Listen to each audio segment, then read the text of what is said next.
Right, good evening everybody, or afternoon. Yeah, starting a little bit early today. Welcome back to Fulgora, the first planet we went to after Novice. This is not my actual base. Yesterday at the end of the stream we did a small test if 200 bots were enough to do the transfer of the scrap which we are mining on the right bottom island. But it turned out 200 bots were not enough, and rather than repeating like 1.5 to 2 hours of the stream which we did yesterday, rather than repeating that same sequence today, I just went ahead and I played for 1 hour and 10 minutes. I did nothing, I only made the extra bots. I ferried all my resources to this island, doing some inventory management, that kind of stuff. I did not make actual progress. This is an editor. I basically just activated this in editor mode so I would have a cool startup screen.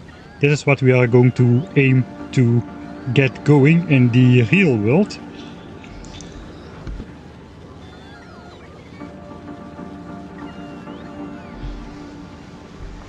Obsolete says, just finished watching the end of yesterday's stream.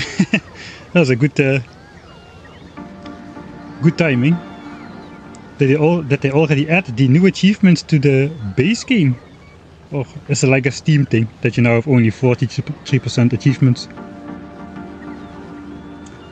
Cloud lag, yeah, cloud lag is... I usually have clouds turned off for my video making, but here they add to the atmosphere. I guess even if they're laggy, they'll just will be moving in small batches, I guess. But this terrain and this terrain is actually the same. If I switch off clouds, it looks a lot more bland. So now everything looks just kinda bland, really. So I think I'll just keep them on for the stream.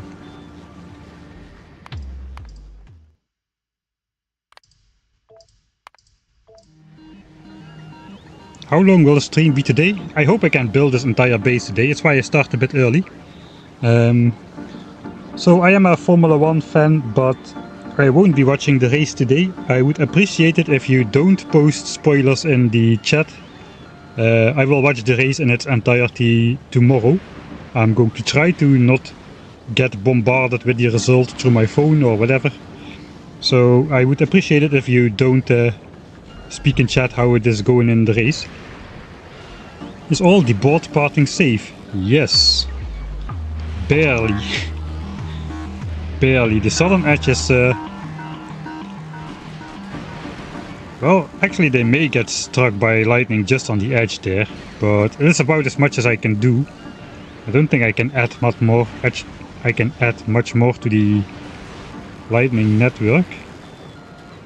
Actually, I may be able to put one over here still. I think I already did that in my actual save. This is just the editor save. So I think we are safe. I think I extended the range like this instead of this. Mike, the people want a raised train, please. Well, sucks to be you, because I forgot to research elevated rails when we were still back on Novice. I don't even have purple signs unlocked at all. So yeah, we won't be able to have that. This should be a menu screen. It is kind of a cool one. I should have left the buildings, some of the buildings intact though, the native civilization buildings. Yeah, it's a kind of a good, kind of a nice setting for a menu screen as well. You can have the Factorio SPACE AGE logo and Whoop in the bottom in the oil ocean.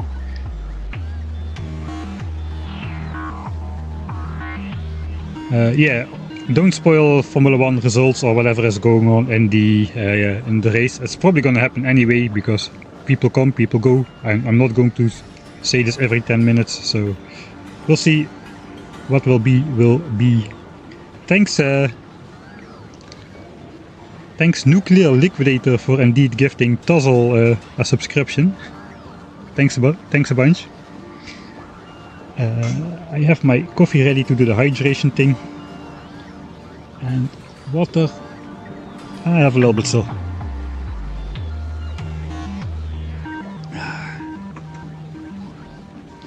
Right. So yeah, the reason why I have a... This is the planet where you are supposed to build an elevated rail network over the oceans of heavy oil. So you build the heavy rail ramps, I suppose, on the islands, and then the supports can go onto the heavy oil ocean, and then you just come down again. You can mine on these tiny islands where you have very rich scrap, whereas on the main islands the scrap is not rich at all. So only the islands have rich scrap. So we basically had to find one which was close by enough to a big chunk of land where we could build our base, so that we could do the transfer with the bots instead of with the trains, because this is like at least like 3 or 4 underground belts span. The roboports just barely fit, the power line exactly fits to the tile and the lightning tower coverage is also just barely extending the flight part of the bots. So it does look sustainable to do it this way if you can find a rich patch. This one has 80 million scrap in it. If you can find a safe pad, it is possible. What does our base have so far? Well, we crash landed on Fulgora, the very first stream. We basically cobbled together this starter base over here, which basically serves to learn us how it worked. We got all the stuff on this belt in a jumbled mess. These are recyclers. They make like anti-assembling machines. They reverse recipes at a quarter the efficiency. So 2 iron gears become 1 iron plate instead of 2 iron plates becoming 1 iron gear. We lose 3/4 of the resources in the recycling process. That's okay. We start with a lot of expensive stuff, like including things like blue chips and red chips, low density structures, and also more basic things like steel, concrete, stone, ice, and the very important holmium ore, which is the driving force behind Fulgora's science pack. So we figured out how to do that. The second stream we tried to figure out how to get off this planet again, because we crash landed here with nothing, our spaceship is destroyed again. We just came here with a power armor and 50 personal construction bots and no resources whatsoever. We built all of this with resources found on this planet. So yeah, we kinda looked into how to approach the actual base. We need here we just stashed the overflow things in some chests, which of course is not automated, not sustainable. So we thought about that for a bit. We found out we can basically recycle complex components down to its base form, and in the end we can have 2 recyclers recycling iron and copper plates, just feeding into each other, just like the burner miners, except these just will delete the resources out of existence. So that is one way to get rid of stuff. Basically, yeah, flaring it off into these recyclers. So that is the plan. And then we spend a lot of time preparing for the actual migration. This base, the mining patches here are exhausted. There were more than this, but we already took that down. And we migrated all of our resources to this location over here, where we have the 80 million scrap patch, which should be enough to get us all the resources we need. And we have a lot of space for a base. We placed the accumulators, 1000 pieces of them, on the southern half of the island.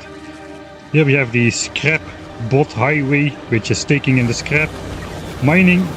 These should be provider chests, really, the red passive provider chests. Here they are basically provider chests in which the bots can store this specific item. And we are using a buffer chest instead of requester chest. This is okay, it doesn't really matter which one we use here. The difference is if we press the logistics network, we can see how much scrap we have sitting in chests, and the buffer chests do count toward the total, whereas the blue requester chests do not. So this is a little bit more complete. Also, it makes it easier if we want to request scrap to a different portion of the base. We can just request from buffer chests, and the bots will have an intermediate step. We have a little bit more fine control with the buffer chests. Then we have up to 8 yellow bells of scrap. This is all just scrap.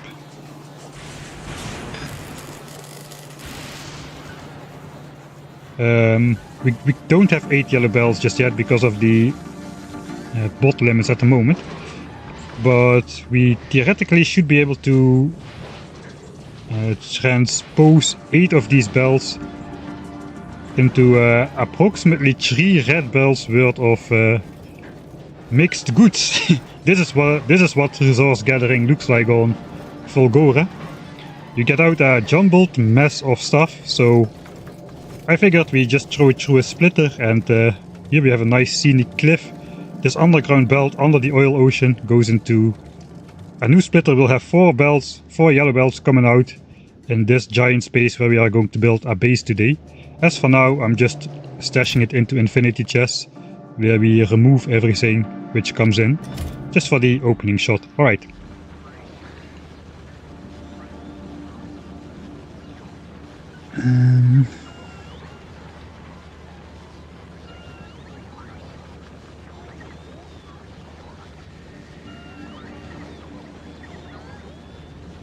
I think the title is pretty I just pinned a message about the spoilers for the Formula 1 race. I thought for Space Age. Obviously the title is still pretty self-explanatory for that one. The race has been cancelled, everyone crashed. Alright, the race starts only after about 3 or 4 hours from now, I think. So there is nothing to spoil before that. We are going to focus on building a base. So, this is what we are aiming for. Let's load our actual save game. By the way, I have a post on Discord now where I actually posted, just very quickly look into this. I posted my vanilla base. Basically, it is the same map on which we started the stream. I was going to share the post or the pre-launch base. Instead, I decided to start a new playthrough on the same map with the same settings, and I built an actual decent base from scratch. It is based on my self-balancing starter base, which is a really nice base to get you going. So we have everything researched up to blue science. We have not touched any of the space age things. So we have a rocket silo, but we don't have anything beyond that. That is up to you to explore. I also did not unlock quality modules. If you do research this, you will get a pop-up, and every single time that you set a recipe or select something from your hotbar, you need to confirm which quality you want that to be. So do not research this tag if you don't intend to play with quality, or at least postpone it until you do. We have yellow and purple signs built, but not yet connected. It is ready to go at the placement of a couple belts, as well as purple signs. The rocket is ready. The only thing that's different here, rocket control units are gone, the satellite is gone, and instead of rocket control units, the rocket is fed processing units. So that was the only real change I had to make in the base. For the rest, everything is roughly the same as in my playthrough. We've got the twin Johnnies, albeit a little bit further away. We even got the holy tree right here under the rocket silo.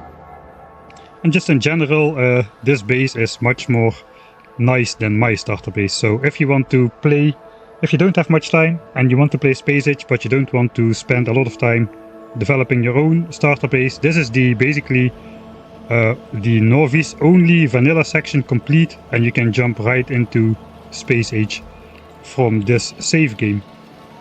It also actually features I made a blueprint book of that Robo Arm Annihilator, where we basically can remotely take out biters as displayed in the stream. To use that, you do need to unlock the logistics network though, so that means you will need space science, and that is up to you to get. But yeah, the same thing here. We took out the biters, placed the radar grid. The biters are outside of the pollution cloud. You will have to deal with some biters yourself, but we've got the machine gun, we've got the combat shotgun, we got explosive rockets.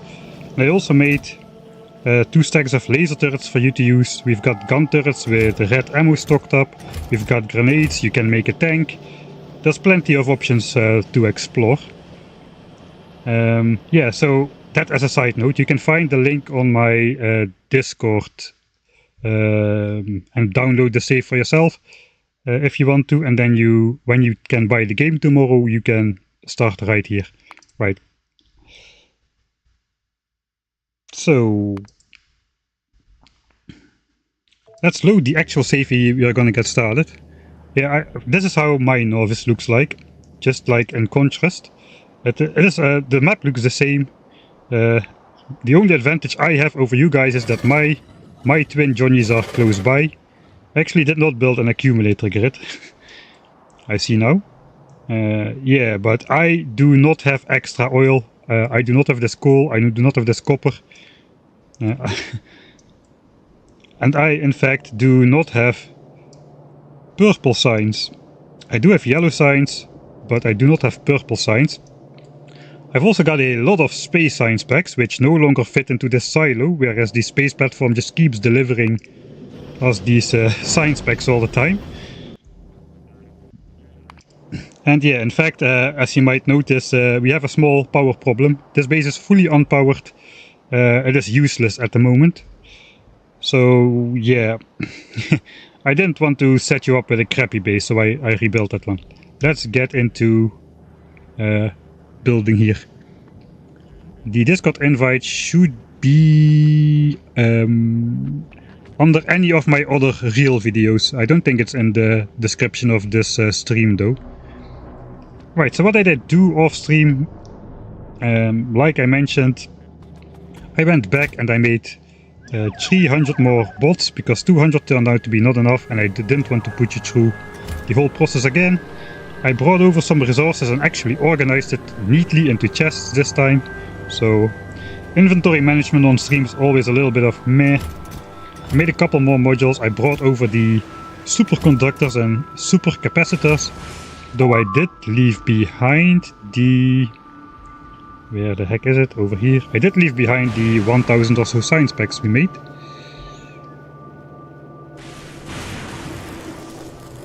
Hey, Toby Prime, thanks. I think that's 100 bits, right? No? I don't know, I can't learn all of these things. All pollution is gone, yes, so the biters won't attack. They only attack after absorbing pollution or of walking in range of a military structure. But raiders have been declassified as military structures, so those are safe. And we don't have any gun turrets or whatever turrets. So theoretically the biters can settle right in the middle of my base and we'll be fine. I also filled in the rest of the mining patch. That is, so on stream I built this part of the mining patch. I also built this part of the mining patch, basically completing our 8 yellow belts of resource intake.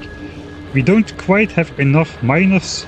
I think we are like, we start off being approximately 4 miners short of being able to produce 8 yellow belts. So the 4 red belt thing is never gonna fly because these miners will run out at some point. At least some of them will start running out. Production will go down, but in general we should have enough production to be able to feed this thing. This is the start of our bus. Let's grab some equipment. I guess we'll grab all of the belts, all of the inserters, and all of the modules. This stuff I do not need. I guess the rocket silo, at some point we'll have to build the rocket silo again. I just put it down because that is an epic looking building.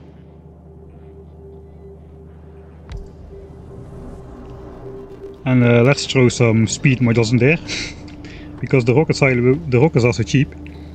Thanks Matja for posting the Discord link.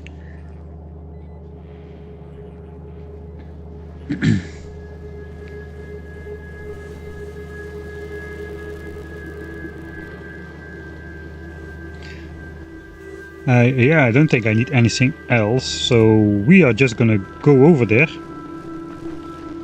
I'm not going to switch on this recycling stuff until we... Or should I? Should I switch it on?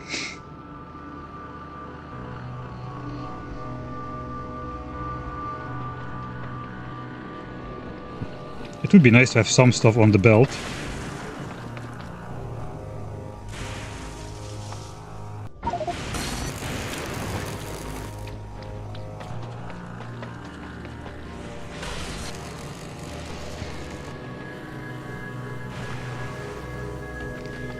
I think I will basically just put a little bit of scrap in one of these boxes over here.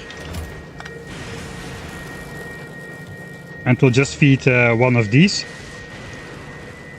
Actually, we'll feed both of those, because this goes onto one belt.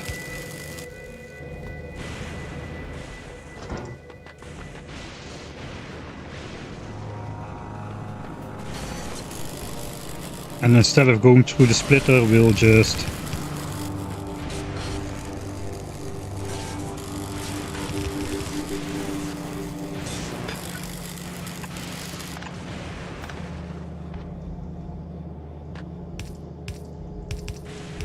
temporarily bypass that like so. So at least we have a little bit on the belt, we can have a little bit of an idea what's going on, because designing with empty belts is kinda meh.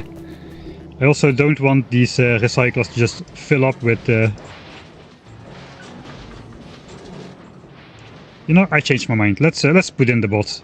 We can do that. I'll just load the save again. Let's just switch it on. It doesn't really matter if the recycler stash up. We should be able to deal with any combination of any resources. So let's just go. Switch it on. I'm going to just sprinkle out all the bots. So none of them will be charging at the robot at the same time. If you didn't know, you can drag bots on the screen. And they will just say... I was going to write subscribe, but my bots ended at the letter U. You can just drag them on the screen and they will join the nearest Roboport network. Alright, let's see this thing into action.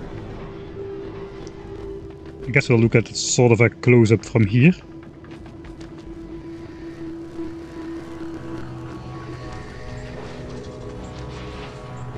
Kinda hard to get in place. Right, here the recyclers switch on, we'll get a jumbled mess of resources, and that is what we have to work with.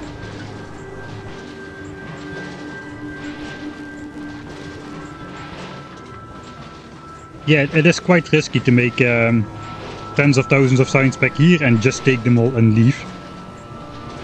I will, once we set up this base, I will do an actual count of how many sign specs we will need. Accounting for productivity, just a little bit more precise than just glancing over the text a bit and doing order of magnitude level counting. Are the bots smarter now? They are definitely different. I guess they are smarter, but they're also a little bit more slow to react, I feel. But yeah, you don't need to micromanage. If you have 50 bots and you want to place 60 things at a time, you can just do that and your personal bots will build it, instead of summoning 10 bots from across the base. That is nice. Also, bots no longer getting stuck is very nice. Right, this will now back up. The problem with this is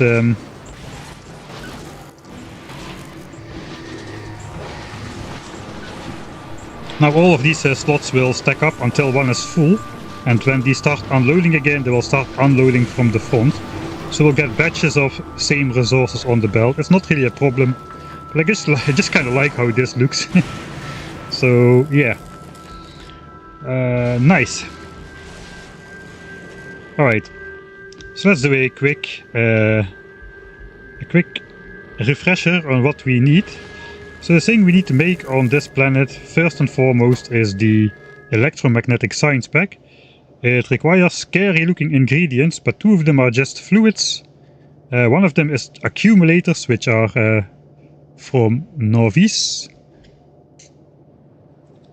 And one of them is supercapacitors, and that is the scary component. So we go back one step. Dang it, there's a commercial on Twitch.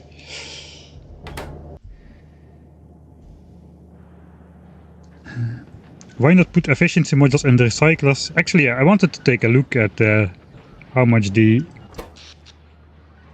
Okay. It looks like our Roboport network is consuming like 20 megawatts of power. That is a that is an expensive belt in terms of power. Our entire base is doing 30 megawatts, looks like.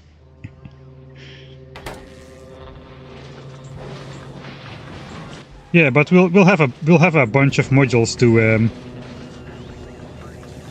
we have a bunch of modules to throw around. And we also have the steam power plant, which runs off ice, melted ice and solid fuel. That is not hooked up yet, but that is an option as well to have 36 megawatt of constant power production, which we'll definitely need because we don't have anything in the base just yet, and we're already using nearly 36 megawatts here. Does the planet's gravity affect the use of drones? I don't know. Let's see if we can see in the mouse over something. Yeah, I think so. Robot energy usage times 1. So here it's normal. On Gleba it's times 1. Okay, on the starter tree planets you can use robots normally, it seems. On Akilu it's 5 times as high.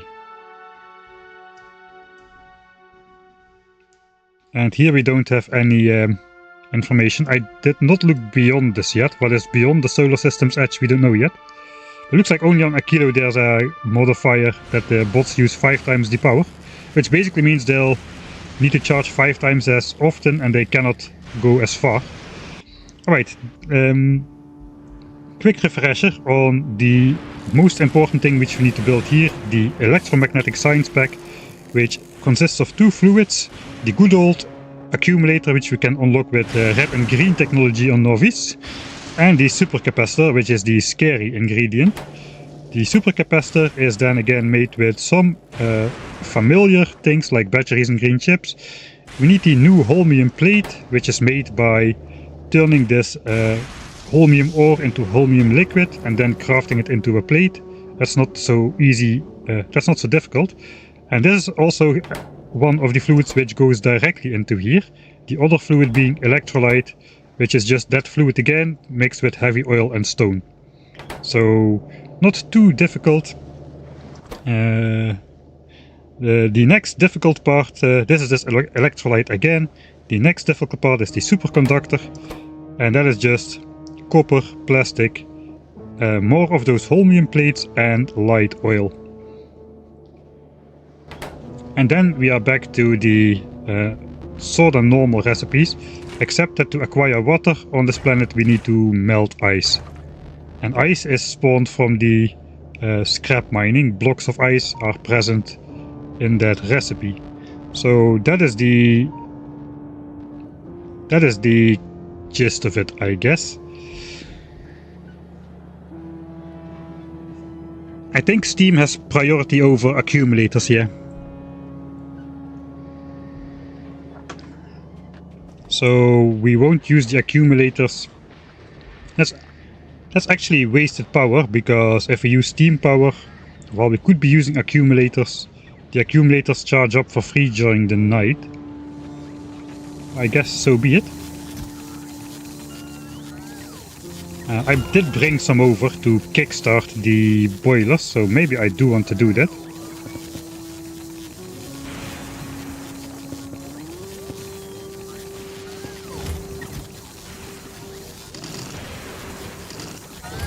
Let's do it. We'll start off by kickstarting the boilers and see what the influence is on the power network, and see if the accumulator still will do something. Time for circuit controlled power switcher. No, we won't need it. The whole point of this setup is to get rid of an overabundance of ice blocks and solid fuel. So we basically just want this thing to chug along non-stop, freely. Alright. Then we'll throw those ice cubes in here. Okay, now we get water in here.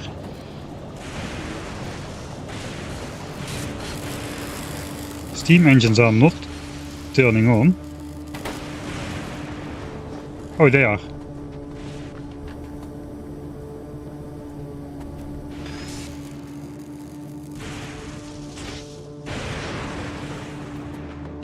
Okay, all of these steam engines are now filling up with steam, it appears. Even this one. Okay, here we go. Alright, so now it's daytime. It looks like in the nighttime we can mostly run off those live lightning strikes and the steam engines didn't turn on. We did cover a pretty large area with those lightning rods which catch the lightning and convert it into power for the grid. So all of the lightning strikes which happen on this massive chunk of land are converted into power. And there is like a small internal buffer into that power system, so it looks like we won't actually need to be using these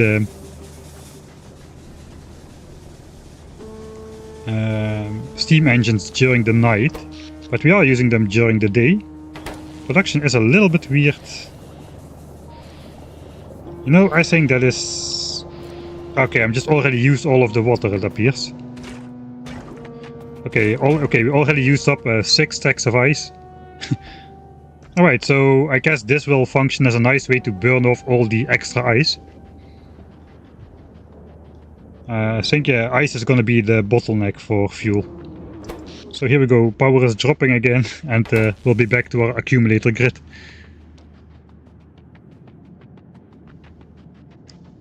So yeah, on this planet you really gotta turn your brain around a bit, not only for the recycling recipes which go backwards, but also for things like, aren't you wasting water? No, we are trying to get rid of this the stuff, because we cannot control the ratio of resources we mine. It is just scrap recycled into 12 different things, and we just have to deal with whatever comes out. So we need to get rid of some of the things which are produced in the too high quantities. Alright, I think here we have a good starting point. I'm just gonna treat it like a main boss, a main sushi boss, where everything is on every belt. We won't need any circuit network stuff, I don't think. Alright, so what is step 1? Alright, so we already noticed... can I make pins? To just go to an area directly.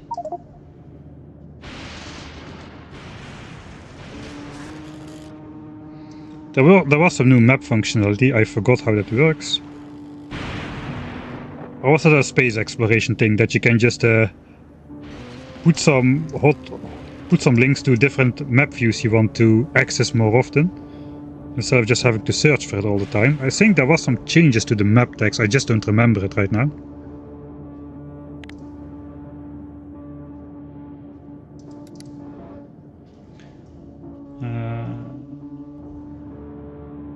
Right.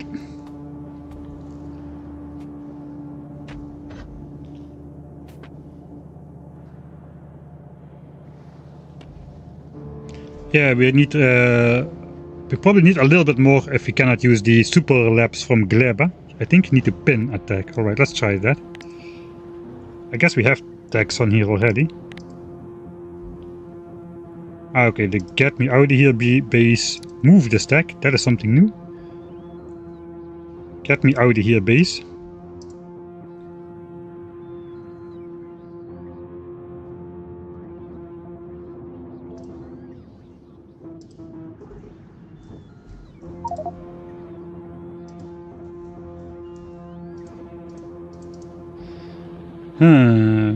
Pin. Let's see the tips and tricks. Maybe there is something about pin.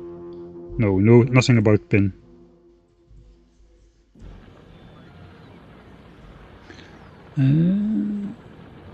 Maybe you need the minimap on. That could actually be the case. I don't think so, but the buttons are all here. Yeah, the minimap just literally adds the minimap. I guess we can keep the minimap on.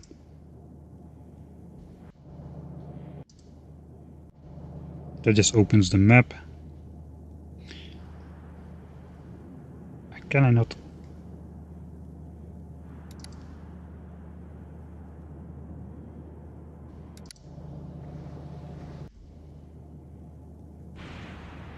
Reset remote view position. Okay, this was our spawn island, it appears. So I was right about it, then wrong about it, and now we learned again. Reset remote view. Okay, that just brings you back to 0, 0.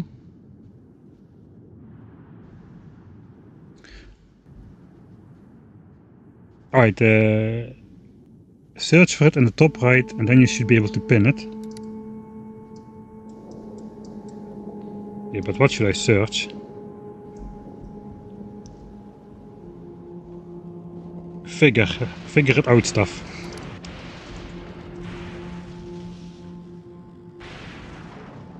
Ah, here, pin this search result. Alright, pin.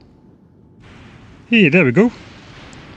And another map tag. Ah, yeah, you need to pin the map tags. Yeah, now it all comes back. I know you already literally told me this, but now it all comes back. And then the outer here. Get me out of here base. Does it remember zoom levels? Then we'll zoom out like this.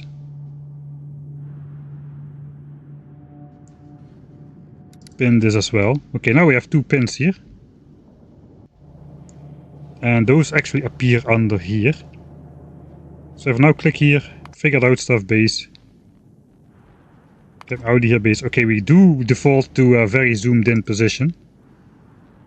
That means I gotta move this tag a bit.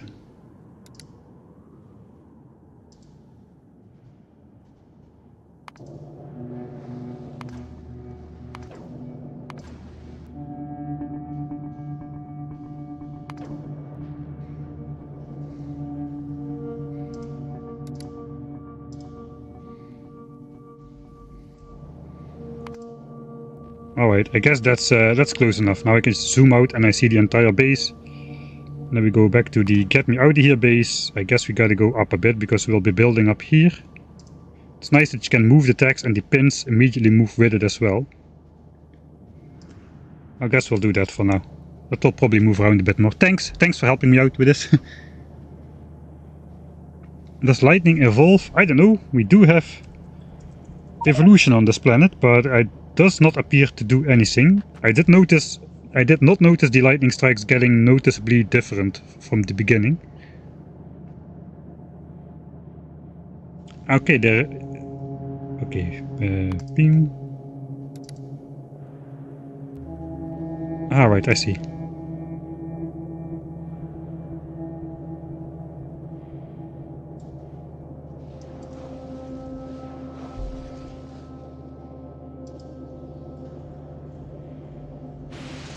Okay, 25 is the distance limit.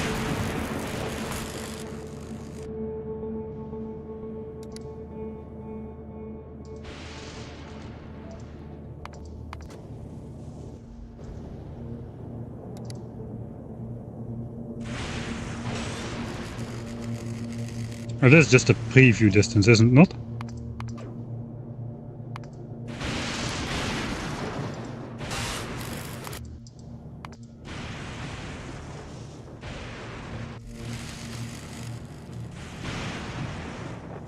I guess we don't really need the preview, we just want to go there. So we'll zoom out a bit more even.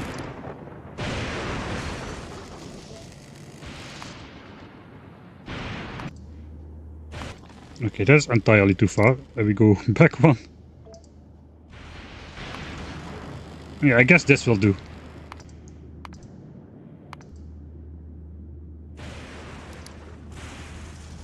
And I guess we zoom out as far as we can here as well.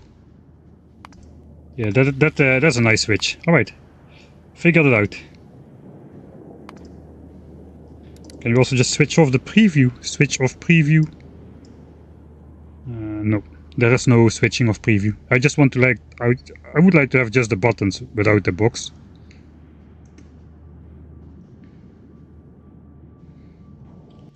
Alright then. Let's start making progress. Somebody will probably comment, Michael starts making progress after, I don't know how long we're already streaming. 1.5 hours. Let's actually build something. Okay, now we're gonna go fast. Not really though. Now I say we're gonna go fast. That's about it. Right, so let's start. I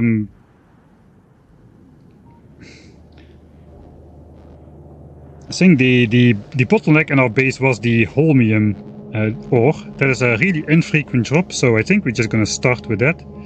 There is only one recipe for this. We need to turn all of it into holmium solution with stone. And then this holmium solution is used for 3 different recipes, so then we will need to split it off somehow. Technically we could just use 3 different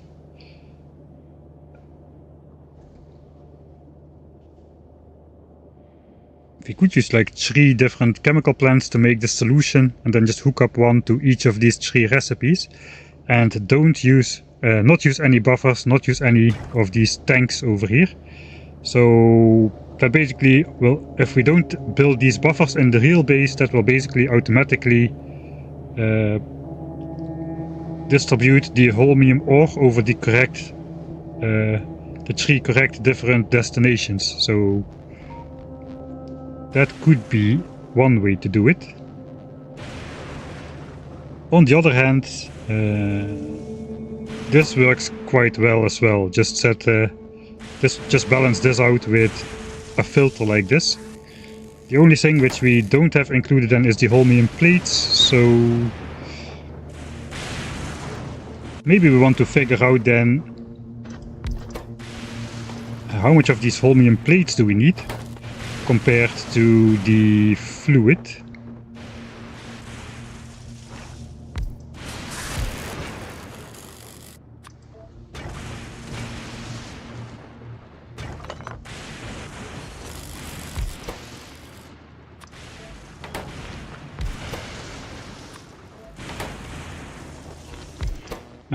These and this one. I think that's all of the stuff which requires the holmium liquid. It goes to this one, this one, this one. This requires holmium plates. Yeah, I think that's all. That's all the different destinations. So we're gonna keep it simple without adding in for productivity, except for the built-in productivity from whatever is in the electromagnetic plants, I suppose. Right, first the basics. 20 solution turns into 1 holmium plate.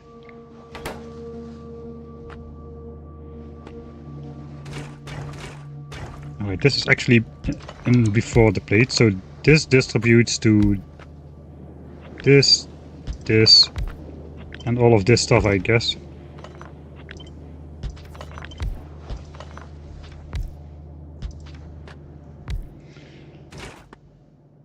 So 2 holmium ore becomes 100 solution, so we have 50 solution per ore. We don't have any calculators just yet, so we are going to have to do this by hand, the good old-fashioned way. 50 1 ore becomes 50 solution.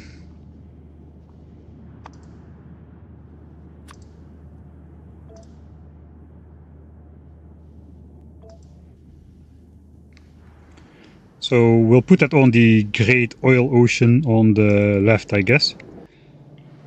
And then a plate requires 20 holmium solution.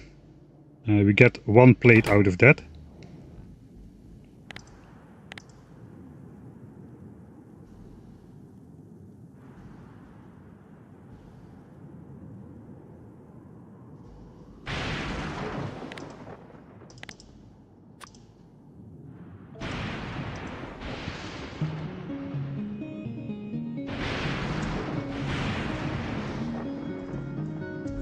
Twenty becomes 1 plate.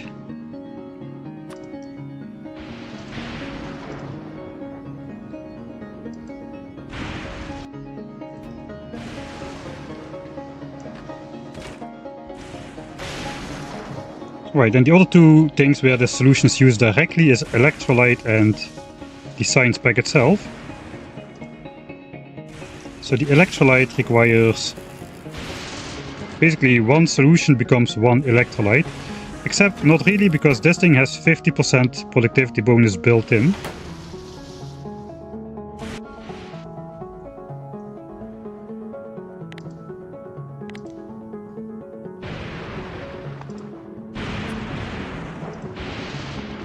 So this is basically 1, let's do 10 becomes 10. 10 does seem to be a better scalable amount. And then we've got the science pack itself, which also requires 10 of that. Where's the science pack? I guess I missed the recipe. So one science pack requires 25 of that solution. I already forgot about the productivity bonus.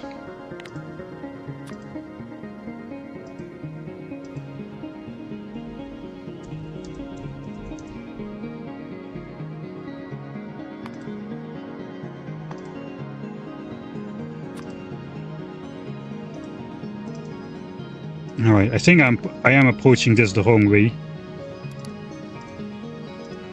Let's not throw it away just yet, but I think I just need to work back from the science pack. And that will be a lot easier to understand how much you actually need, instead of just knowing the pure ratios. But this is quite nice to know at least.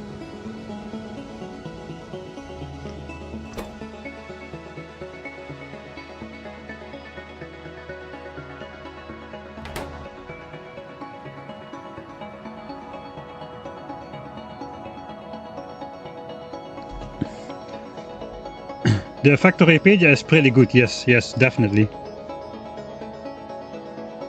It goes as far, you can just alt-click, if you alt-click anything, it will just bring you to that recipe. You have the entire catalog next to here as well. You can look up information over all the different types of trees. You can literally just alt-click on a sort of terrain and it will tell you about the terrain. It is really extensive.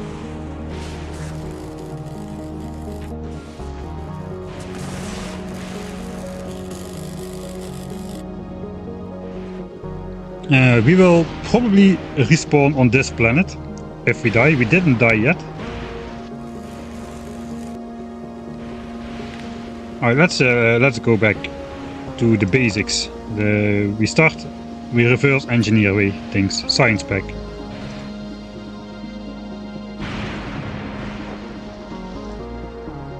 I cannot alt-click the map tag though.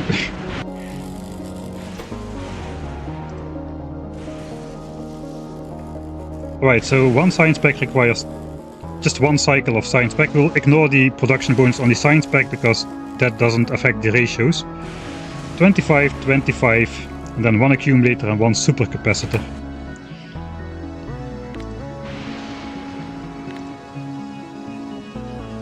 Okay, this should be a bit faster to figure out as well. We don't need to do as many symbols. 25, 25 of the electrolyte. I guess one accumulator.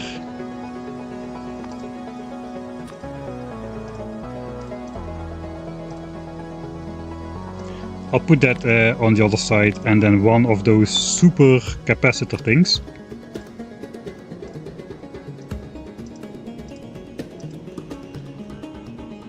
Okay, then let's look at how we need to make this fluid. So we need 25 of this fluid.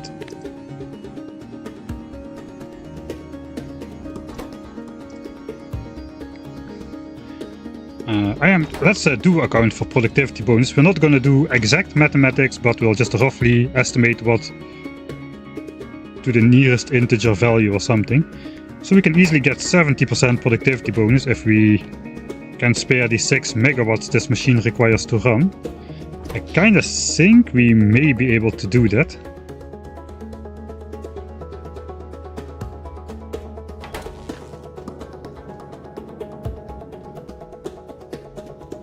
This is where you need an Excel or a calculator, because if we later decide we don't want productivity, we would have to do all the calculations again.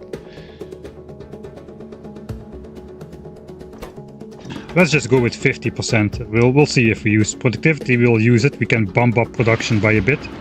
It won't be as, but 1.5, the factor of 50% productivity is a lot easier to count with. So I do need this done. So for 25 electrolyte, we need basically 2/3 of that, which is roughly 17 ingredients. So 17 solution becomes 25 electrolyte.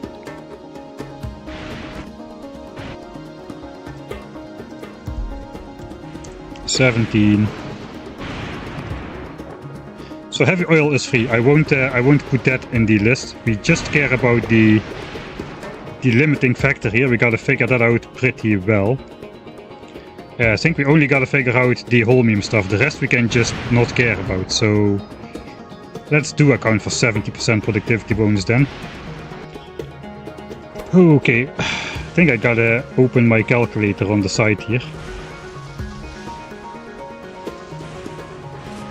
So 25 divided by 17 times 10 is 14.7. So basically 15. We'll say 15.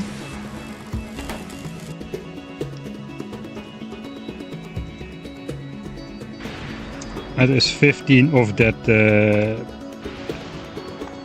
direct fluid. Where is that fluid? Maybe in the fluids. That would be expectable. But now we already know, to make one science pack we need 25 of this stuff directly and another 50 to turn into 25 of this and then into the science pack. Of course we will get 1.7 science packs out of here, but that's irrelevant for the actual ratio in which we need to distribute the rare commodity on this planet.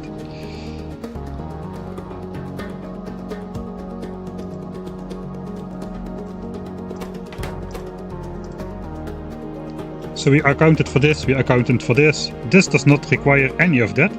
So now we just gotta go down to the super capacitor. That does require 10 electrolyte and 2 holmium plates. And 2 superconductors. This again does not require holmium. This probably does. Yeah, this requires another holmium plate. To make 2 of those, okay. It's getting a bit complicated, but it's still manageable. You could try using the new built-in calculator. That's actually true. Yeah, I don't need to divide this. This should probably tell me.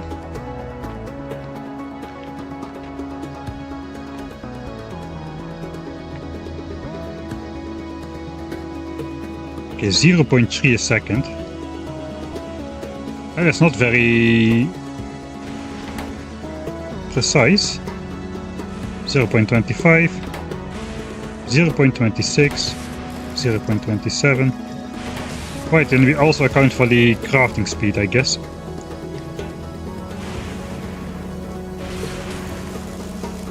Consumes 3.75. I don't think we can do it with just those numbers because they don't have the same common factor. Okay, we can turn 3 of this into 5.09 of the dark fluid, and here we need 3.75 dark fluid, so that really does not scale very well.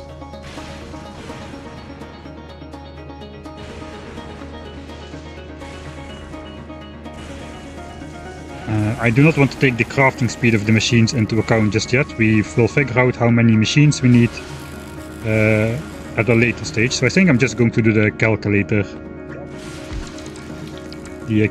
thing. Right, now we look at this guy.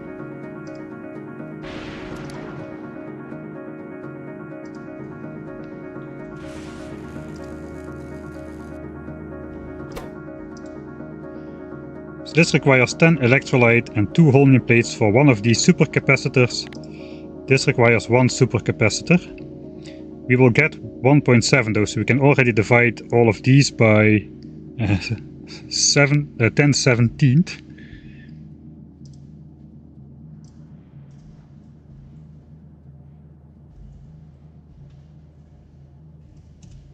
So it's basically it's a factor. We can round it off to a factor of 0.6 basically.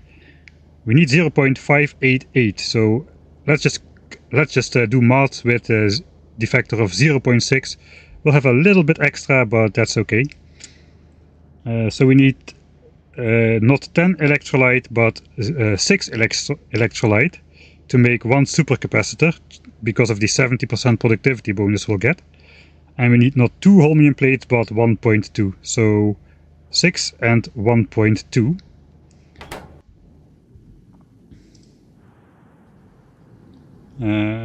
That means we need 6 electrolyte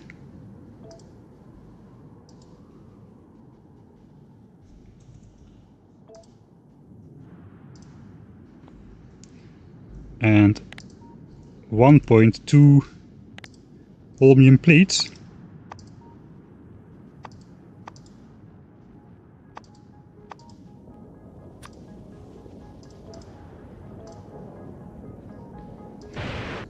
Alright, and then we can, here also, we already did the 0.6 factor as well, I think.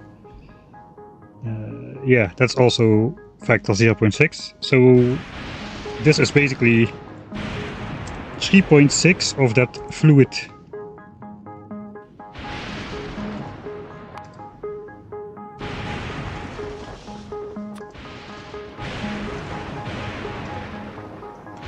Alright, and 1.2 holmium plates. Let's look at the ratio here.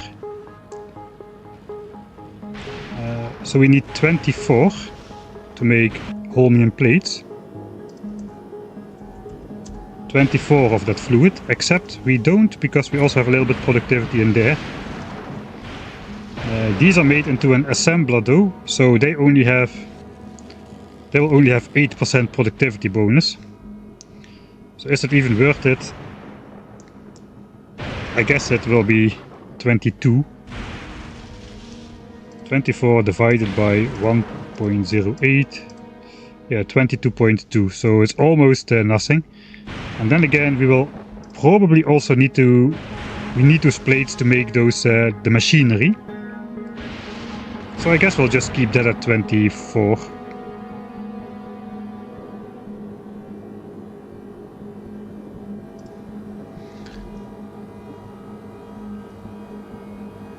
Yeah, 10 becomes 10 ingredients become 17 things in the electromagnetic plant, because we can have 70% productivity bonus there.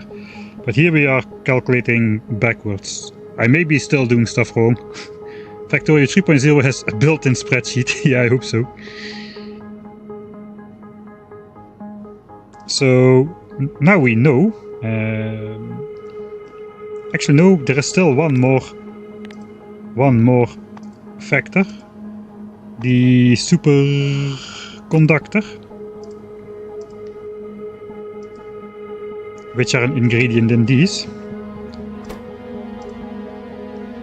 We need 2 superconductors to make this thing, but we actually will only need 1.2, right? Yeah, 1.2, because of the productivity bonus.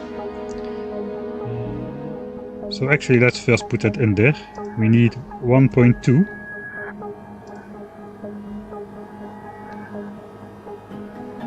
And then we'll look at the recipe. We don't care about copper, plastic, oil, we just care about the holmium plate. So this is really cheap. 1 plate becomes 2 of these. So we only need 0.6 plates to make 2 of these.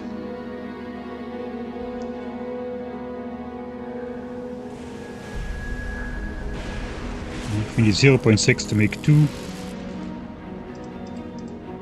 We divide by 2 times 1.2, which is what we actually need. 0.36 holmium plates.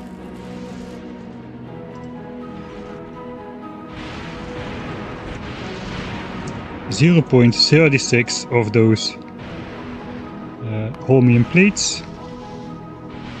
This is the last step.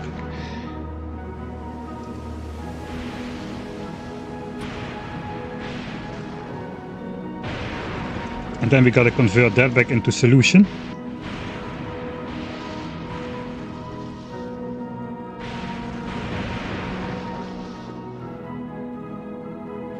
I guess there's gonna be 7.2, seeing as this is 20 times the value. Yes, 7.2. All right, that's the last bit. That's the last holmium thing. So now we can see, we can tally up those things. See what do we need for 1 science pack per second, or per time unit.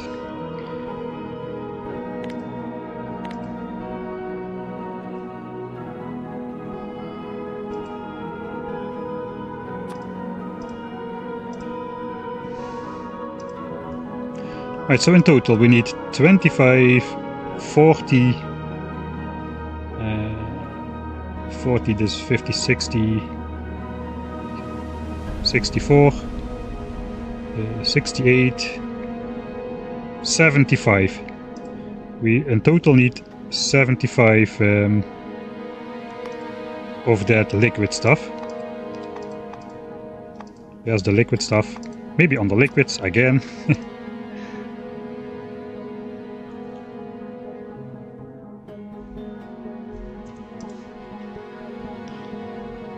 Right, so then now we have an idea of the liquid. 1/3 of the liquid has to go straight into the science pack. A little bit has to go into electrolyte, so almost 1/3, and the rest has got to go to plates.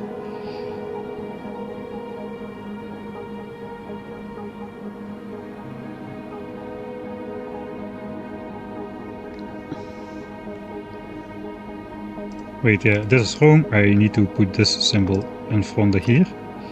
So this 75 we have of this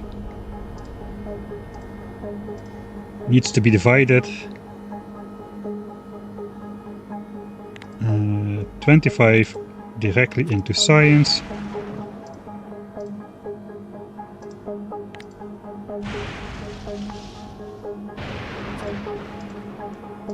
How much do we got to send to electrolyte? 15, 19.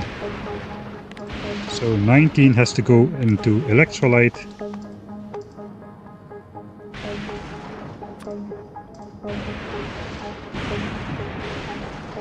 And then 24, 31. Roughly 31 has got to go into holmium plates. That is the ratio how we need to distribute this stuff. And the rest will have an abundance of compared to these plates. So yeah, this is the important step. It is the important that we do the holmium stuff right. And the rest will have overflow of anyway. So okay, this is done then. I'm gonna make a save in case we have a crash or something. Let's actually build something. No, let's actually calculate something, I guess. We actually calculated something. Hell, progress is progress. Yeah, at least my personal batteries are charging during this calculation process. I did the off-stream stuff with the Roboport switched off and the legs switched off, so I would get at least some charge back in for on-stream. So I suffered off-stream even more.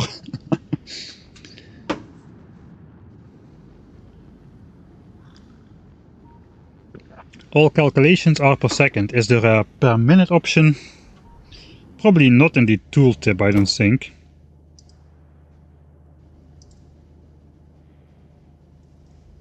If we look on the mouse over, we just see per second. I don't think there's a per minute option for that. Of course, what we are doing, this is just per unit of time.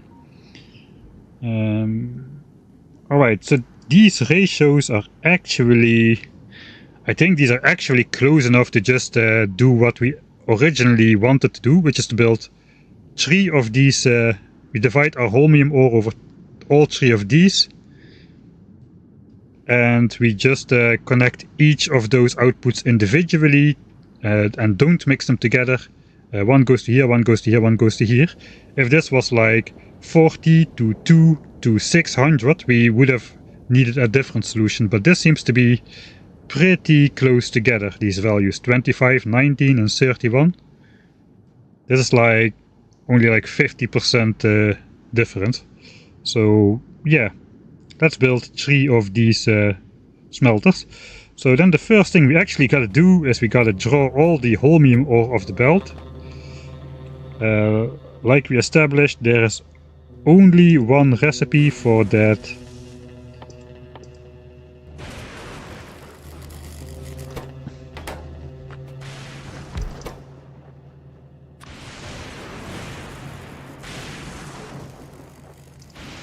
Yeah, there's only one recipe to make with the holmium ore, which we get from the recycling process. So we'll have to make that right here. Basically combine it with stone and water.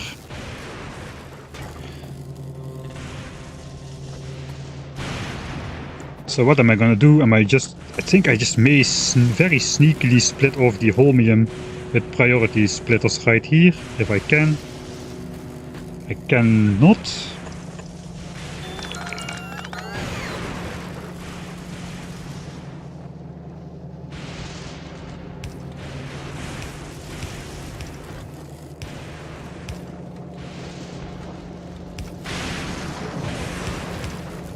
Alright, so not everything. Output priority holmium ore. On the other side.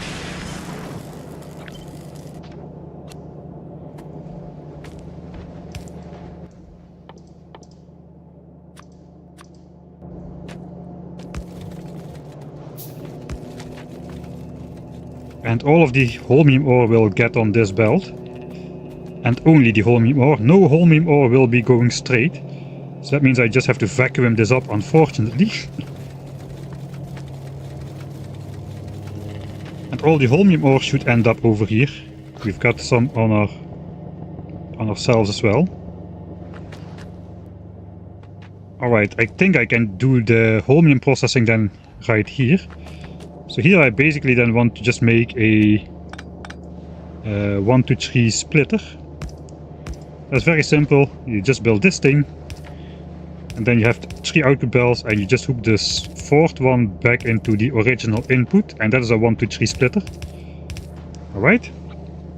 So we'll let the bots throw that in here.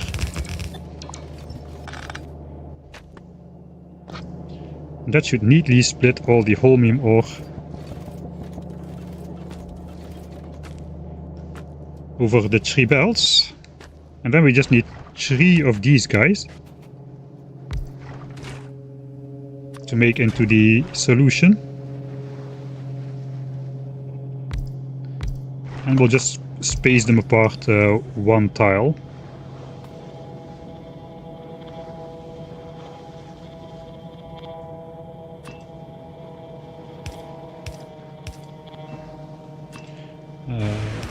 Water is probably okay. We need to feed this with water.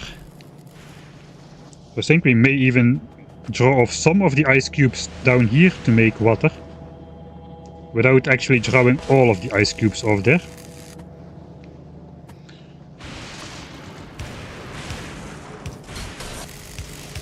Alright, basically like this.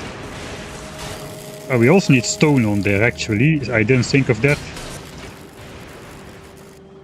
We need 1 stone for 2 holmium ore. If we look at the recycling recipe,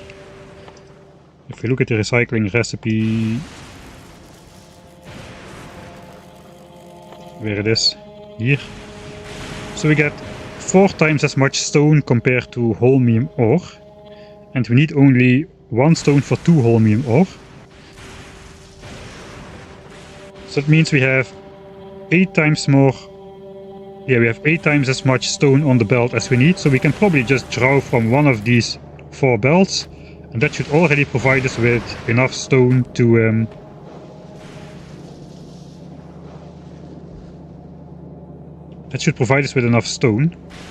do this holmium solution processing. We do want to add productivity in these. I may actually just use like a filter splitter here, just drawing stone That actually may be a decent way to do this in general.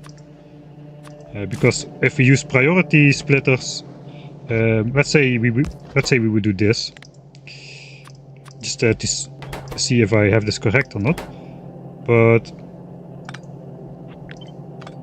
if I put this in here, and stone would flow on the belt, and stone cannot flow further, then this just gets blocked, right? This entire belt will get blocked. Yeah, the left side is already blocked. Right, so now the stone is backed up and the belt no longer flows, which is bad. Whereas if we simply do this, I guess I can do this instead.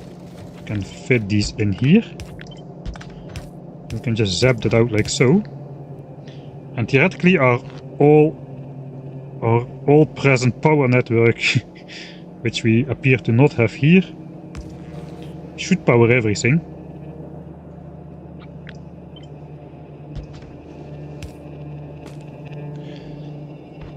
Okay, so now we draw stone off the belt, but if this belt gets backed up, we don't block this belt. The superfluous stone will just flow further, but that is okay.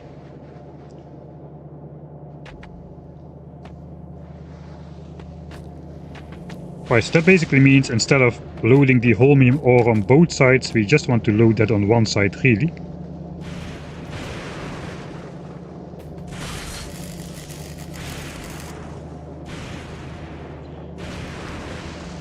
I do kind of like this shape.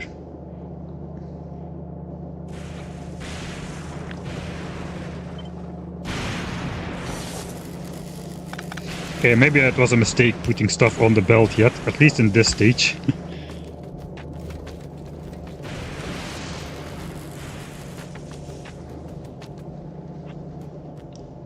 Maybe I cannot afford one of those belt immunity equipments. I didn't actually check if they changed, but they used to.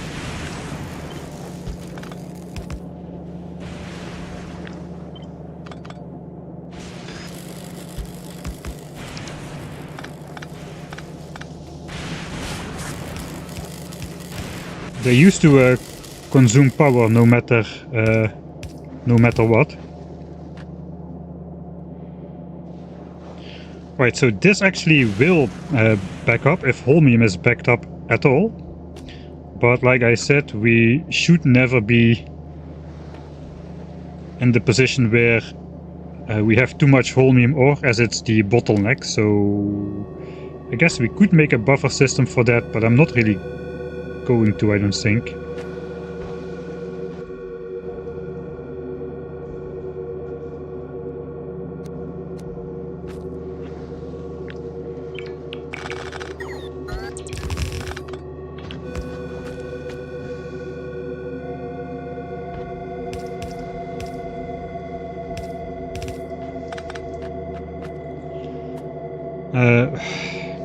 No. I want to have this on one side of the belt. That is the entire idea.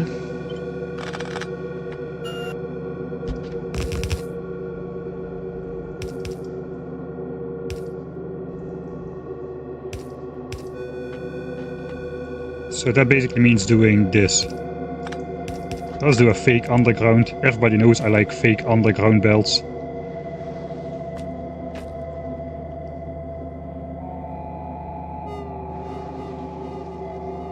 Whoa, what a weird music. Anything can be a notepad if you can write on it, yeah. What plant is more useful, the electromagnetic plant or the recycler? Well, the recycler is basically required. The electromagnetic plant is required as well, because you cannot make these things in an assembler. So, yeah, they both are required, for this planet at least. Because there's no way to get plastics without recycling. There is no coal around. So it does not really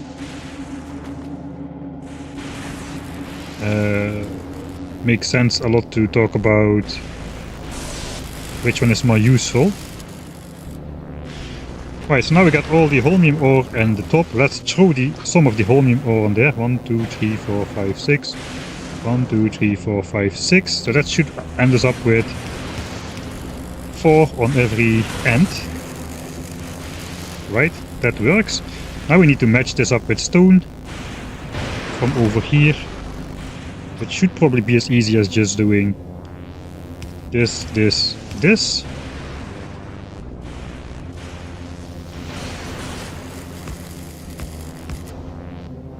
Yeah, that looks weird enough for my purposes. Okay, so let's pretend stone is passing by. Pass, pass, pass. Pass, pass, pass.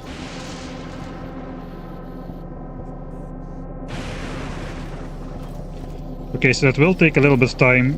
We are not actually dividing this in in a 1, 2, 3 splitter. Perhaps we should, just for a quick start, but if really I think the stone is so... We have 8 times more stone on the belt, we're drawing from 2 belts. So we should be drawing 4 times as much stone almost as we need. So the stone will back up on all of these belts quick enough.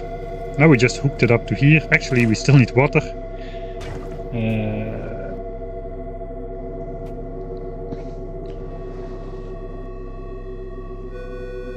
Alright, so to keep 3 of these running... We cannot keep 3 of these running. We need to check how much holmium ore we will get. I'm going to build for the entire patch. We're going to assume we have like...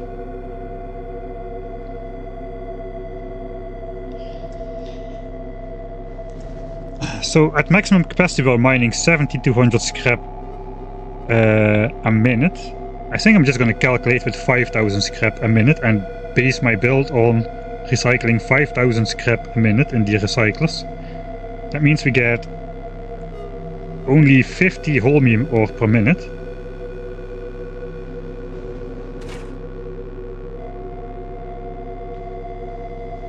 And this thing can...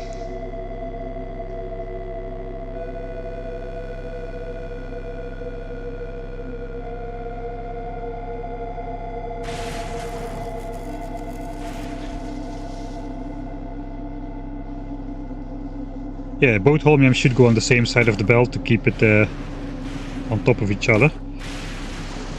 We get 50 ore a minute. Is this fast enough then to consume that? This can consume only 6... Yeah, 10-second crafting time, so that eats up 6 recipes a minute, which is 12 holmium ore a minute.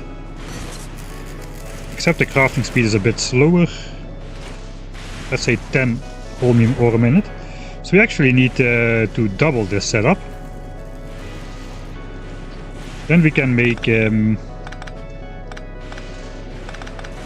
pairs.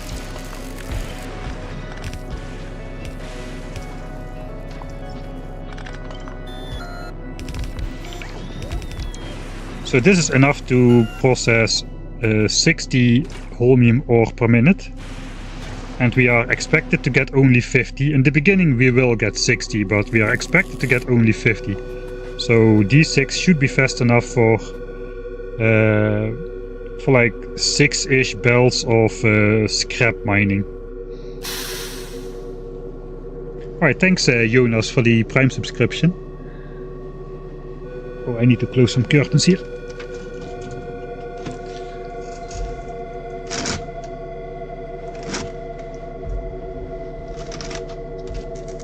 I didn't even notice it was dark, getting dark already outside.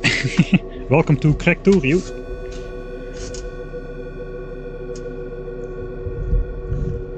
Okay, I'm going to mute the mic for a bit because I'm going to be bumping around for a sec.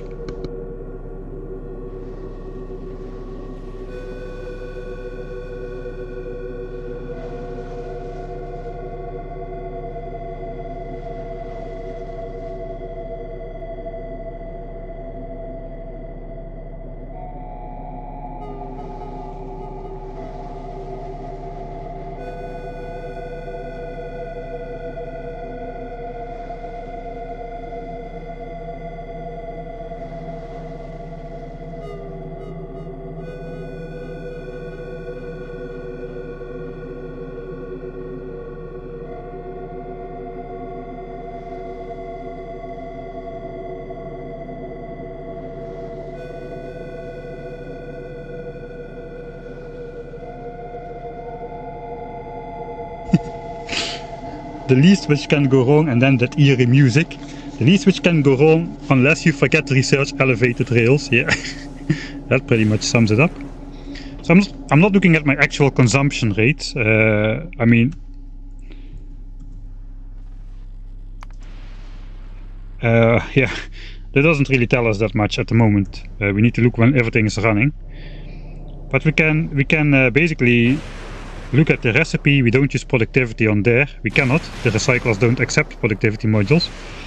We have a 1% chance for holmium ore. So if we have 5,000 scrap, we should on average get 50 holmium ore out of there. And over 80 million scrap, the law of large numbers is going to put the value actually pretty close to 1%. So we need to consume 50 ore a second. Each of these can consume roughly 10 ore a second.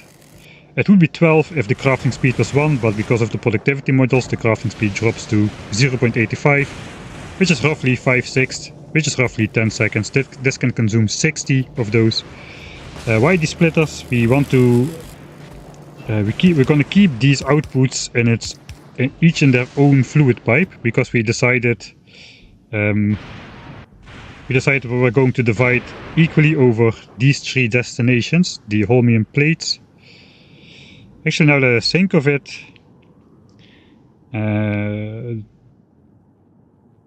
maybe I do want to put like half into holmium plates and the other half divided 1-to-1 in these. This is 25 or 44. Then we can stash up some holmium plates in the beginning, which we can use to make more electromagnetic plants. Yeah, I think that's a good call. Let's go not 1/3, 1/3, 1/3, but 25, 25, and 50. And then when this backs up, only then these will get more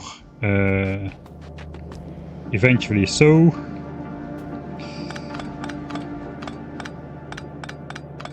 yeah, this can just stay. A 1-to-4 splitter is just a 1-to-3 splitter without the belt going back. So we want 4 output belts. Alright, then we basically plop down another set. Yeah, let's just do it like this.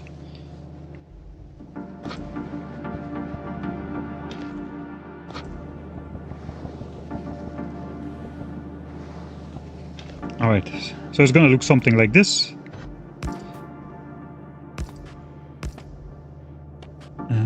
That's no longer working. We need to actually do this then.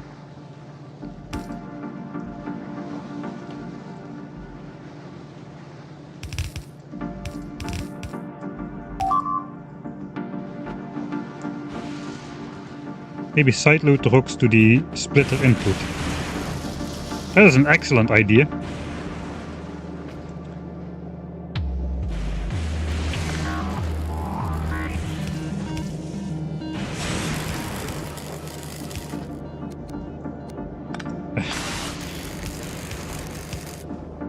That is an excellent idea.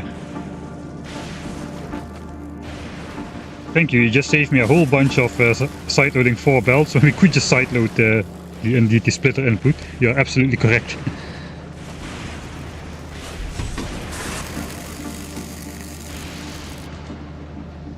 Why 10 per second? 10 per minute. Let me double check. So if we mouse over on the right side,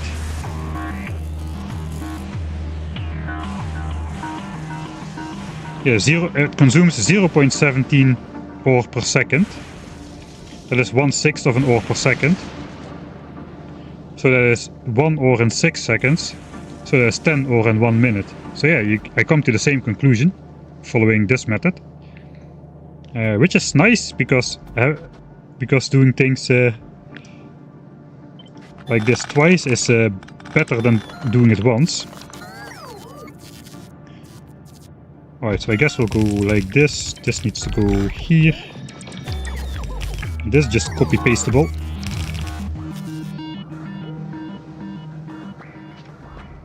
Or is it?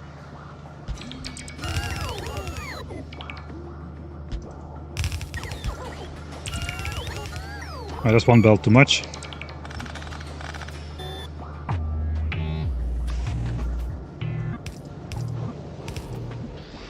This probably can be a slow inserter. Yeah, once we need to input 3 different things.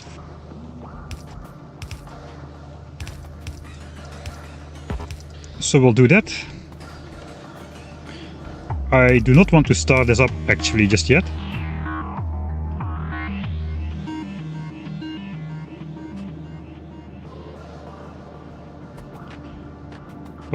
Theoretically we can now just connect the belts and... oh, we still need water. I forgot about water.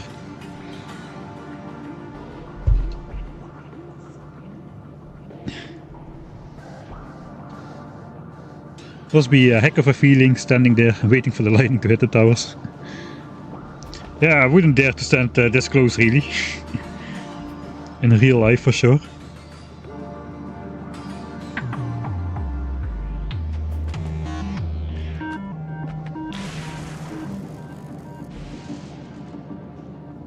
Alright, I think we're just gonna build like one giant...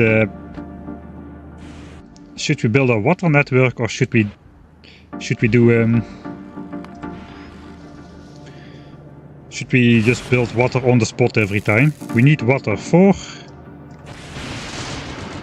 to make this solution, which means melting ice. Let's see, where else are we melting ice? We are melting ice to make light oil. There's only 2 places where we melt ice, and light oil is really not a lot. You need like 1 light oil to make these superconductors, or 5 light oil. So I don't think I'll be making a water network. We'll just melt ice straight into here. Right, then the question is, how much water do we need? We need... we're gonna assume that these 8 machines will be running constantly, which means we will be using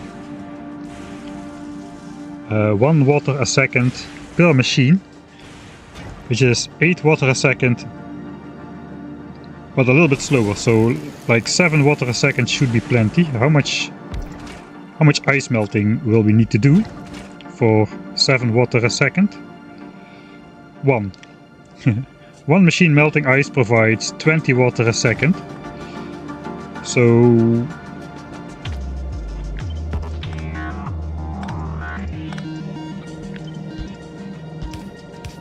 we can basically do this, except now we draw ice cubes. And I'm not even gonna check if we have enough ice cubes, because ice cubes were the most, together with solid fuel, ice cubes were the most abundant resource, which was overproduced in our starter base. So yeah, I'm gonna believe that that will work.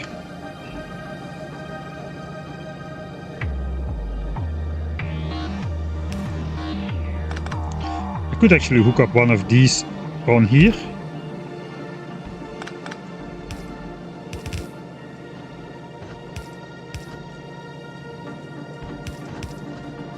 And who knows, maybe we will hook it up to light oil, because it looks like one of these melters is going to be plenty. Let's throw efficiency in here for the power.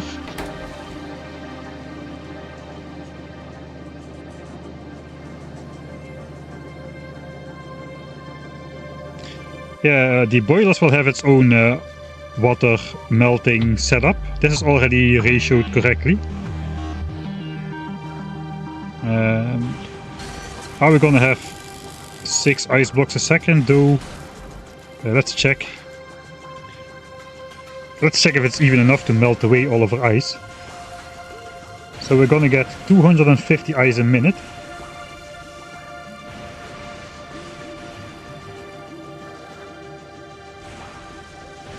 That is roughly 4 a second, so that is good. With 8 belts and like 7,000 we would get 360, roughly 360 ice a minute, which is 6 ice a second. So looks like 8 belts of scrap will result in exactly enough ice blocks to run 6 of these ice cube melters and a normal 36 megawatt steam smelting setup. That requires If I'm not mistaken, that requires exactly 8 belts of scrap recycling to make the ice cubes you need for 36 megawatts of steam power. That is limited by water. We will have more than enough solid fuel to run all of this. So yeah, that is probably confirmed that we can melt away all of our ice, I was gonna say, but actually no, because this will not be running all the time.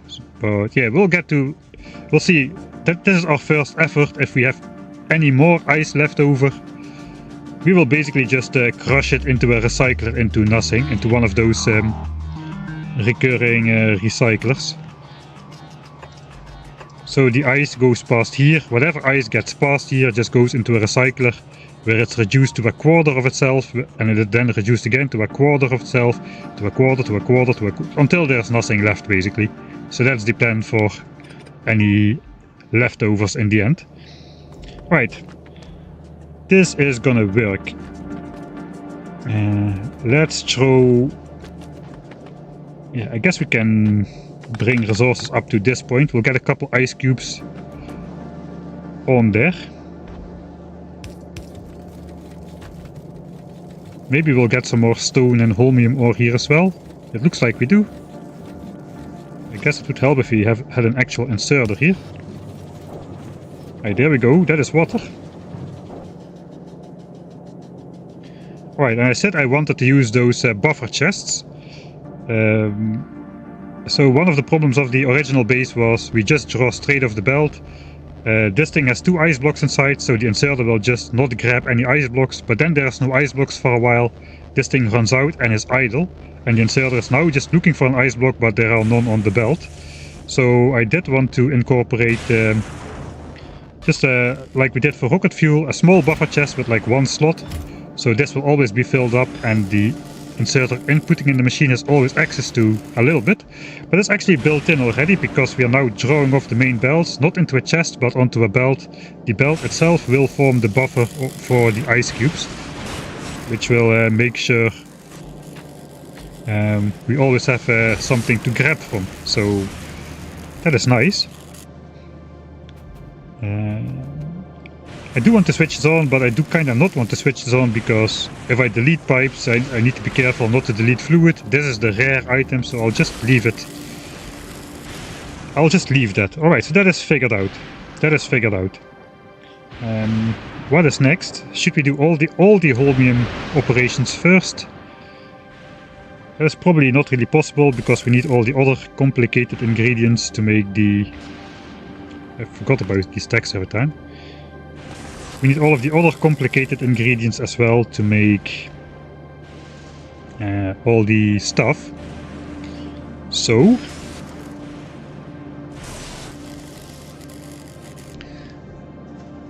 let me take a sip of coffee.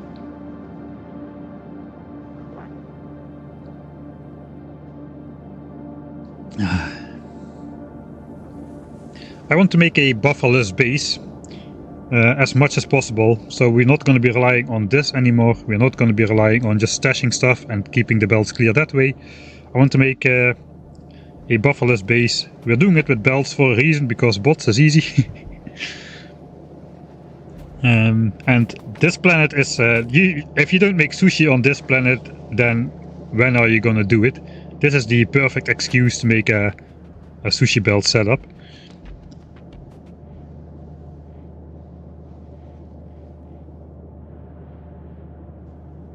Coffee liquid on main bus. So yeah, there should be a coffee recipe in the game, and you should like get a temporary awareness bonus of some kind for that. Right, that is the first one. Let's look what is logic to do next then. Figure stuff out. What did we do next here? This was just reducing garbage on the belt. We had a circular belt here. We're not going to do that for the main base. The main base will just consume everything into functional or non-functional stuff. We don't care, but it will go somewhere. The next recipe is like heavy oil with this holmium solution and more stone to make the electrolyte. We no longer need to do this balancing thing because we have its own dedicated holmium solution for. Yeah, we're not gonna make any of these tanks, I don't think. We're just gonna make live production as much as we need it. I think that is the plan.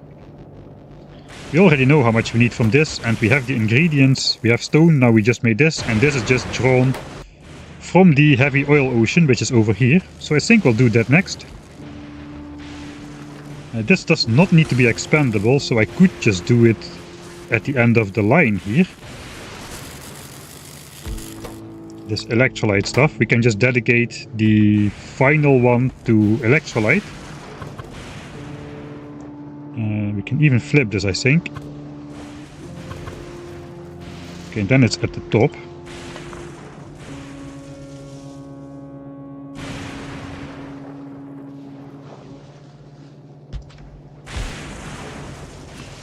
So this could connect like straight through here, and we have like 1, 2, 3, 4, 500 fluid buffer in these pipes. And holmium ore at the back of this belt to make more if we need. So that is nice, because that means if we don't have a big buffer of this, we will not be over consuming a lot of holmium ore into this recipe and waiting for the giant buffers to fill up. Once these pipes are full, these can no longer consume more than they need. The holmium will back up over here, and when it's backed up all the way to here, then the holmium will just go into the other 3 destinations. I should probably make a proper 4x4 splitter in that case, because if this backs up, the rest we're gonna get 50% into this one. I guess that is okay. We can dedicate these two to the plates, and we wanted to combine this one and this one for the science pack anyway. It kind of does make sense to do it like that, I think.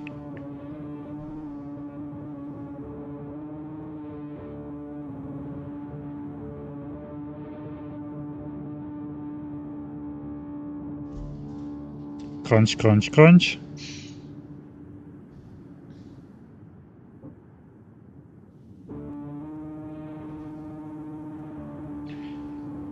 Uh, 37.5 flows here. We are stashing this up. Yeah, I definitely don't want to. I don't want more to go into holmium plates. So yeah, let's combine it with the science pack.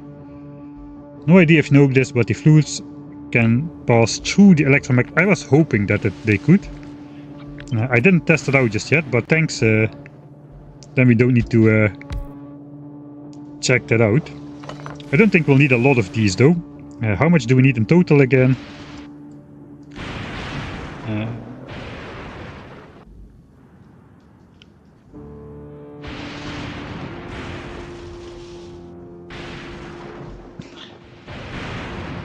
Alright, yes.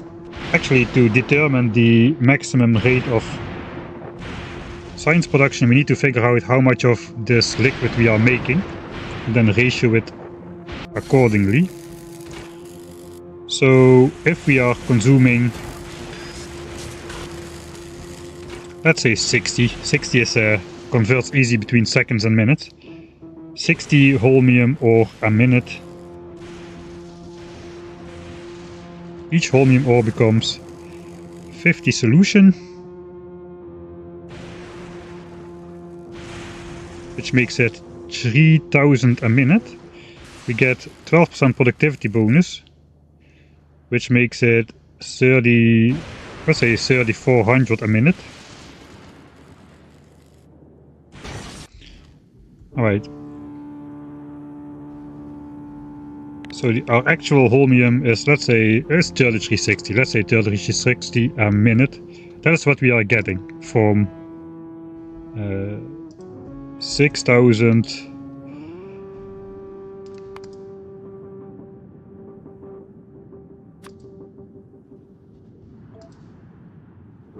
Sorry, 60 ore per minute becomes 3360 liquid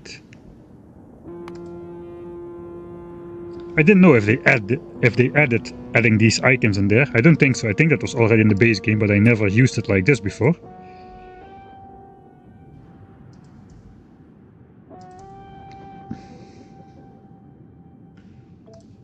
Okay, so this is the actual ratio we've got. So this is basically the amount we need to make one science pack per unit of time. Let me quickly divide 3360 divided by 60. That is 56 a second.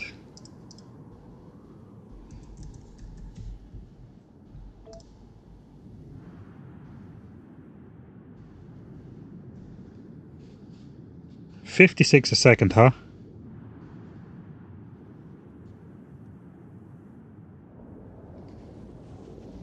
Okay, that is not a lot.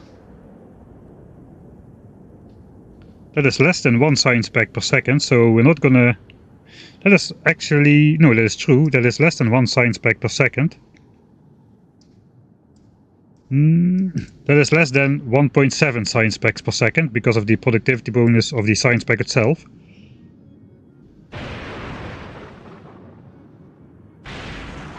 Mm, 75 divided by 56.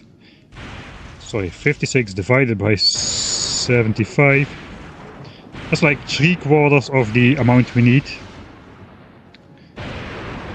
to make one science pack. One set of science pack ingredients a second, but if we multiply that by the productivity of the science pack, we should be able to make about 1.27 science a second, which is roughly 75 science a minute. Okay, so our goal, 75 SPM.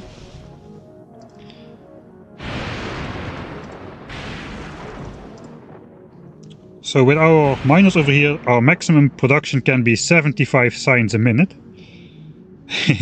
Alright.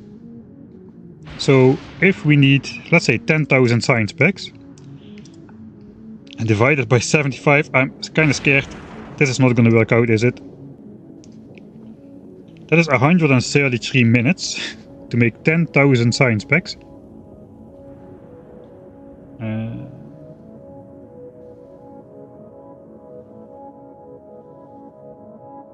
Yeah, that's a long time.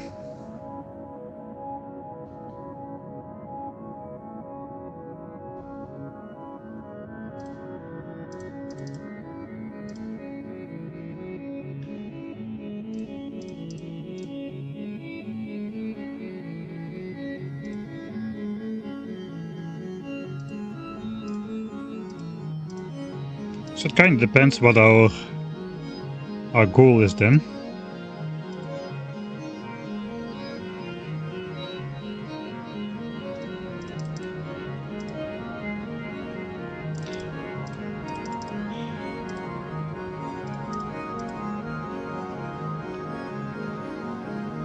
Alright, that is 9,000 science packs per 2 hours, so that is 4,500 science packs per hour. Is 4,500 science per hour.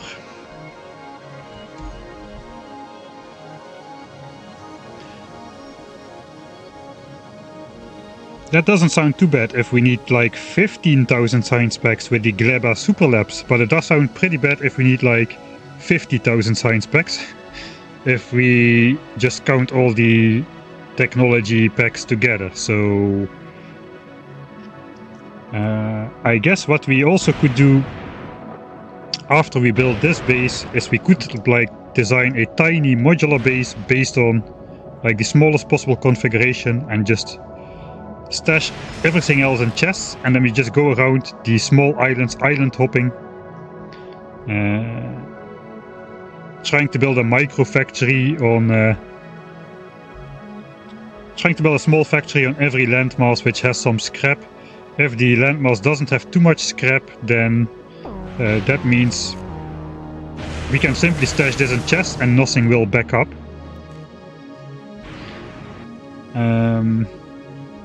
And we can just go by later to pick up the science. So after we build this base, we can start producing science big time with a real base, like a real actual base, and then we can spend the rest of our time making small modular bases which don't do recycling, but just scrap all the scrap which is not needed, and later we'll just drive by picking up all the signs again. So that is one way to approach that. I don't know how much signs per minute we produced.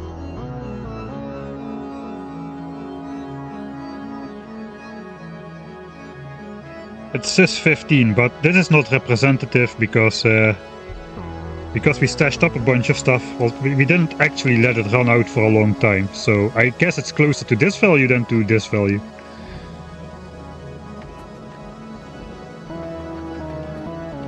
Alright, and this needs to go towards science.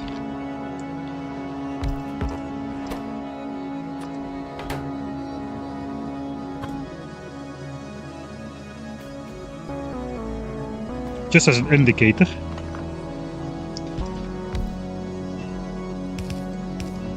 For later, this needs to go towards the actual science pack. This goes towards the actual electrolyte processing, and then these two together go to plates, so these can be connected.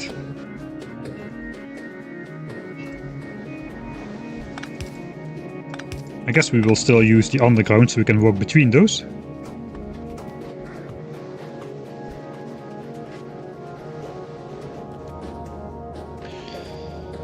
Okay, so then we will do the plate thing. We are going to overbuild plates a little bit. We are going to assume these are running all the time, which they won't be, but we are going to assume that anyway. Now we can actually use the mouse over then. These will produce 9.52 liquid a second. So let's say there's roughly 40 liquid a second. Assembler, which makes plates.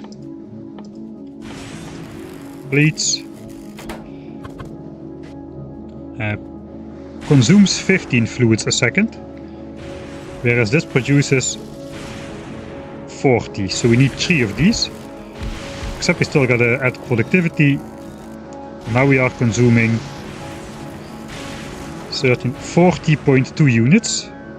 These will never produce 40.2 units. So that means this just goes right on top here.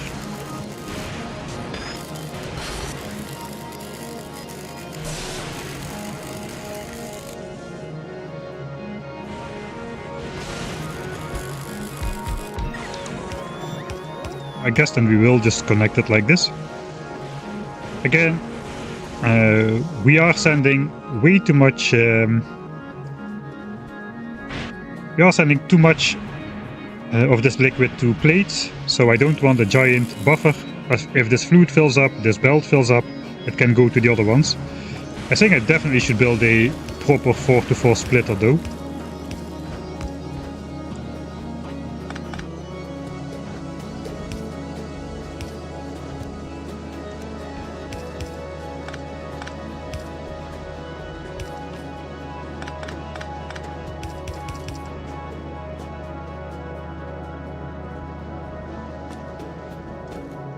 All right.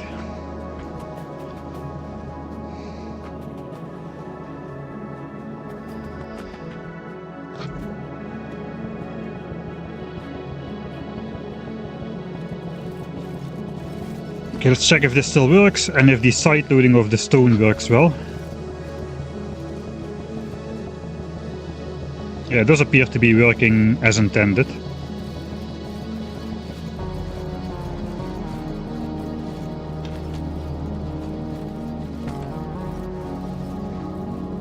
Okay, so that part works well. The ice cubes should work well. These have some water inside. I'm just gonna throw my ice cubes in here.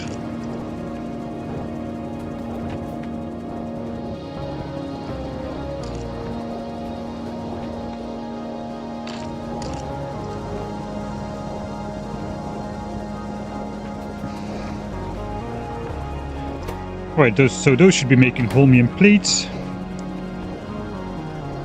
How many holmium plates are we gonna make? 2.1 per second. So that's like less than half a belt. And that's our first thing which is actually coming out on a belt. Okay, that's the whole main plates done. The electrolyte, we still need to figure out if one machine is enough. I kind of forgot about that. Modular mini bases sounds like a good plan with the leg of rail. Yeah, because we can just drive around and pick up the signs again. And if we have a small base, I think we won't go to the really small islands with the rich scrap.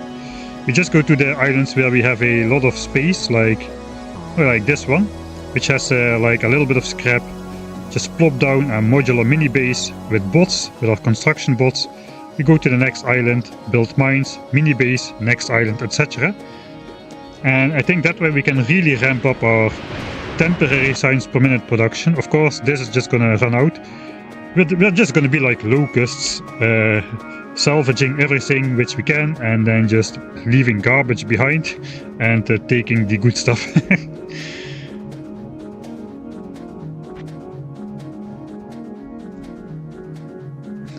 Australia Island. Don't forget to build the rocket. Yeah, we're gonna do the rocket stuff from this base. We are not just gonna trash everything at the end. We first will put everything in like 4 chests per type of resource or something, and from that we will simply build the rockets as well. You're already gathering someone else's garbage. Yeah, we're just next in line in the garbage process over here.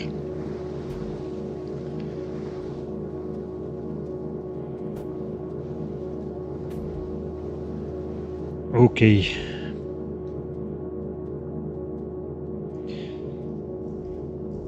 This thing, I forgot again. Electrolyte. How much do we need? Map. In total, we said we need 19 units of this a second. This makes 10 in 5 seconds, so that's 2 per second, but with the built-in productivity it's going to be 3 per second. With the modules there's going to be 3.4 per second, and the crafting speed will be 1.5. There's going to be 5.1 per second. Let's see if I got it right. 5.09 a second. I think it's actually 5.1 a second. I think that's some rounding, floating stuff. Okay, but 5.1 a second, that means, oh, that's going to be expensive in terms of power. We're going to need 4 of these machines to convert all of this. So we actually will get a chance to... we will get a chance to...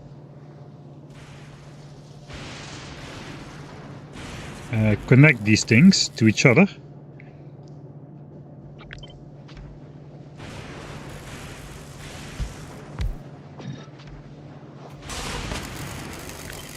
I don't think we can cannot get that rotationally done, right?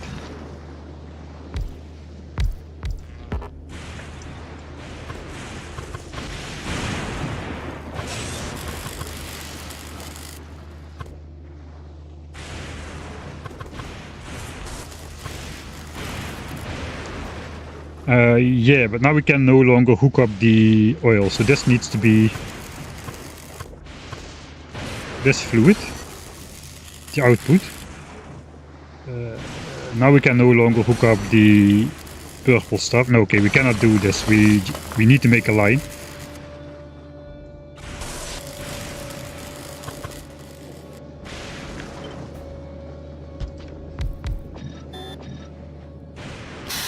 Alright, how about a horizontal line? Technically,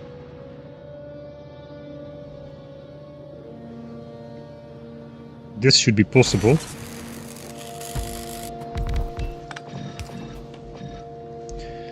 Thanks, Draktool, for your Amazon Prime subscription.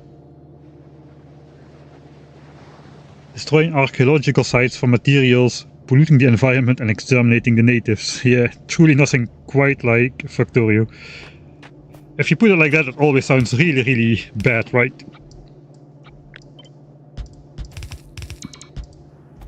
Alright, so that is okay. We have heavy oil, which goes in here. Heavy oil is quite simply, we just pump it with a powerless pump.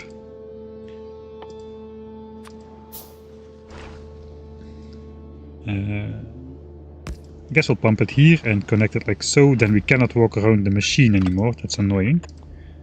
So perhaps we can do this instead. We can walk through here. So this is really fast.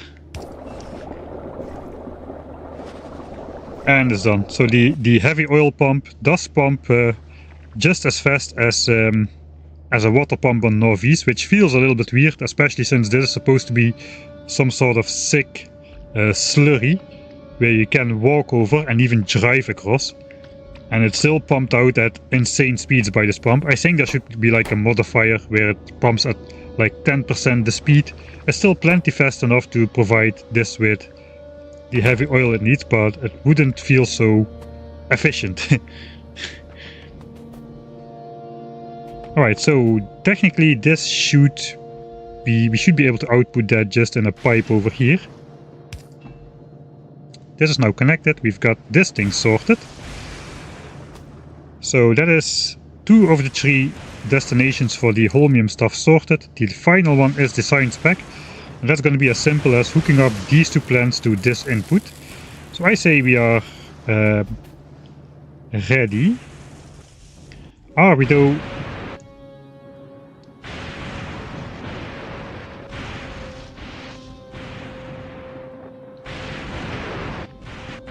Alright, so if we are going to be making 75 signs a minute, how much is this thing actually going to make?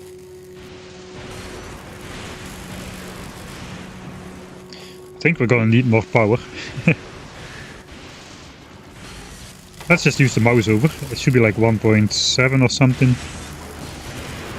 0.25 a second at crafting speed 1.5. So that is 1 every 4 seconds or 15 signs a minute. That means we need 4 science assemblers to keep up with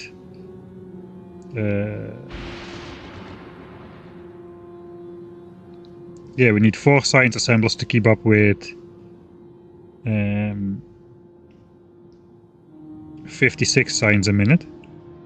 I'm already counting that we are mining 6,000 scrap. We're actually gonna be mining 7,000 scrap in the beginning. Maybe I'm approaching this a little bit wrong. Maybe I should overbuild everything slightly, because we should just start thinking about the highest value we will extract, and overbuilding so we can always process all the stuff in there, because the stuff which we are not gonna be processing is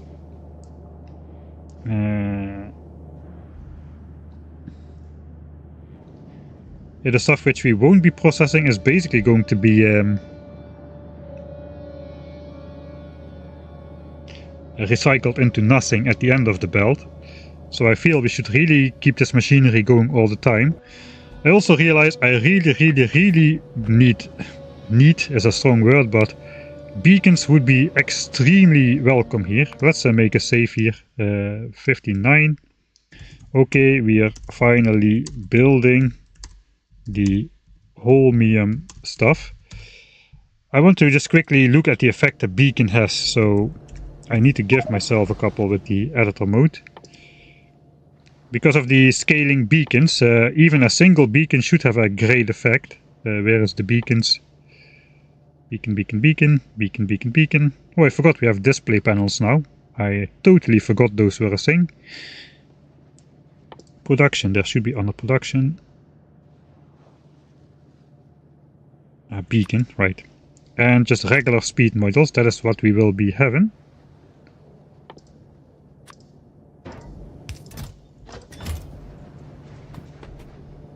So instead of using 6 megawatt per machine here, which is we're not gonna have that power, I think. 12 is 24 megawatts of production just for this fluid, another 24 megawatts of production just for the science packs. What if we just have this machine here and 1 beacon next to it? The distribution efficiency is 1.5 if you use a single beacon, so that is effectively 3 beacons in vanilla, now multiplied into 1. So now this electromagnetic plant has a crafting speed of 2.7 with the same productivity bonus, which is almost twice as fast as this one, and instead of using 6 megawatts it uses 9 megawatts.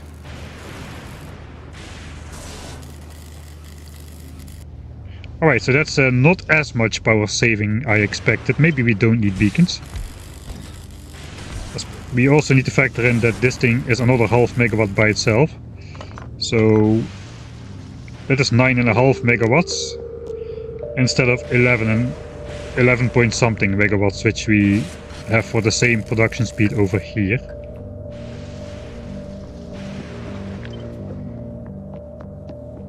Okay, yeah, we don't need beacons. Let's load back before we used editor mode. Looks like we don't need the beacons to save power. Unless we use efficiency beacons. Are those a thing? Efficiency beacons could be really strong. Sorry about this. So normally efficiency beacons don't really make sense because they save pollution, I guess, but we don't have pollution. Efficiency modules save power, but the beacons consume half a megawatt a pop. This may be one of the only times when it actually makes sense. Let's just test if we can put quality modules in there.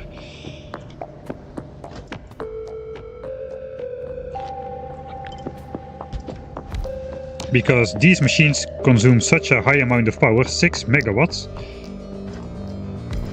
And the beacons is basically 3 beacons into 1, so it's only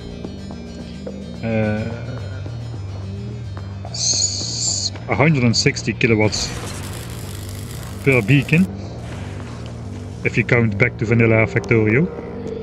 So now we lost 1.8 megawatts over here. Yeah, this is going to be diminishing now.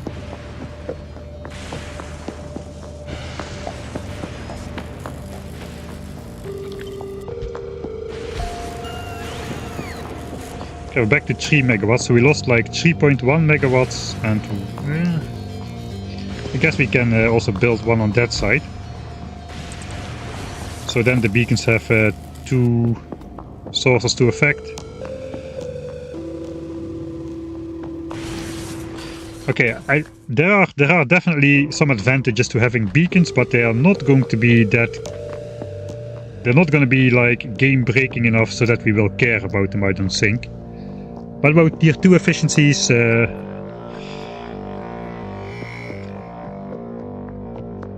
no, looks like I thought they would buff the tier 2 and tier 3 efficiency modules perhaps, because tier 1s are incredibly strong, tier 2s are expensive for the little bit of increase they get. They only have some very niche uses, like minimizing pump jack pollution and power usage, because there you can only insert 2 modules. And the efficiency tier 3 module is just an absolute joke. It is extremely expensive and extremely underwhelming compared to the other 2 modules. They aren't expensive here, that is true, but we are designing around 70% productivity now. So Mars module still is expensive, no matter if we get the chips quote unquote for free. We still need those chips to make actual copper and iron and green chips and whatnot. So I will over design a bit, I think. This is already over designed for consuming 6.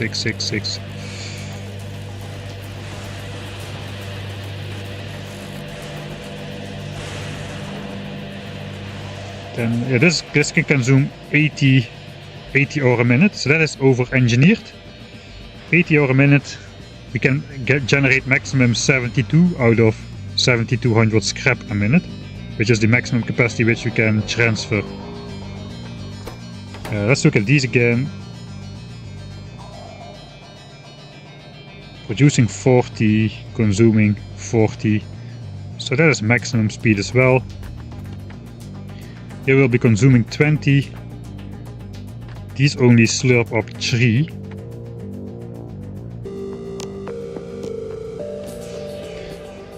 I don't know if I load it again after going into editor mode.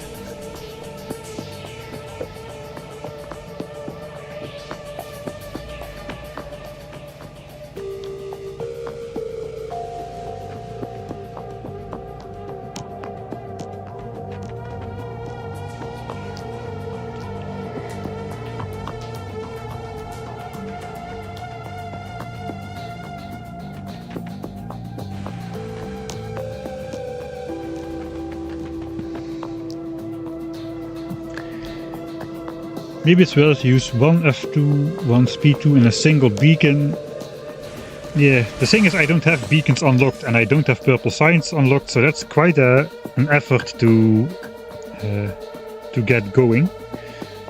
We may actually try to set up some science production on this planet with the leftovers after we are making the electromagnetic science pack. We'll see how long we have to go on the... how long we have to stay on this planet.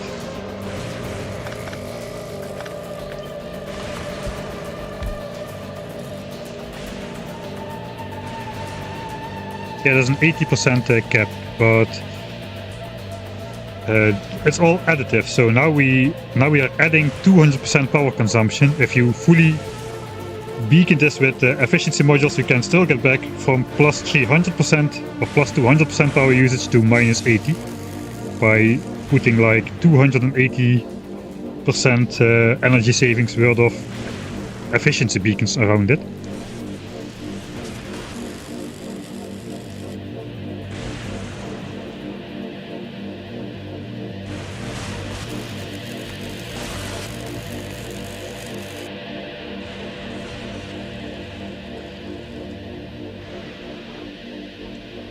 Alright, so I should not be assuming 56 a second. I should count with... let's copy this tag. If we say we get 72 a minute, that's basically a factor, that's 20% more. 20% more on 56. It's like 11 extra, 65 signs a second.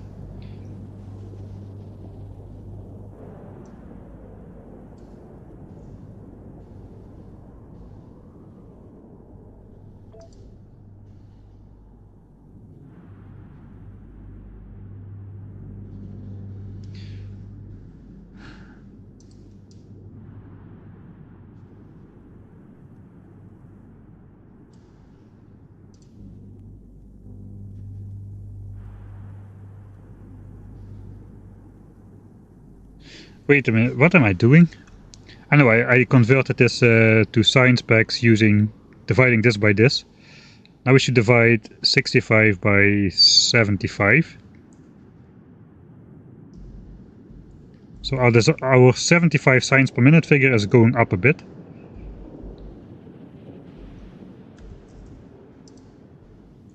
No.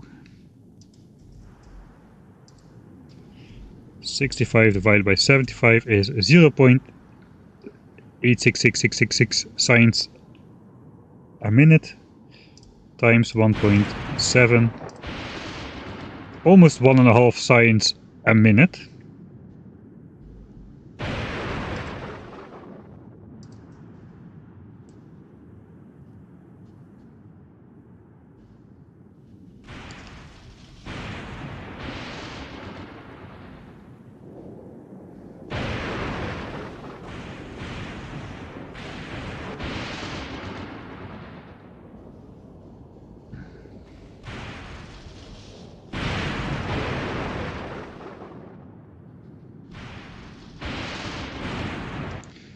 I'm getting confused in my own numbers here. This was just per unit of time, this was just the ratios, so I should not really be looking at that. Unless I know how much cycles per minute I'm going to do less than 1 cycle a minute. So we will need less than these numbers which we described here. Sorry, I'm going to do less than 1 cycle a second. As even at full production we can only get 65 fluid a second, and to make 1 cycle a second we need 75 a minute. So I can just basically use these values for the actual production rates and be safe. Okay, no, I reconfirmed what I wanted to do. So we will never be consuming more than 19 electrolyte per second. So if I build 20.4 electrolyte a second, we can definitely consume all the holmium ore, we can definitely consume everything, and we won't be trashing resources because our holmium setup is underproducing. That was the main danger here. So yeah, that is done. Alright. This just goes into science and that's it. The holmium will automatically redistribute to the other sources, that is fine. And we do want to stash up holmium plates, because holmium plates are used in a lot of things. A lot of things which you just want to build one time, like the mech armor. But also basic things. Is there a back button? Yeah, there is. Nice. Also basic things like the actual electromagnetic plants we are using themselves require 150 holmium plates a pop. So let's see what more holmium plates are used for. These two intermediates. Lithium.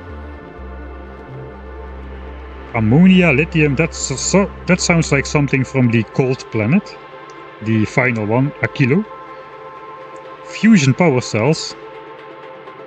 The Tesla gun, which is a one-time craft.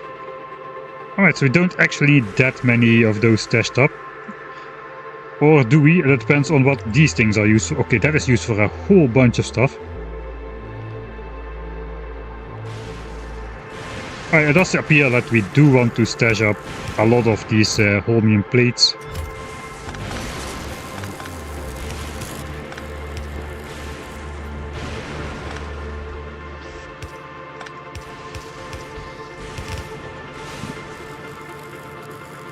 So maybe we'll do this. We'll always have access to like 12,000 of the things. And then we can probably make anything we want, really. This is a good plan.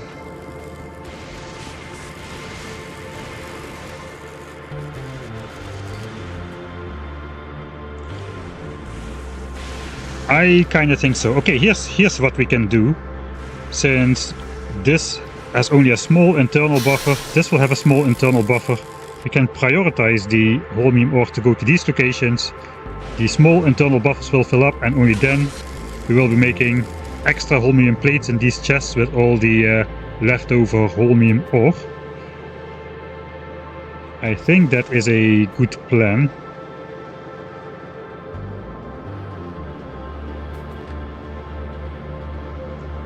Thanks Gunther for the Prime subscription as well.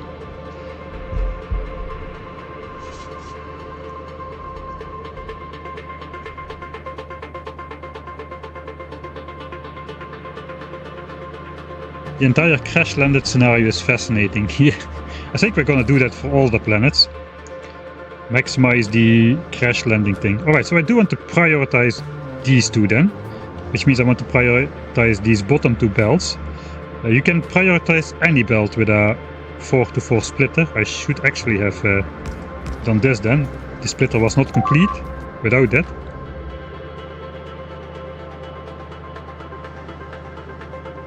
Filtered long inserters to grab from all 4 of the mixed belts. No, we won't need to. We probably will use stone in other areas anyway. We are already grabbing 4 times as much stone as we need. So even if a variance in the recycling process tries to F us over, it won't F us over by a factor of 4. Same for ice. We don't need to grab from all 4 belts. All the resources will go in all the belts anyway.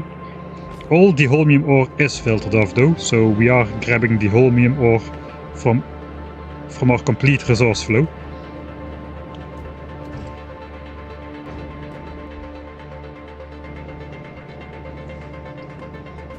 Yeah, so we want to prioritize these two belts.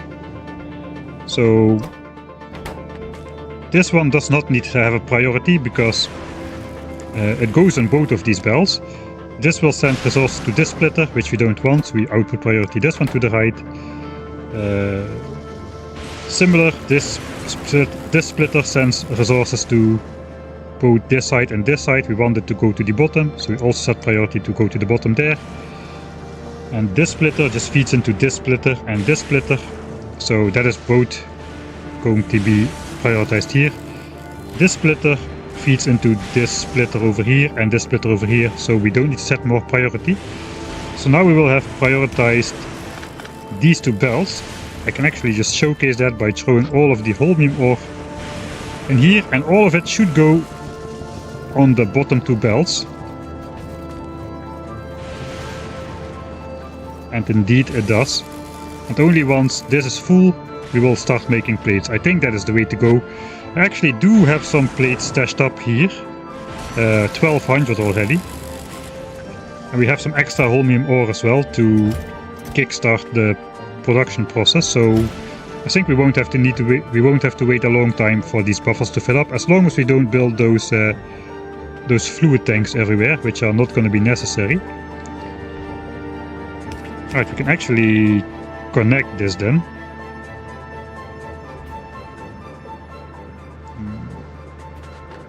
I still don't want to actually connect this.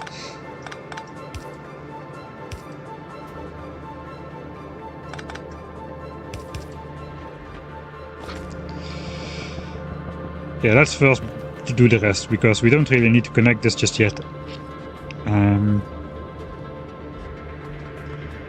Right, then science packs. We can also read the science packs information. We'll be producing 4 a second. We were aiming for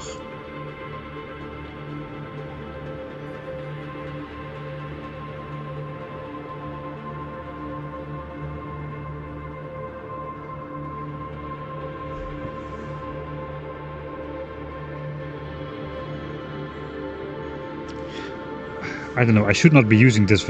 Something is wrong with my way of thinking here. Something is not right.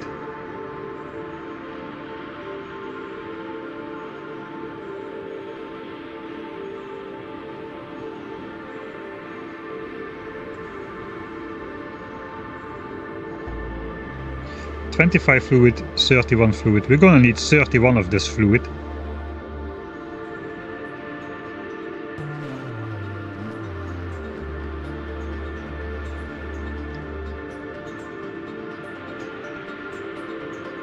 At least 30. We'll need at least 30 of that fluid. We need 2 more of these things. I'm pretty sure.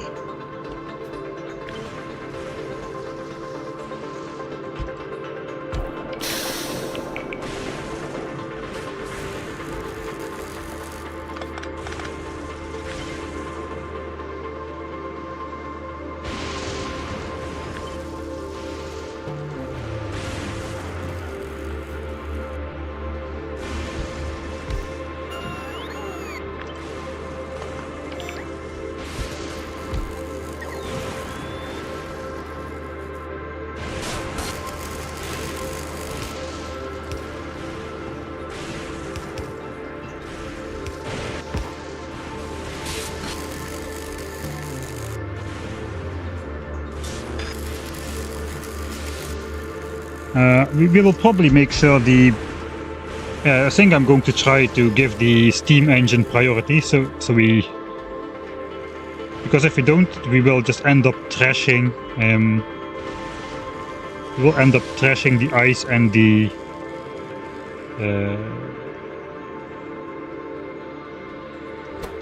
Actually, no, it does not really matter. You know, we could actually set up more steam engines. Like a sort of an accumulator thing.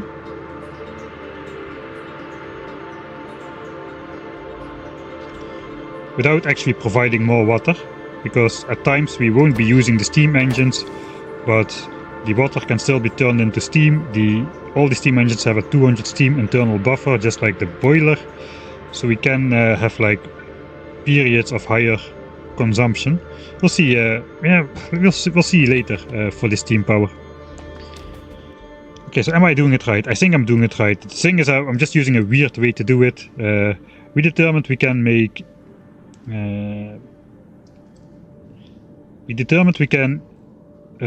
need 75 units of this stuff for 1 cycle of science production. We can make 65 a second at top speed, so that is less than 1 cycle.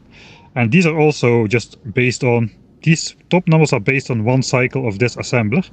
So we are producing less. So if I just take this face value of production, which is 25 plus 6 for the electrolyte, that is 31. We need 31 for 1 cycle, but we cannot do 1 cycle a second, so I can be a little bit less than 31 a second. And here we are making 30.6 a second. So yeah, I think now I'm doing things right. So let's redo the holmium plates then as well. I should be making I should be consuming 31 of this fluid. I think I'll check like that. Or producing 1.6 plates.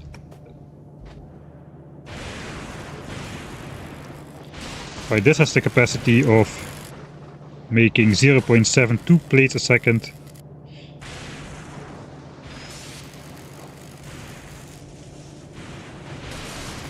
Yeah, we are already overproducing here because we based it off this number. Okay, so this is good. I could actually just make I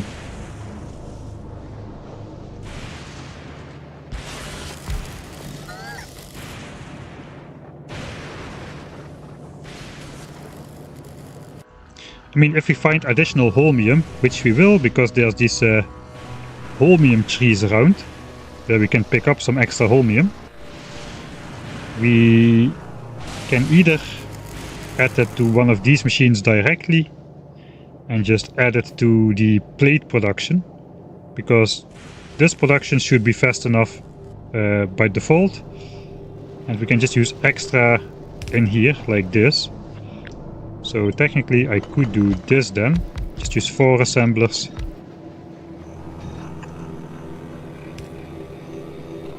Like so.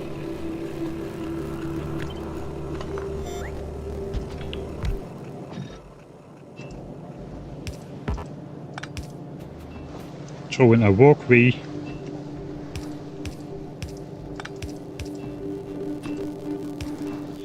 And just a manual deposit chest where we can put extra holmium ore inside. Then we do need some stone off of here as well.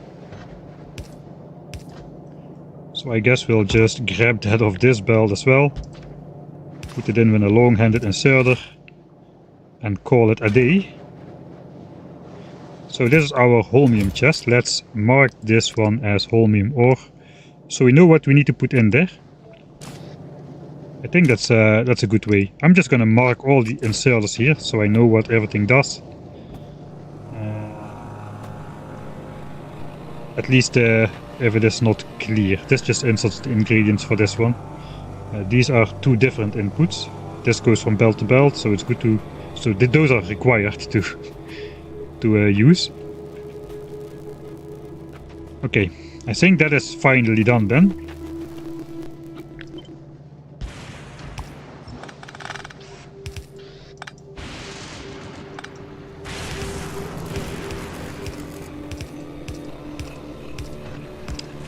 Alright, that goes wherever. We'll see where that goes.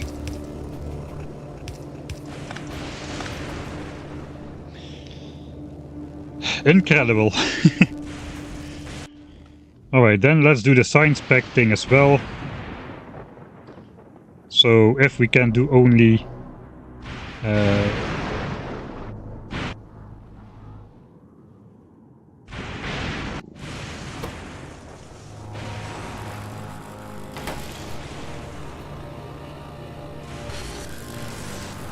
if we can do like 1 cycle per second, You just gotta figure out how many seconds this takes. This takes 10 seconds at crafting speed 1.5.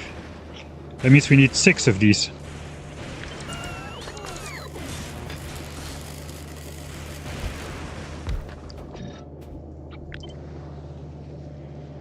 Right, 6 of these. 6 of these can make 1.5 signs a second, which is 90 signs per minute.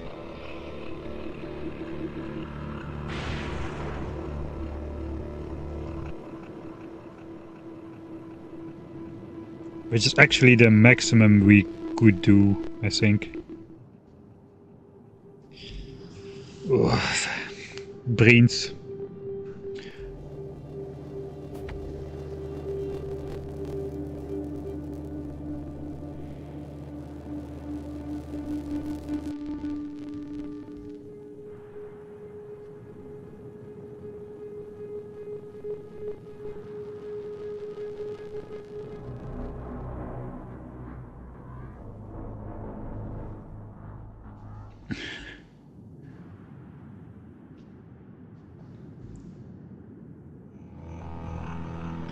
Okay, I based 75 signs a minute of this figure.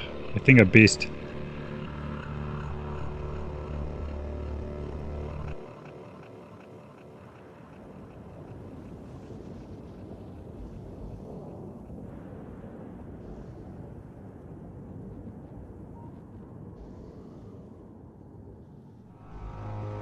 Yeah, 56 a second is what we get. We get 65 a second from 72 ore a minute.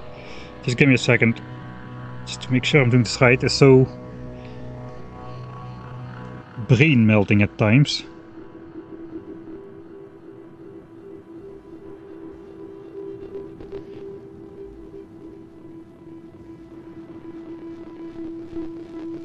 $75 for one cycle. We don't have 75. We just presume we have 75, so we can do 1 cycle per second. But this thing does not produce 1 cycle a second because the crafting speed is 1.5 on a 10-second recipe. So I would need 6 of those to get to almost that value. I think 6 of these is right. Incredible. Okay, we can change the fluid inputs, I think. Oh, not quite. We can.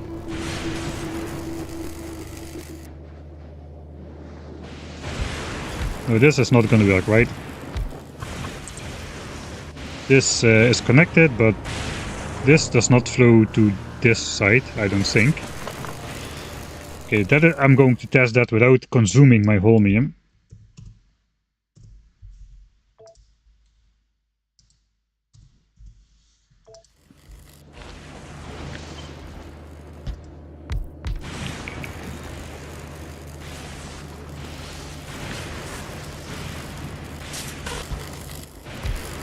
Alright.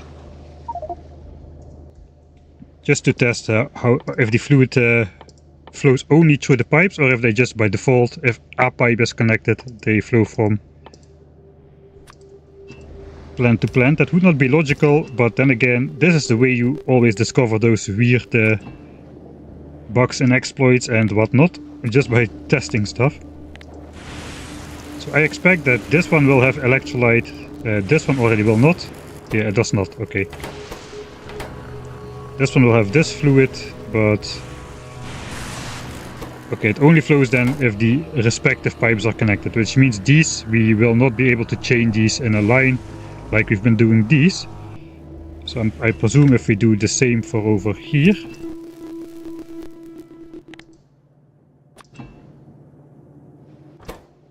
I guess we actually, here it's an output, so...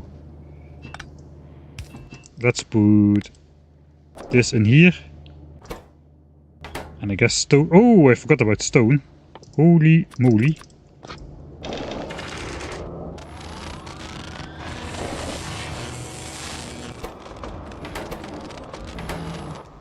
Alright, and I put one of these out there. All of these will get drawn empty, right? Yeah, this. Okay, so this can flow out through here because it's all the same fluid. If it's not the same fluid, then obviously they don't connect, he would say, but it's good. These things you need to test. Can you afford 36 megawatts? Yes-ish. If we don't consume ice anywhere else in the base, we will be eating up all the ice for 36 megawatts exactly. But we will be consuming ice, so we'll just get as much power from the steam power plant as we have ice cubes left over at the end. Alright, that basically means we will have to make a regular setup of 6 of these in a line.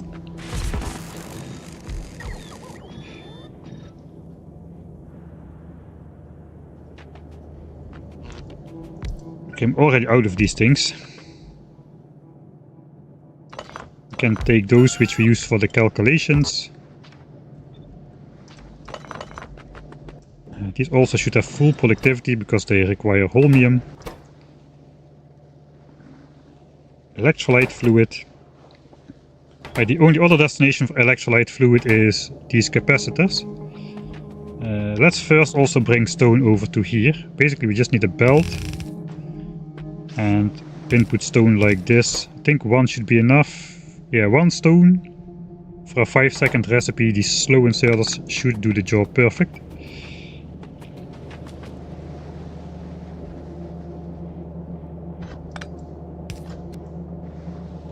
So I guess we'll just... Okay, I see. How much stone do we need for that?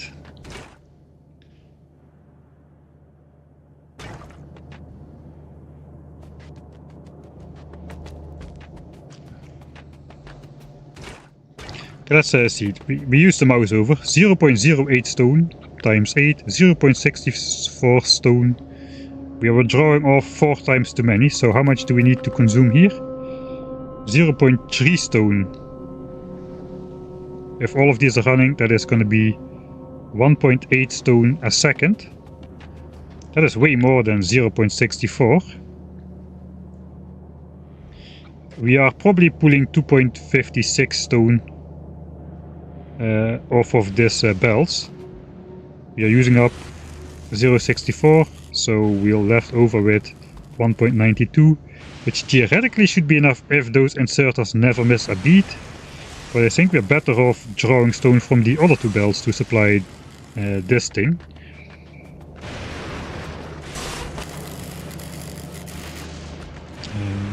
Kinda would like to have this flow in from the bottom as well though.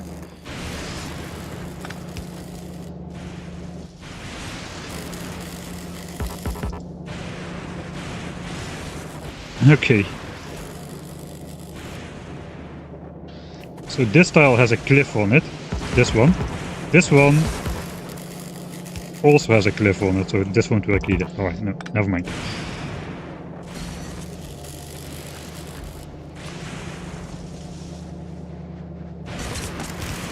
We could do this, where we just mark stone on all of these. We just put it against the belt here.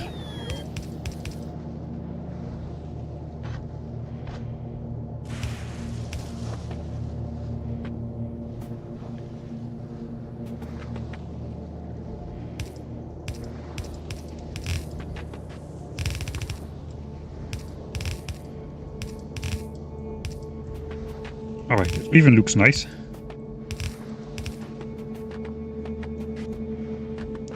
So that is then stone for here. We just grab as much stone as we can get. This belt will fill up quite fast anyway, so... actually now I'm messing with...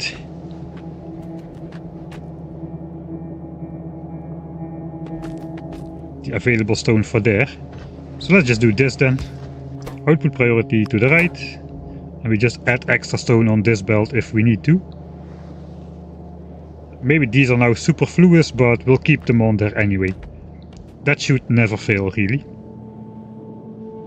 Oh, we're getting there. It's turning out to be a fun little project. Resources are already waiting. These, you get these stretches of resources if the recyclers fill up, because they in the output in order. So instead of the jumbled mess, now we have these stretches of stuff. That is why I wanted to switch it on at the last moment, but yeah, it's not really viable to do that. Let's just design like this. I'm gonna do the hydrate thing. Sorry C-Rex, you've been spamming hydrate again, and I'm just blabbering away. Are there bats in this game? Not that I know of, but I would not be surprised if at anything really. I'm not sure. I think the devs did not spoil everything into the Friday Facts.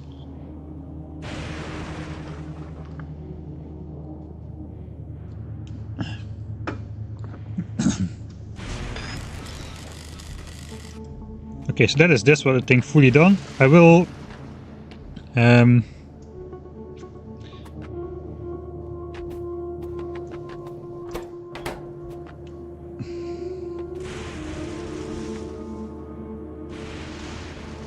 stay hydrated, yeah.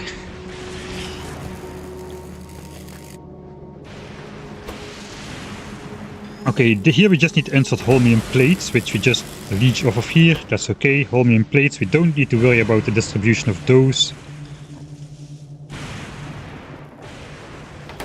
Ah, you need stone on the top side as well. Yeah, that's a good point. That's just underground belt under the underground pipe. I guess I also need to connect this to here. And we need to place back the heavy oil pump. Looks like walking between this is going to be... We can just walk around over the heavy oil. It's a bit slow, but it's not like we cannot walk there. Like in Northeast, we cannot walk over the water. So, yeah, that's good enough.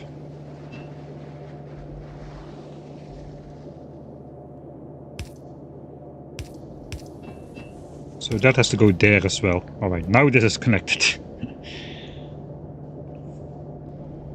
Then stone.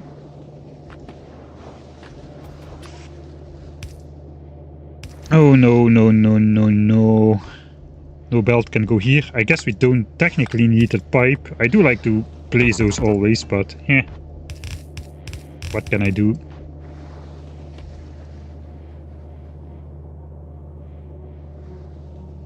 Yeah, that's gonna be like that. These are for somewhere else. There's one more with fluid, right? This one has the electrolyte fluid.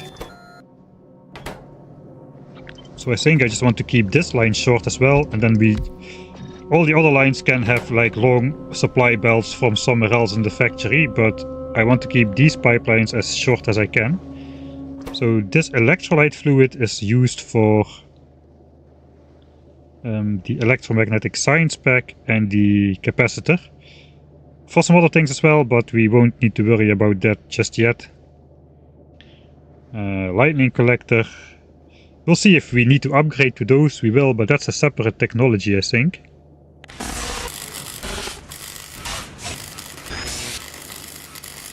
Yeah, we need to research that with science packs, which we don't have.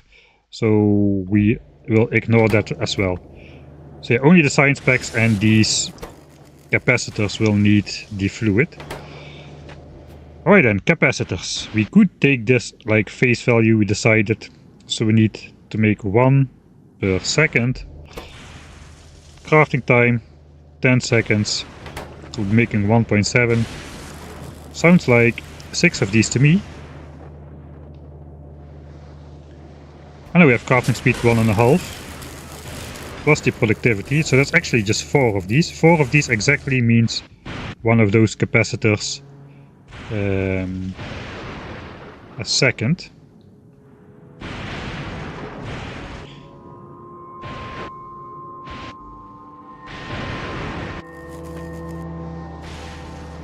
This is chainable again.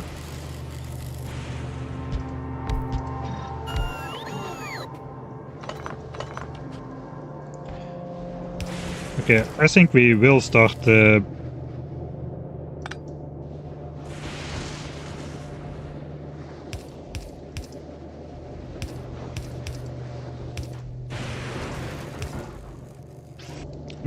holmium plate production with the ore we collected from chopping those holmium trees. Because I'm going to need more electromagnetic plants. I can make a couple, but I'm not sure it will be enough.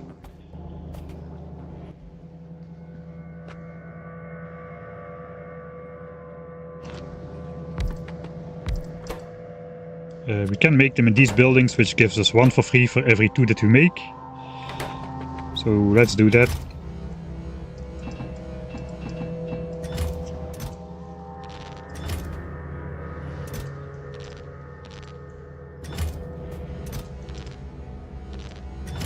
We need the refined concrete. And the last ingredient is steel, of course. Steel, it's always steel. I didn't actually bring a lot of steel to this site. That was not necessary because we have infinite power. Or infinite free restoring power, I should say. That's going to be another 6 plants. Let's watch the animations.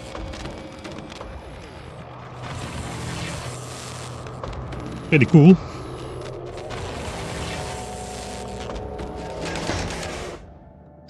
Yeah, pretty cool. So now we got 6 more of those. With the holmium I've got, I can make another 6, but that's it. After that there is no more free. I cannot make more of those, so let's grab the holmium ore. Guess we can grab some of the stone as well. Oh, I have a bunch of stone already. I need 2 stacks and a bit, so yeah, that's actually perfect.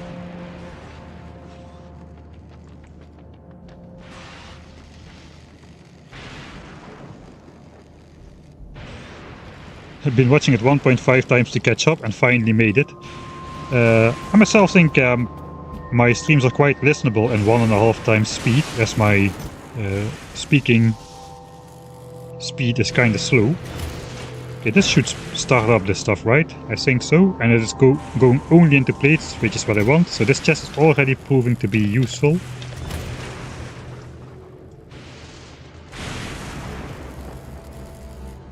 Oh wait, I didn't set up this.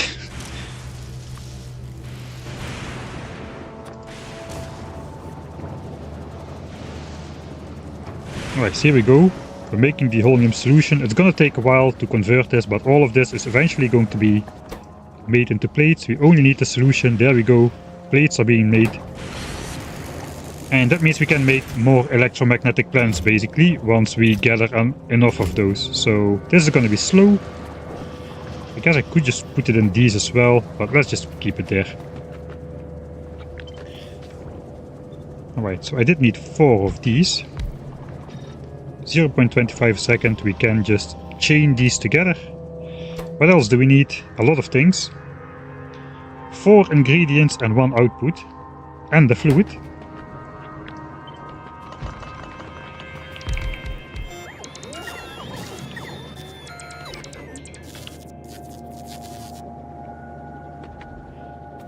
Wait, so this is actually not going to work, because this is the output. It won't flow back into the machine. This is just going to fill up and do nothing. I do just need to connect it to here directly.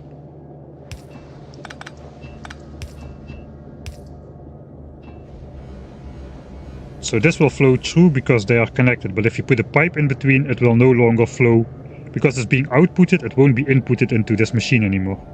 So I think we need to do it like this. That means we will need one of those long ones to bridge this. Or just go around, but you know.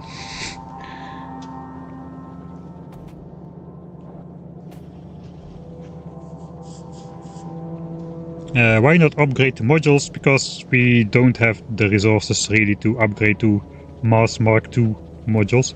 And the Mark IIs are not really worth the upgrade, I don't feel. We go from 70% to 80% productivity on these things for a pretty hefty cost, so I don't really see it being worth it all too much. Let's just cancel this lightning collector. We are protected anyway. Yeah, we are, by far we are protected anyway. Okay, so this is done. Okay, so this is going to be a bit more complex. We need to hook it up to the pipeline. But we also got to figure out how to input 4 different ingredients. and the electrolyte fluid. The fluid we can just connect from one of the sides. And then it should flow through these machines again. Right. I mean, this should work, I feel.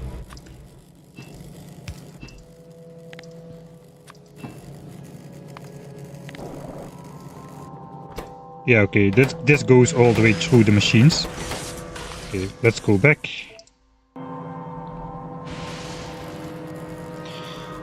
Factorio gets harder because of this DLC, a lot, yeah. So the northeast part to getting to the rocket gets easier as you no longer require yellow and purple signs to do it. So you can make rockets with... God dang it. How did this get unmarked for deconstruction, I wonder?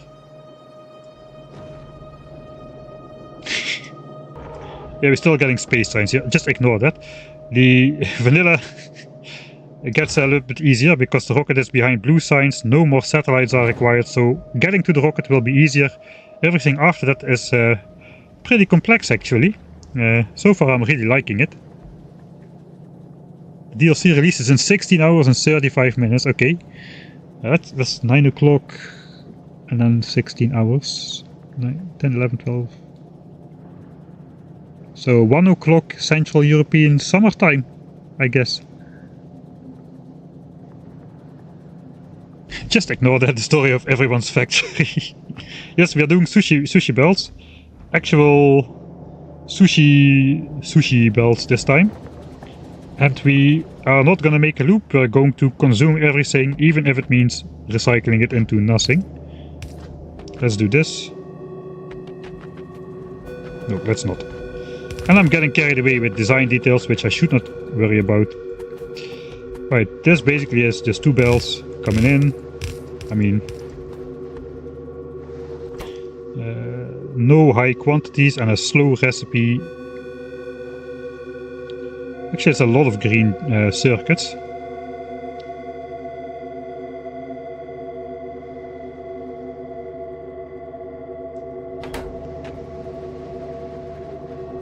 .4 green circuits a second, so that's still half a belt.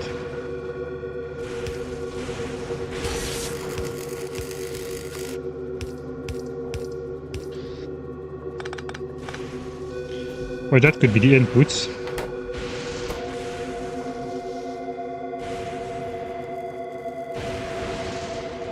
And then the output.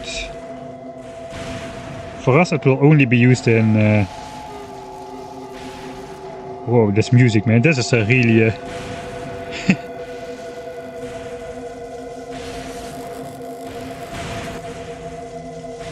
dissonant.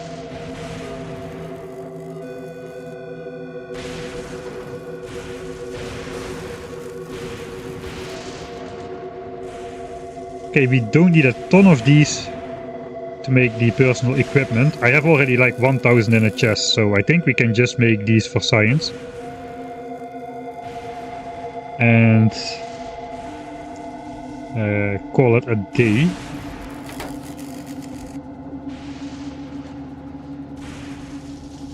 So we'll just output these on a belt.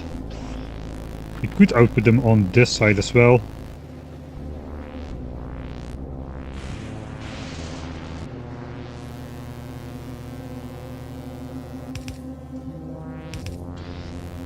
Just keep everything on one side.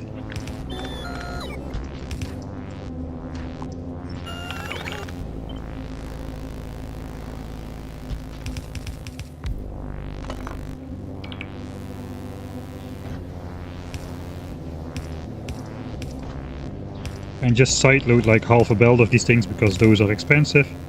Light is in the way.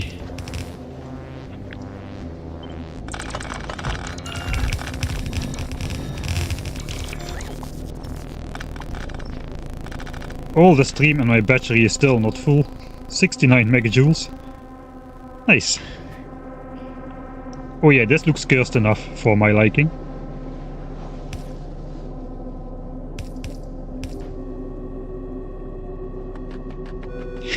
Yeah, this looks really weird. Let's use this design. Okay, Okay, so now we just gotta figure out where to paste that. If everything is on one side, we can just put it on the end here.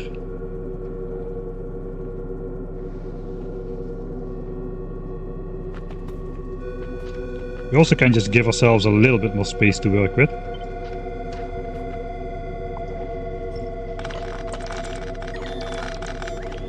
Weird design for a weird planet.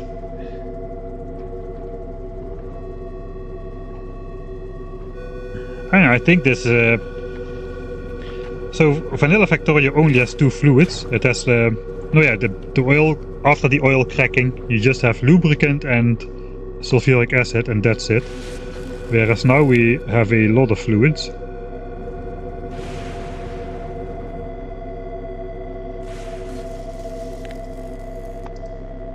That's a lot of different fluids. I think it's it is not as complex as space exploration, but I think it's more than halfway there to being as complex as space exploration, really.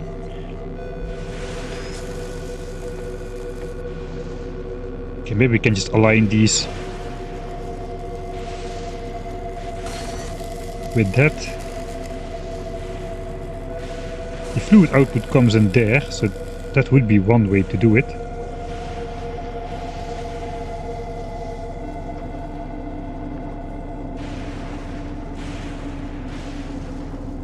I know that is not the fluid output.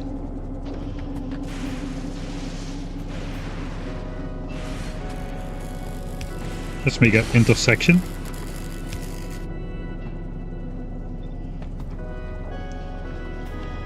Right, we'll align it with this and with the fluid pipe, so like this. That is going to be the final location. Let's do it. Alright, we're getting the holmium plates.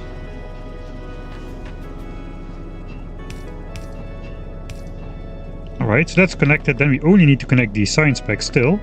These things are only used for science packs, so I guess theoretically we could just like even split this belt up into two.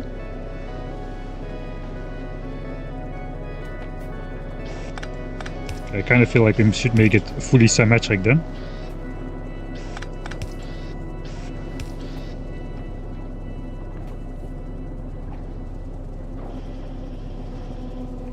Yeah, like this.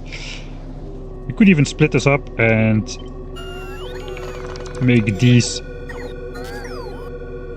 like this as well. But that does mean it cannot fit here because of the fluid input.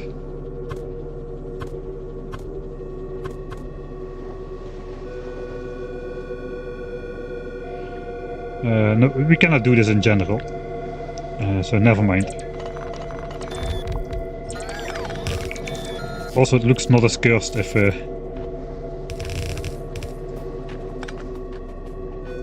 Yeah, we'll make these a bit higher, because we will need some space. No, actually we don't need some space. We just need accumulators. That's very easy to make at some point, so...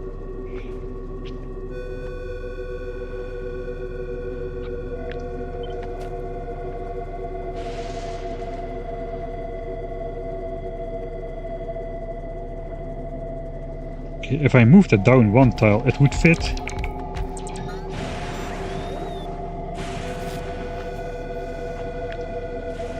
There goes my battery again, probably. As long as I keep the bots close by, we should be decently okay.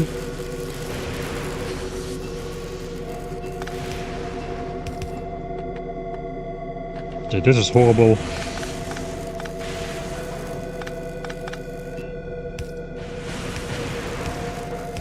I guess this is better then. Alright. We also need to connect that thing.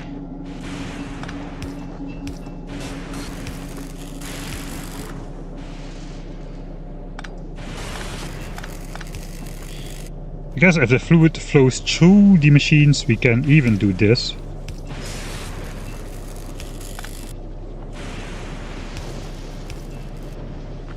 We have the input belts here. This input belt can start here, it's just side loaded. We need to grab the capacitors of this side then. We can even bring the accumulators in on this side of the belt then. We have accumulators, supercapacitors, and we just grab... Okay. Is this going to be fast enough? I do not have anything on there. Let's just test. Can a slow inserter grab something if it comes on this side of the belt? Looks like it can. No, it missed. It missed. It missed. Then there's the question, on which side of the belt does this inserter put stuff?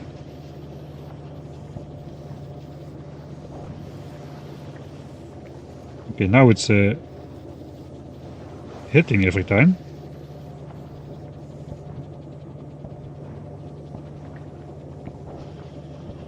That is weird.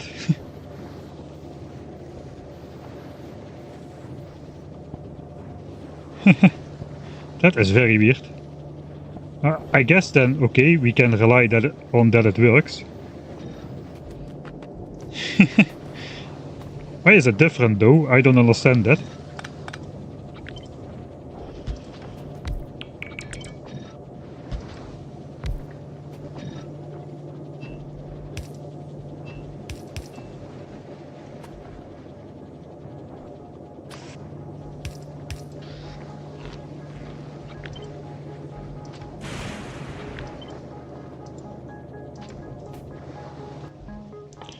Out of undergrounds.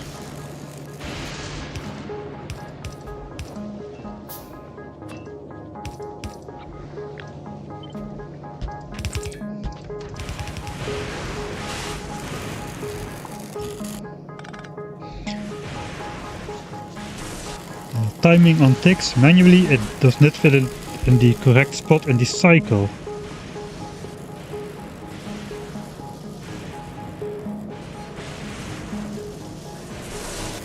Yeah, probably is some like weird case like that. I don't think I'll report that as a bug report. They made the inserters faster to be able to let burner inserters grab of red belts and yellow inserters of blue belts and that stuff. It looks like there are some edge cases in which the inserters still are not fast enough, but that's fine. I mean, it's a part of the game in my opinion, really. So only this belt needs to go further up to here. That will be the science pack. We need another set of fluid inputs on the top.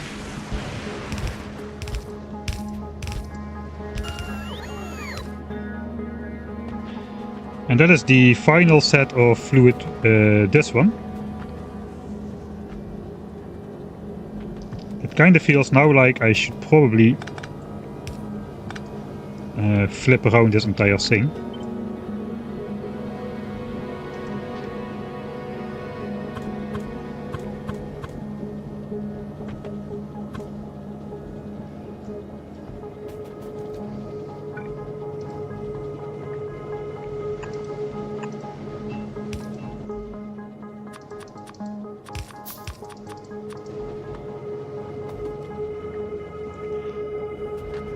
Because this fluid needs to connect to these two outputs.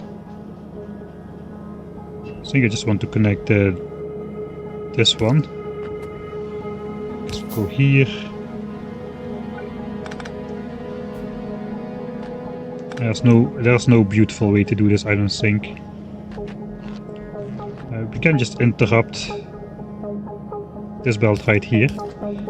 Kinda makes the block section complete again. And we can now actually sideload the accumulators on here like so. Perhaps even like so.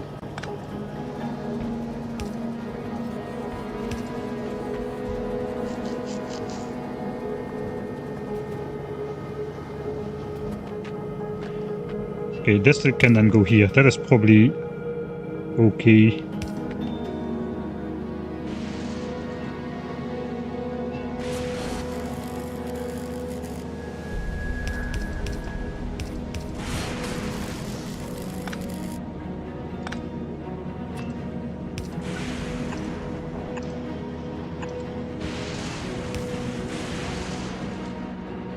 This kind of sounds like interstellar music.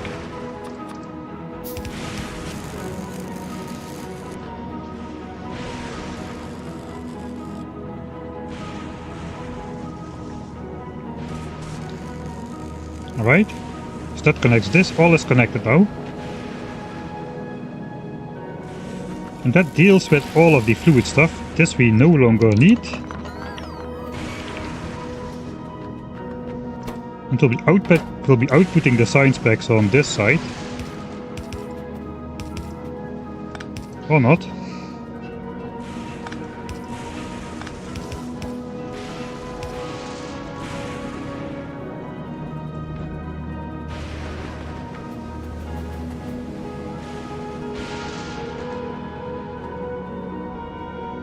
I really feel that this track is very much based on Interstellar.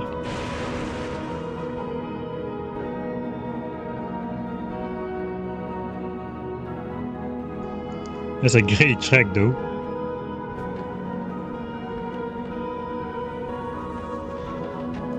So I can even do the output belt going straight if the entire build would go down like one.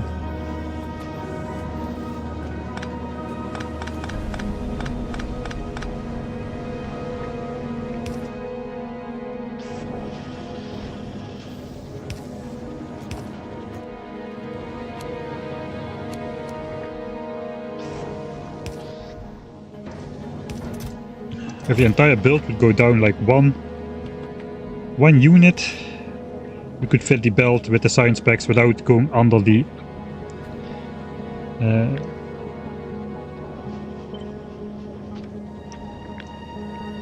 I'm gonna save first in case I mess this up.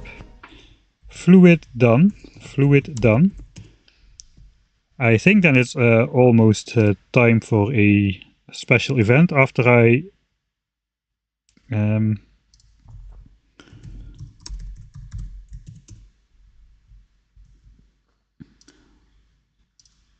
after you figure out the fluids and put this in the correct space, there's going to be a special event, which I'll talk about as soon as this is finished.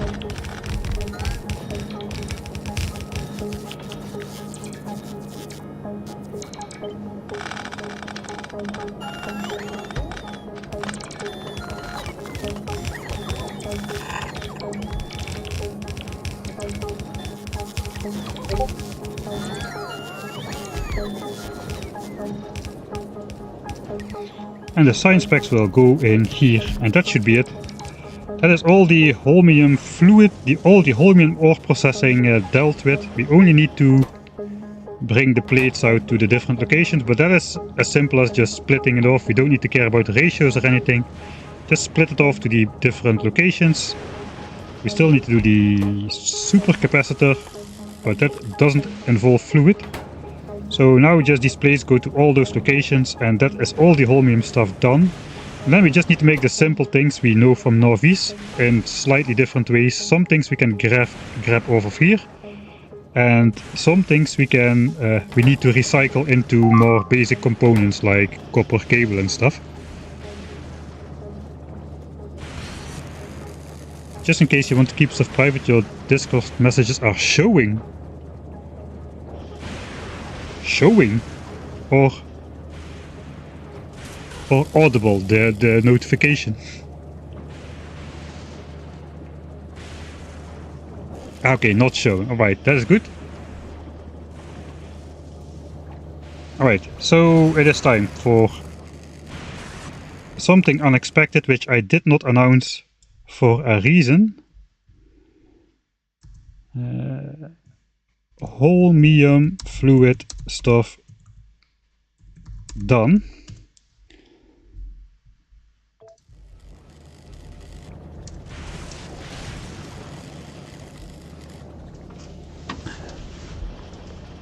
We saw text.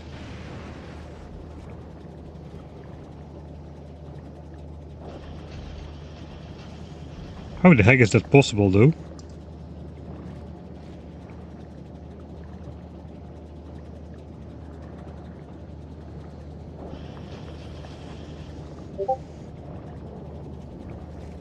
Alright, How the heck is that visible then? I don't see it on my Streamlabs. I don't have a Discord overlay, I don't think.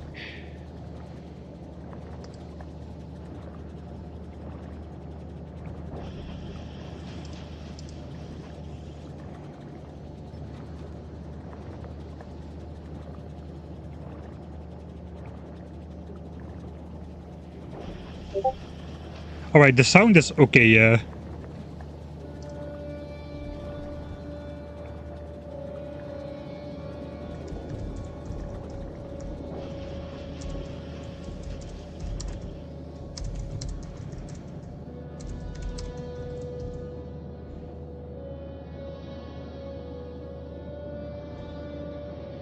Heck, what the heck?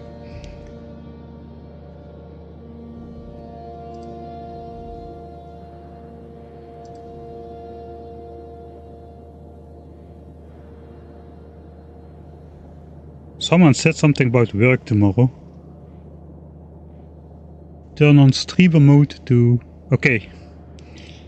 I disabled streamer mode to... because it... Streamer mode. The search function in Discord doesn't really work like that. Where the heck do I find streamer mode?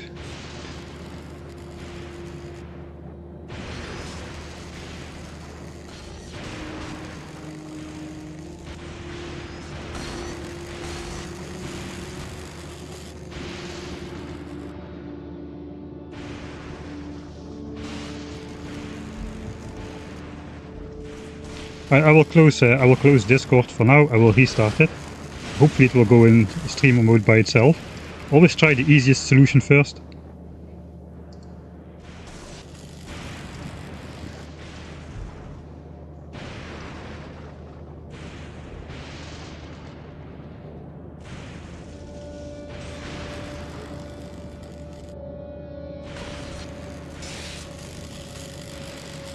Okay, now streamer mode is enabled. Alright.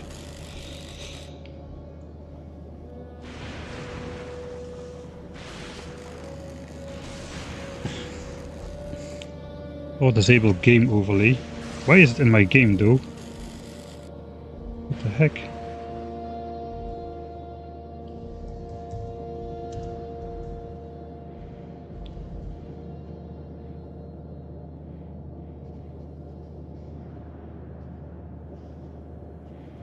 Right, we should be good then. Discord is in streamer mode. I just typed a message. Can you send a message back? Just to check.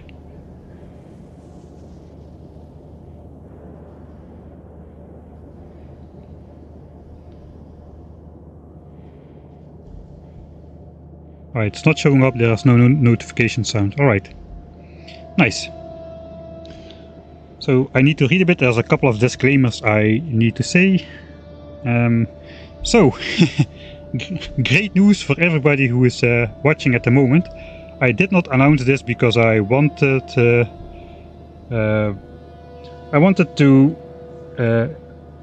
give these benefits to the actual viewers of my streams and not people who just come for this event. We have had an anonymous gifter who is giving away 5 keys for the Space Age game, so worth 35 bucks or euros a pop.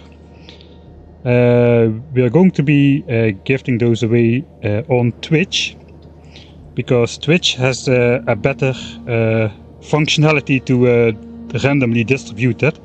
So for all the people who are now viewing on YouTube, just temporarily head over to Twitch and join the chat there. Say something in chat. After the giveaway is over, please go back to view on YouTube. Go back to the platform you were originally viewing on. I do not intend to steal viewers away from either platform, so please go back there after this is over. Also, neither YouTube nor Twitch have anything to do with this giveaway. It's just a real giveaway. There is no investment time-wise or monetary from you required. so we are clear of lotteries or contests or whatever. You just need to randomly be here. I did not announce this in any way, so nobody is here without them knowing. I do not want to benefit personally off of this, so that's also why I didn't announce it. I think that is all of the disclaimers out of the way.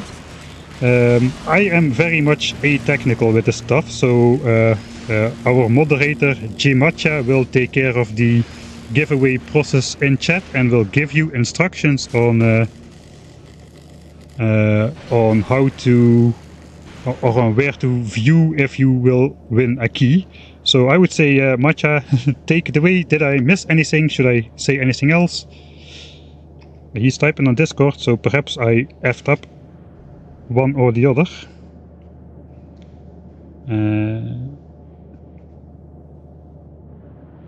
Right, so obviously the keys will not be active today. They will only activate on Monday after the game is officially out. And if you are the winner of a key, you have to whisper to Gmacha on Twitch. So you have to have a Twitch account. You have to whisper to Gmacha on Twitch to get a hold of the key. So Gmacha will take care of the distribution. Myself, I don't have anything to do with it, so I don't want this to shine favorably on me. I just host the platform to for the anonymous gifter to be able to distribute the keys to a random audience, basically. So take it away. We'll see. I'll try to keep up with chat because, of course, people are chatting now like crazy. Please do not subscribe during this time. I'm really scared about the lottery and all this times of stuff during the which are associated with these so-called free giveaways, like the Mr. Beast debacle and all that kind of stuff. This is a real giveaway. But thanks anyway for the Prime subscriptions, Quecco and Terracon. Please hold off subscribing until this is all over if you wish to subscribe. Although I guess redirecting Jeff Bezos' money through Prime subscriptions still should be okay.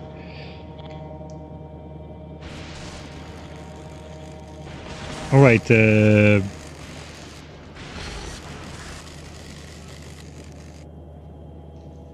I need to find that link. We have 150 people in. That makes your odds at the moment still good. Yeah, we'll still give you a couple minutes to come in. Let me put something nice on the screen. I guess we have something nice on the screen. Maybe we can zoom out a bit.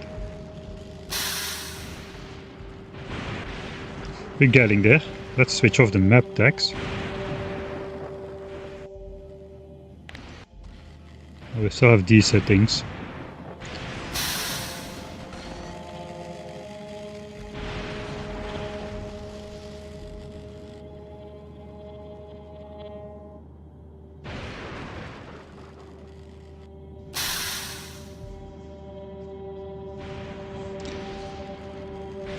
People are not holding off subscribing.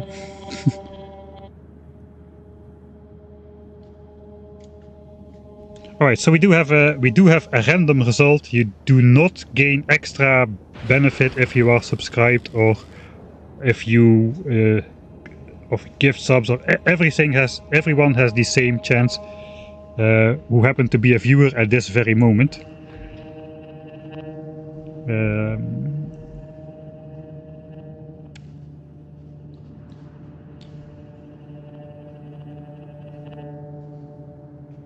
Alright, I guess we will if Matcha is ready to roll, you can decide for yourself, Matcha, because you wanted to go to bed not too late. If you want to start, we can start. Let's put an official minute. Let's put the starting time at 54 minutes after the hour. If you are in a time zone which is a whole number of hours UTC, it is going to be 1 more minute from this moment on.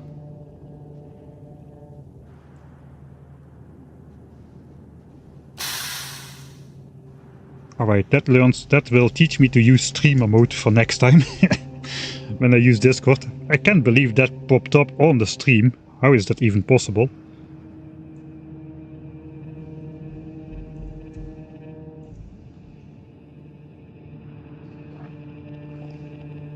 Also, this is a one-time thing. Like I said, I'm not involved. I'm just providing the platform. So you don't need to watch my stream more often in the coming week or something and saying there will be more. This is a one-time thing.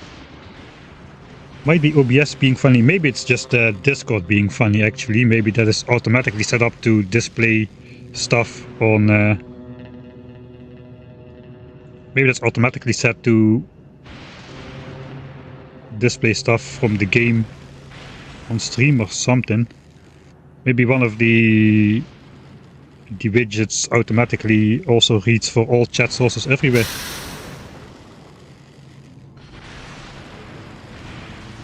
Okay. To enter the giveaway, please use !giveaway. You do need the base Factorio game to play. The giveaway keys are only for the DLC.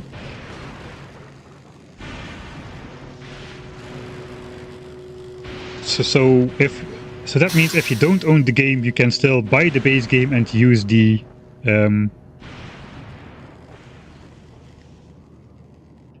right, we are rolling.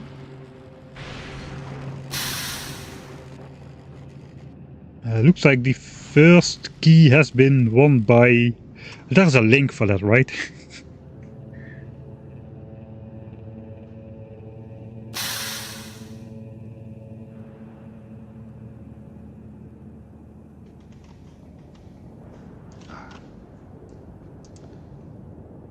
Yeah, I should have foreseen that the chat would explode with people signing up. Now I cannot find Yamacha's messages. I guess I should click the link in the Discord thing. Man, I'm such a noob.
Alright, congratulations to Apoastra, who has won the first key. It appears the second key has been won by Budum Linek. GG. Yeah. I'm so dumb in some areas of life.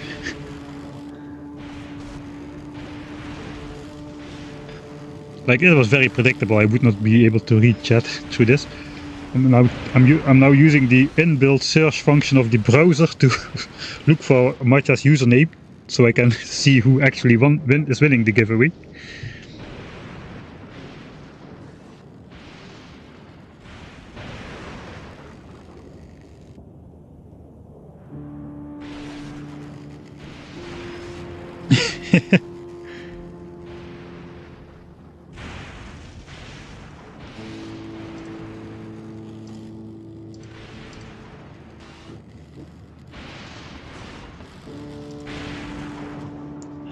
Third winner is Weird Constructor.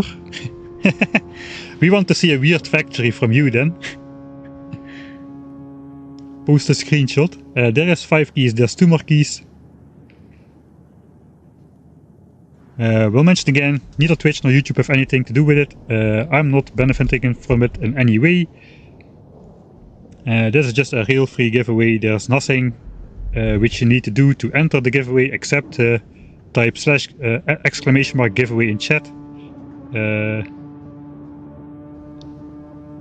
And yeah, Matcha is handling the distribution, and thanks again to our anonymous donor who gifted 5 keys. It is just 16 more hours until Space Age releases. 4th key goes to Mickey C89, congratulations. 1 more key left to go. And after this, you can go back to the platform you were watching from previously. So if you were watching on YouTube, please go back to YouTube. If you were watching on Twitch, please remain on Twitch. I do not wish to steal viewers from one platform to the other.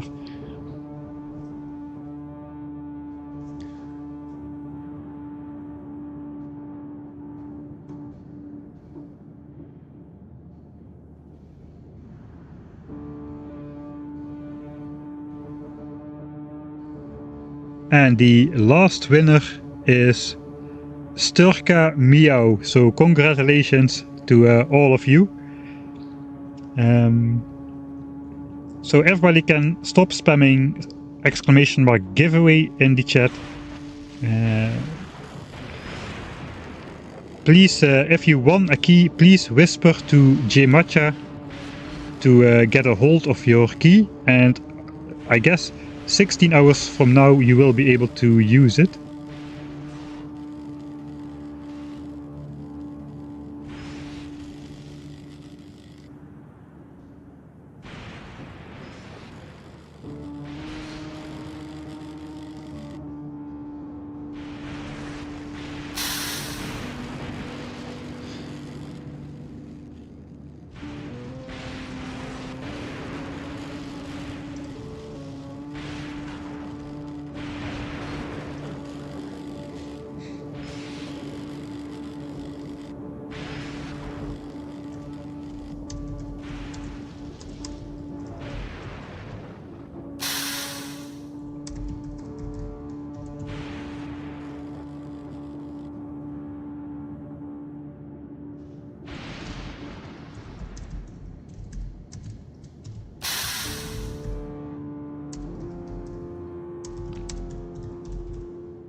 Alright, it appears that all 5 winners of the keys have been in touch with Matcha.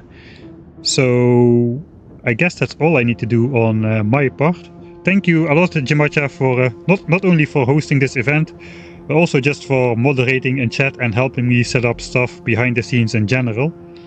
And of course also thanks to the anonymous gifter who wished to remain anonymous for providing 5 Steam keys for people to get the game for free. I hope it came. I hope it. I hope it came to some people who really could use it as well. Onsen Lisata says, I'd rather pay 30 euros than register on Twitch. Fair enough. To everybody his own.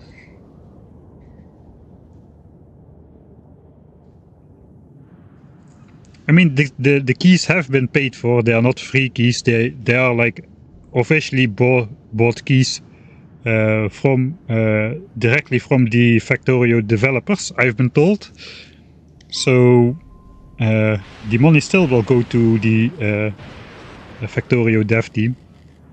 After 11 years of programming this game for us, they definitely deserve the 2 times 35 euros this game costs. Alright, I hope I didn't suck too much in hosting this giveaway. Anyway, giveaway is over. Thanks a lot. Cheers, Matcha, and I hope you have a nice evening. We will continue with Factorio Space Age. we'll try to set up the rest of the base today. Please return to your original viewing platform wherever it was, and we can continue the actual game. I will grab one of these power things which I wanted to place. I will take a short break because the stream is going to be a couple more hours, and I need to just get up, do some stretching, walk around, use the bathroom, maybe eat like a quick snack. I'm going to take like a 5-minute, 10-minute break or so, and we'll be back for more designing on Fulgora after the break. So yeah, let me save the game here. I think I saved already, but let's save again. I'll just quickly load my startup screen because it looks nice with the bots.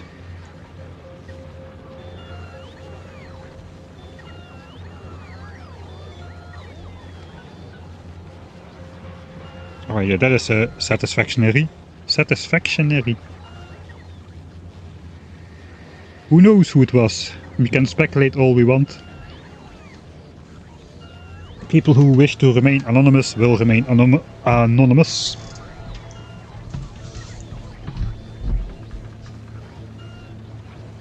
Roughly 1 in 70 chance to win. You should have used your legendary module for a better quality chance to win. Right, I'm out for roughly 10 minutes or so I'll be back after the break. So yeah, hope to see you after the break.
Alright. Almost ready to start again. The bots are still doing their thing. Let's switch the view to the actual base. 9 minutes, okay, 9 minutes, not too bad. It actually was fast enough. Let's look at the design we've got so far. We've got the 2 magic belts coming in. And this is what we've got so far. Holy moly. Let me see if I can.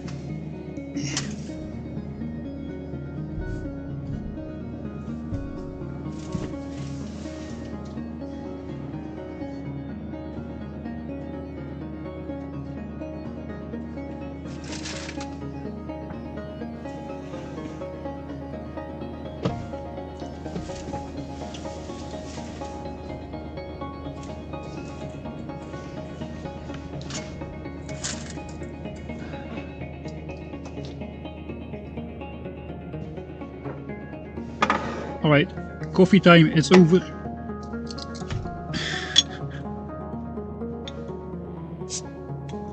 So I'll hydrate with a nice Left Dark 0.0. Thanks T-Rex for keep spamming the hydrates and remembering me about it.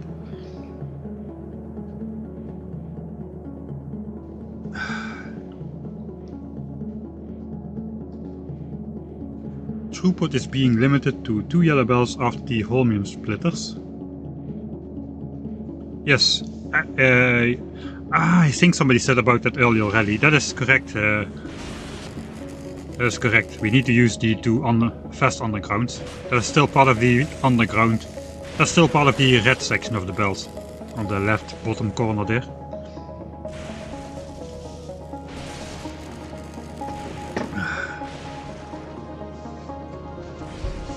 Alright, funny guys. But I'm glad you're not actually posting F1 spoilers in the chat. I do intend to watch the full race tomorrow. So I don't really want to do that if I already knew who is going to win. Right. First of all, we need 2 of those zippy underground belts to fix this mistake. Okay, now let's group this actually 2 red belts again. Right, so before the break we figured out all what is going on with the holmium ore and the holmium fluid, how to distribute it optimally to all the different locations, and still stash plates into this chest over here. Looks like we will be switching on the belt so we can get rid of this. This chest is for manual holmium, smelting into plates from holmium trees, which we will definitely collect at some point, and from other islands perhaps for a little bit of extra oomph, because this is the limiting factor. The only thing which is left to do is distribute holmium plates over the different destinations. Let's actually check again what we need them for. The superconductors and the supercapacitors. Those are the only 2 destinations these plates need to flow to. The supercapacitors require 2 holmium plates a pop, and these require half. These things require like half a holmium plate a pop. We don't need to priority splitter anything here. This will just self-balance.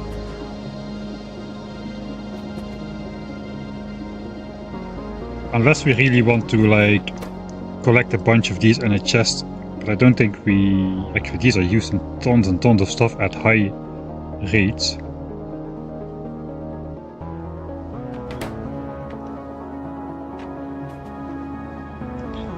So I guess if we want to stash up these things and these things which are used in a lot of recipes, we can just switch off science a bit. And then we will have access to bunches of those. But for now we are going to focus on making the science pack. So that is another 600 holmium plates, which is enough for another 6 of these EM plants. I'm kinda running out. I'm not sure how many we still need to build. I guess we'll look into this thing first. We've got all the EM stuff on this side, so I think we'll just continue this pattern up here.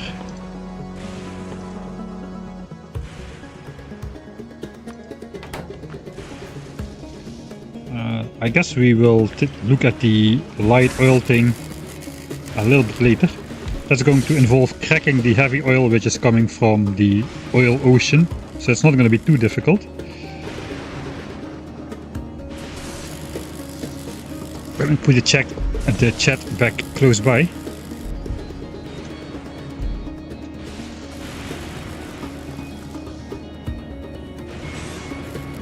Is there a hide key? I don't know. There's hide mod keys, but we don't have mods, so...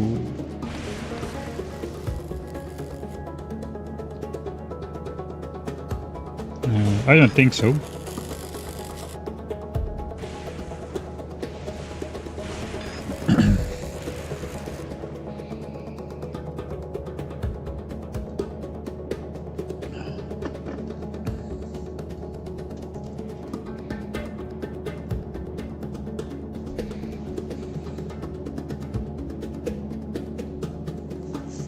Yeah, hydration is really important in general.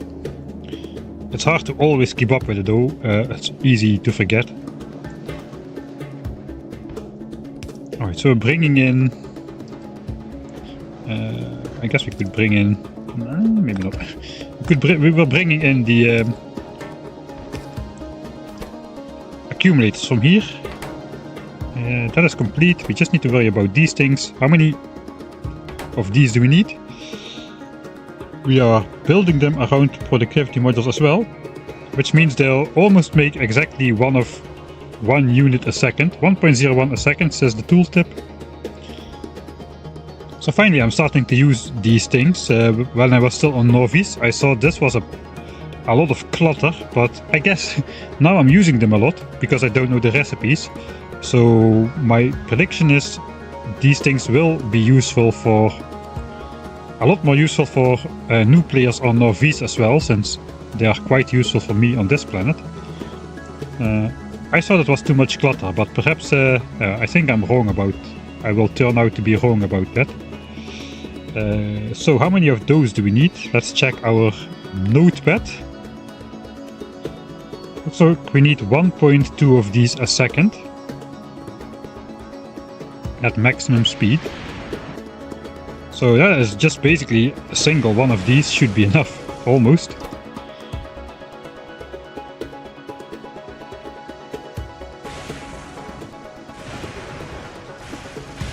And technically...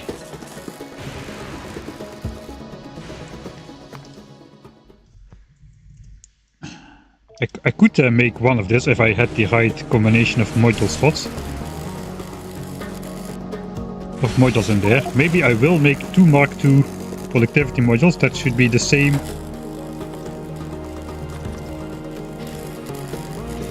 productivity with reduced crafting speed, however. 70% and 70%, but then we can add a normal speed module in there. Then we are making 1.22 a second if we would do that from a single one. And we need 1.2 a second, so I think we are going to go for that. That will be the exact production we want to get out of that.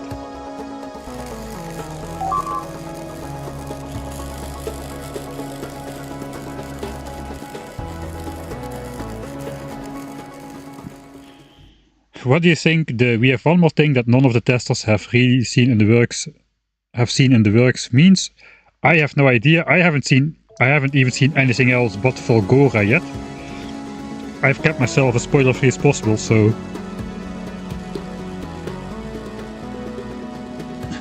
Rimple says it's the first time I'm not actively watching the race because I'm more excited about Factorio SPACE AGE. Well, I guess same here. I've watched, I think, all but one, maybe all races this season. So yeah. Right, then I think we're just gonna make 2 of these Mark II productivity modules, so we can put a speed module in there, have the same productivity which we designed around, plus 70%. but the assembler will increase speed from 1.5 to 1.8, which makes it so that we only need one. That's going to be the goal. This restart button just should not be here in a 100-hour long game. I do not understand why that's there. Let's say you press load game E. That is load game and confirm. If I accidentally misclick at E, I will just restart. Good luck with that. Save game gone. Welcome back to Norvis, I guess. Oops. Why is that restart button there? I mean, it's not like a 20-minute Age of Empires game. This is like a 100-hour, month-long adventure. You do not need the restart button. At least not as prominent in the menu as this. Fortunately, I have 65 saves, so I should be good. It should have an "Are you sure" prompt. Yeah, that would be good. Yeah, are you sure you want to restart? Just in general, it should not be there. I don't think so. It should not be there.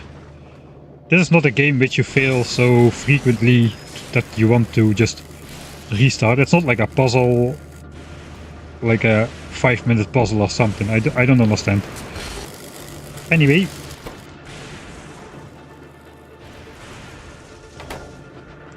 We need to make 2 of these. I will just handcraft those. It's only a minute worth of handcrafting.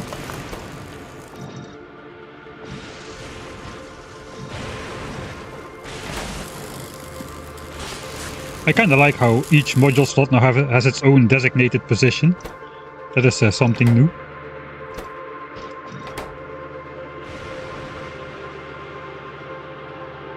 The button should be restart and delete all saves.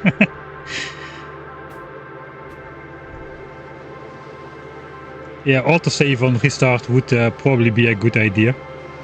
I'm going to write that down. I have a notepad of suggestions.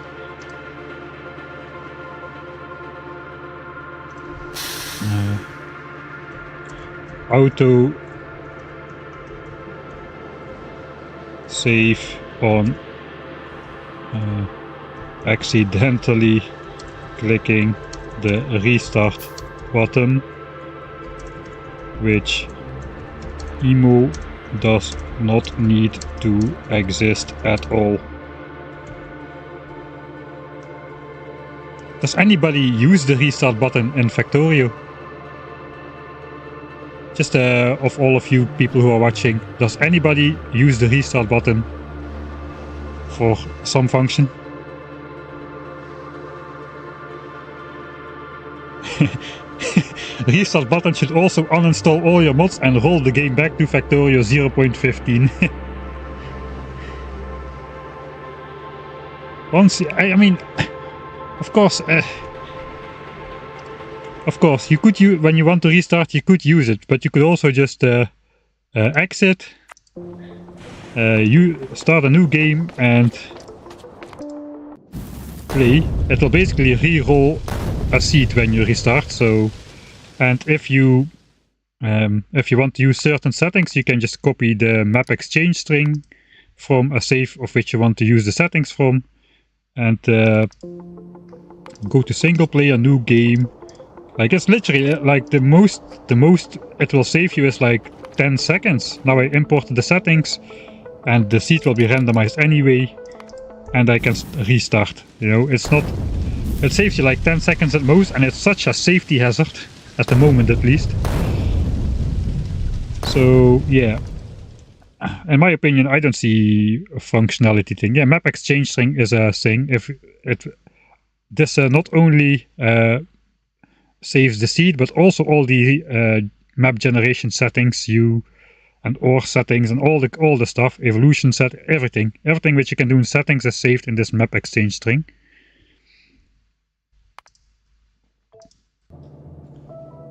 It's for speedrunning set seed, but it re-rolls. It re-rolls. Every time you do this, you get a different planet. Look, now the ore is north of me. Oh, okay, there is a confirmation button, but the thing is, when you load game, you also confirm, and you can confirm with a hotkey. That is the same hotkey that prompts you to confirm the restart. So I can load game, confirm, or I can restart, confirm. Basically one misclick and the automatic hotkey. Okay, now the ores are located like this. Extra coal. Restart. Okay, now the ores are here. There's one extra coal, there's extra stone, biters nearby. Restart. There's not for set seed. That's just not the case. So no, I will I will disapprove that it is intended for set seed speedrunning. Or disprove.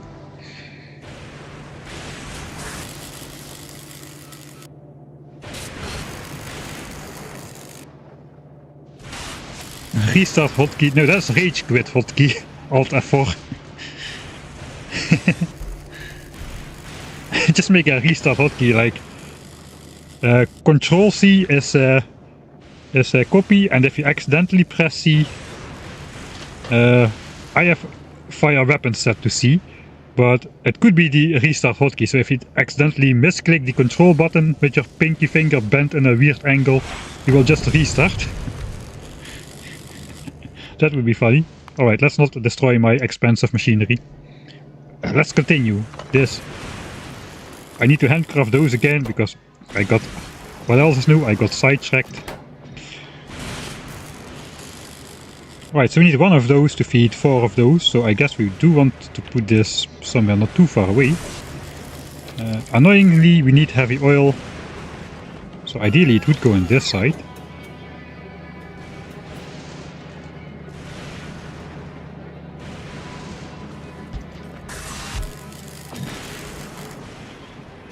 We do need a cycle of things for this. We need to do heavy oil cracking into light oil, like so, which requires water.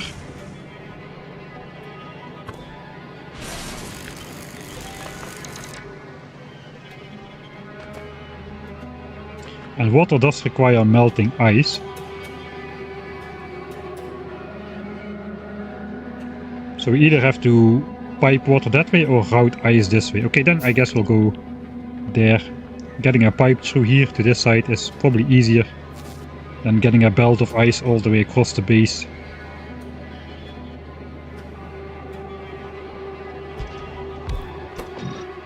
Right, those are ready. So now we have 70% productivity bonus, but 1.8% crafting speed. How fast is this recipe? 5 seconds. That is still not a lot of resources needing to flow that way. So the plates are gonna go here.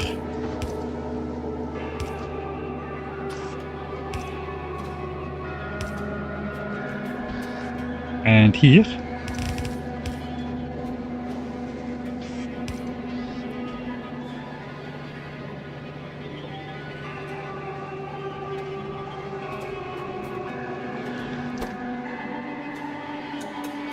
Alright, so this side needs way more plates than this side. We are consuming 1.2 plates here. Oh wait, that is not true.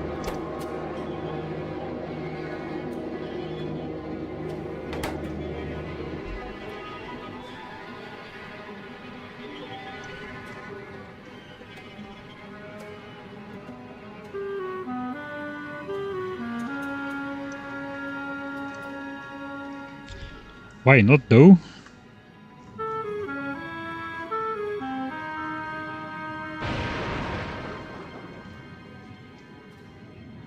Did I count these double? I don't think I did.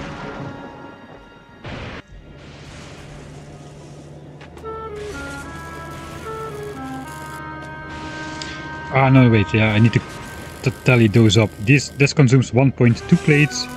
This 0.36. It says 0.35. I feel all these values are rounded down.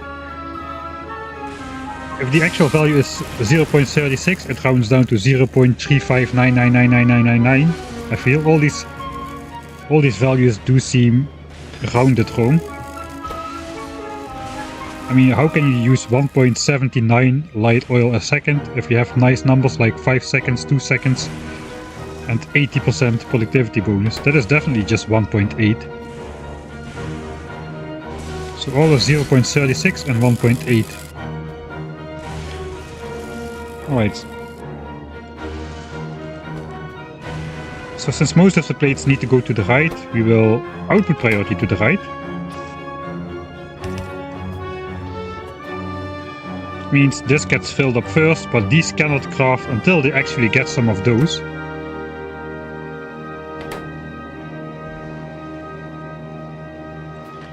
That also means we can we prioritize this, then we prioritize this, and then these can all go into chests of holmium plates.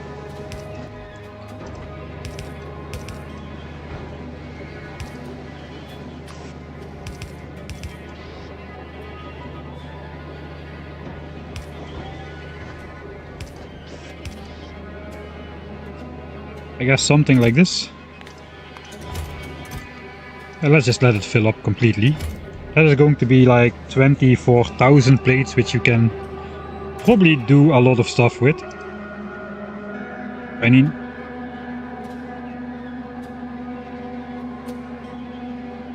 I guess they're only really used to make these electromagnetic plants outside of these two things. Later we'll need lithium, but I guess we'll have to ship holmium plates through space then to make that. Fusion power cell also requires that. And these are just one-time crafts. I will see. Well, I don't know if we actually need to stash up this many. Let's just get rid of this underground belt for now. Or we just rotate this inward like this, so we only stash up one chest, just to see what will happen. Alright. Then we need to do the heavy oil cracking thing, which requires oil and water, so we need to do the ice melting thing. Then we have to hope we have the right ratios to do all the stuff.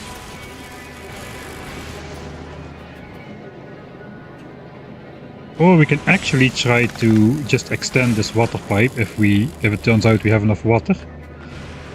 So now we cannot just use the mouse over. It says we will be using 15 water a second to make into 15 light oil a second, but we won't be using 15 light oil a second.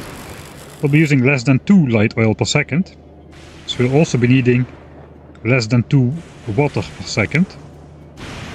Melting 1 cube was like 20 water a second. So this is definitely just going to be fast enough again. We can basically just extend this pipeline out to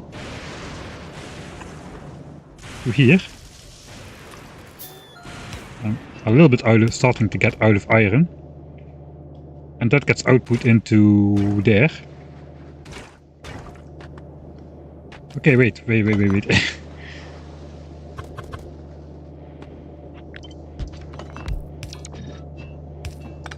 Yeah, that's more gonna look like that in that case.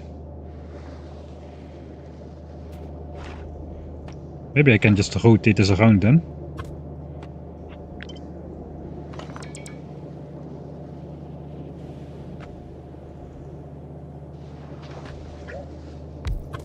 Let's just keep it like so.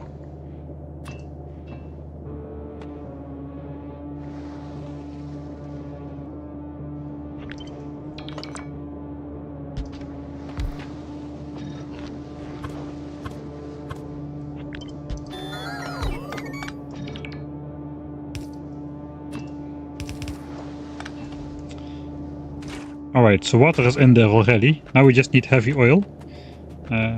I'm not sure we can just extend this pipe and snake it through. I think I'm going to have to pick up a bit more iron if I have it. If not, we need to recycle some iron gears.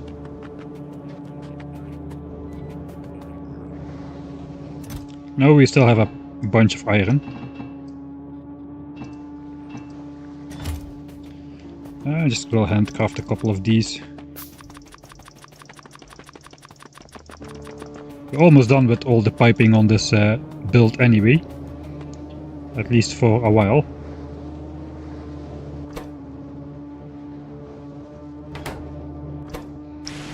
We also need plastic and copper, but yeah, that is pretty easy to build in afterwards. We need to output these on a belt though. I kind of forgot this was supposed to go up here instead of down here.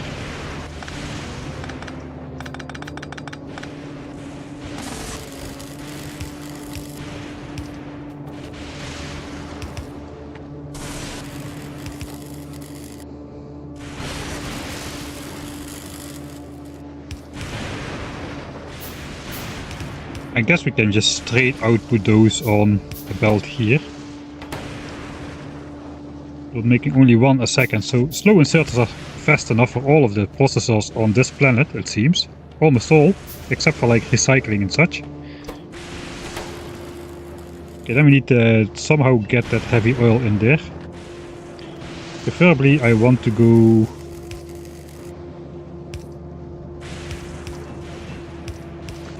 through here somewhere.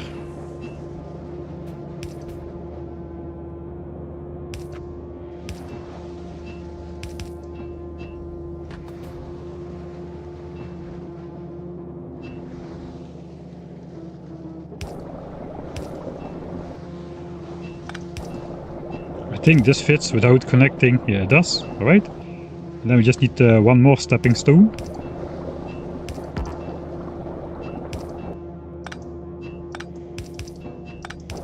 That's heavy oil. I think we're already cracking. So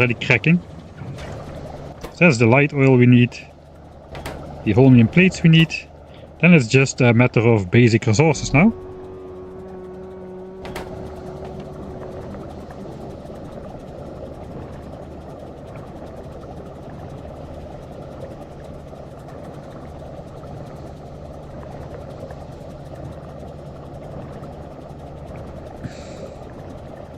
The mechanical armor is unlocked here.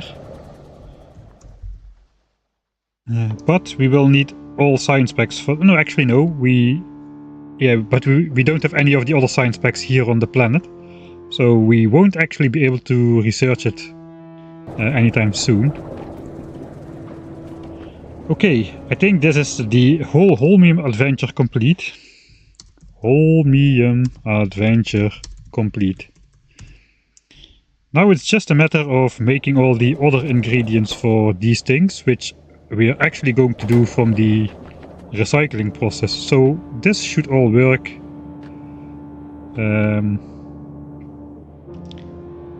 This should just all work with everything we have right now. We're grabbing stone. It's only stone and holmium. And only the superconductors, the supercapacitors require, I guess, and the accumulators require recycling from all the other stuff which goes on the belt. Yeah, okay, this is all done. So this base is going to be a lot smaller than I thought. Look at this giant swath of land over here. This is all the holmium stuff, and now we just need to recycle a bunch of things. We do have 6 science assemblers, whereas this base had only 1. So I was kind of expecting this to grow at least like 6 times as big, but I don't think that's going to be the case. I guess we also need to do the rocket stuff here still, so maybe we will be using all of this space. But yeah, for now, let's just look at the figure stuff out base to figure stuff out. We need to make accumulators. I'm going to ignore the stuff which is not for science, but accumulators are for science. We have this stuff.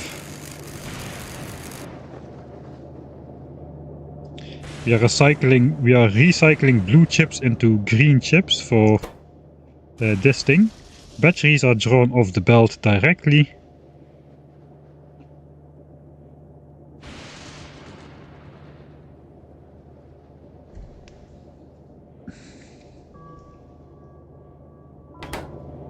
There's not that much left to do.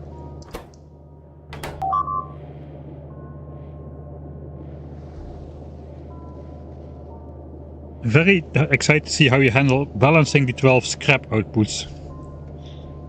We'll see, we'll see. No, sorry, the giveaway has finished.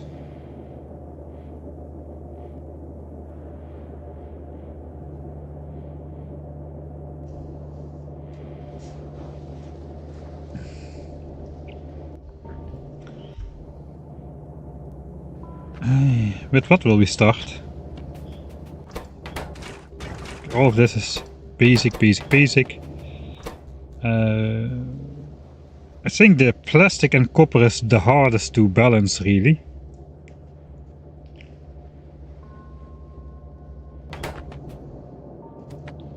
It does not appear we need any blue chips or red chips directly for the science pack. Of course, we do need blue chips to make the rockets. Blue chips are the new rocket control units, so we cannot just trash all of them. I guess it's better to trash red chips into plastic and green chips.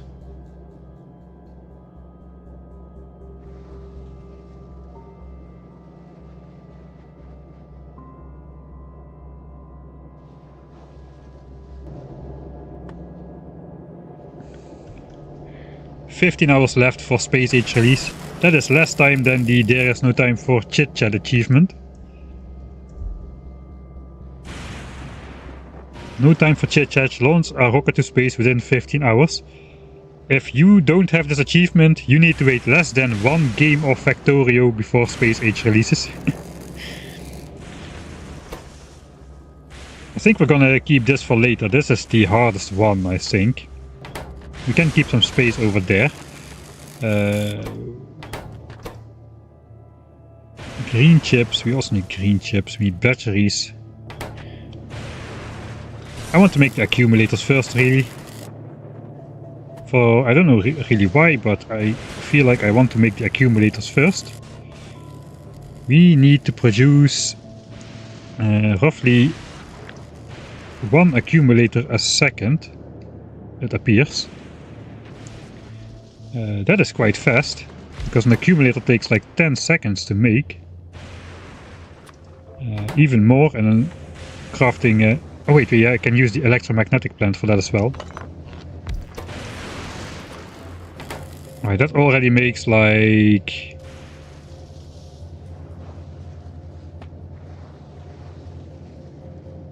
.3 accumulators by itself. So if we need like... we need 0.9. Well, that's just 3 of these without modules. I'm glad we can finally throw some efficiency modules in there, because these things, they eat up like 6 megawatts a pop. With these efficiency modules is 0.4 megawatts a pop. Alright, so batteries we can grab off the bus. I'm not really sure where exactly we're gonna build this. I think I kinda want to build off to the left here, in general. Because this is a nice area all by itself, all with the holmium stuff. I don't really want to break that up too much. Can we put it on the same line as these, perhaps? I think we probably can.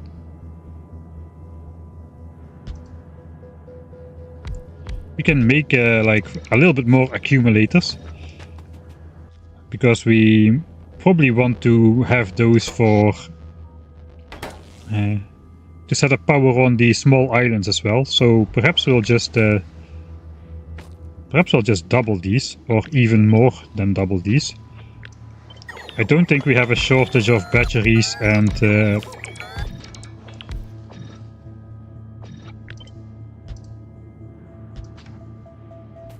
right, so this is like maybe too much. Especially because I'm out of electromagnetic plants.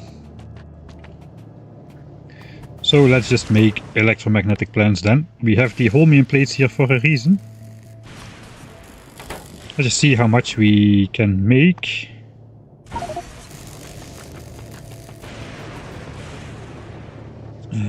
We got these. That is like 600.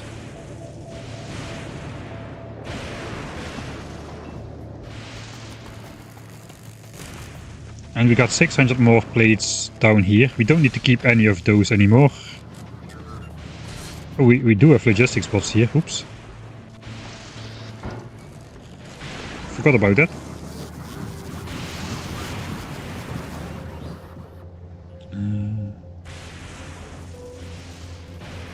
we need 4 stacks of the other things. So that's 4 stacks of these. We need 4 stacks of steel, which we exactly have. And 4 stacks of...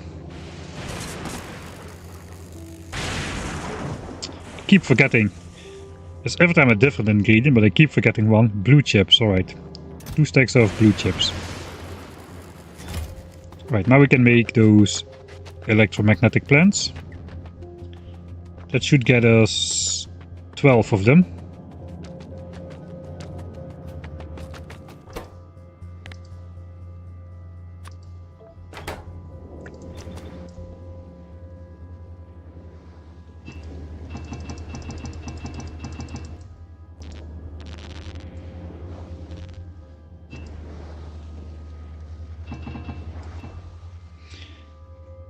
And the 4th ingredient, refined concrete. It's every time a different ingredient that I forget. I didn't take enough blue chips. Oops. Okay, it's important that I don't touch those then. I thought it was half a stack, but it looks like we need a full stack. I really do like the recycling mechanic as well. It's a very unique way to approach the game.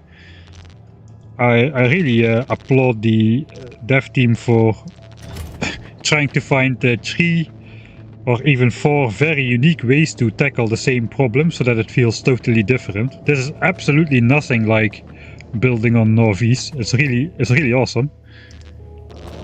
I'm having a great time with this game so far.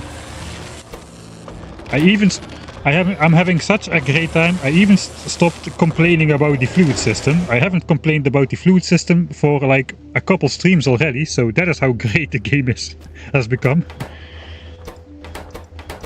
Okay, that's 12 of those. Now we can make accumulators. Right, so technically we need like 1 accumulator a second. We are going to be able to make maybe 3 accumulators a second if we really extend this to 9 plants. I think I want to do that. This seems like an important resource to have. So like 20 accumulators a minute from 1 assembler is actually a lot of accumulators. Yeah, this is way too much. Let's think. We have 1000 accumulators here. If one of these produces like 20 accumulators a minute, that is 50 minutes to make 1000, which is what we have set up right here. Will we need like 1000 accumulators to place every 50 minutes? Maybe we do once we got a modular base which is easy to build, then maybe we do want these in high amounts. Okay, let's go with 7. 7 symmetrically divided around this substation. Then we need to find out what we need to input here. We can see it in the mouse over. 1 battery. Actually, let's check what we need the batteries for. Okay, we need to rationalize our batteries perhaps. I thought they were only used in accumulators, but they're also used in the supercapacitors. Then we need to figure out how many batteries we need for those. We need 0.6 batteries. 0.6 batteries per second. Then we need to figure out how many batteries are we gonna get. And for that we need to look at the recycling recipe again. We're getting 4% batteries. So I should recalculate what 7200 per minute is in seconds. 6000 is 10 per second. It's 12 per second, right?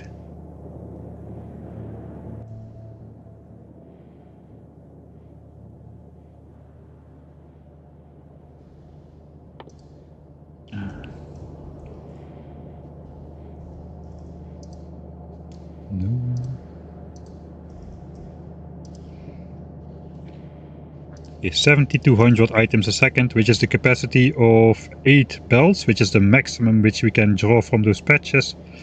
We'll divide it by 60 seconds. Yeah, 120 items a second, basically. 120 scrap per second we are processing. So with that information we can look at the recipe. And we can basically take the phase values and multiply it by 1.2. That is how much we'll get. So we are getting only 4.8 batteries a second in total from the recycling process. 4.8 batteries in total. We need 0.6 over here in total. Okay, so we have 4.2 batteries left in the beginning. But these eat up 1 battery a second, so we cannot produce this many accumulators even if we would want to. We have only 4.2 batteries left. I think we'll just go with 4 in that case. We need 3 of these for science, right? Yeah, 0.15, we need like 1 accumulator a second.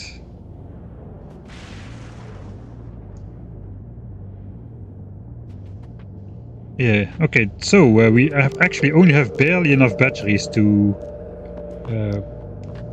do the process here. 4 batteries a second go here, 0.6 go here, so I guess if we just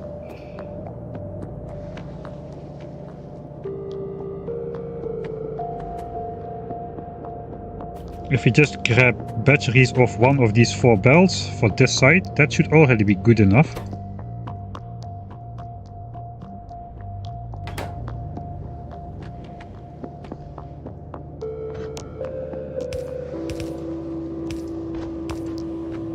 So here we should have batteries and green chips. With batteries we can just draw off a belt.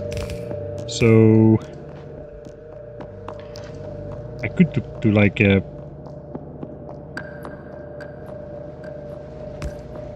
So the thing with the priority splitter I mentioned already is it can basically block the entire belt if the batteries get backed up. I think we can get around that if we...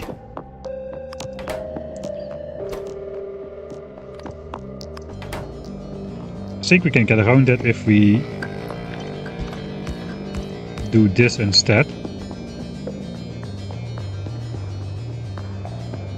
Then if a battery cannot go to this side because this splitter blocks it, it can just go straight on the belt.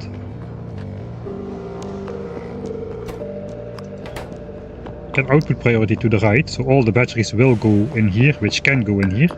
If it cannot go in here, it will back up here, and then this output priority cannot activate, it will go straight. Yeah, I think that should work.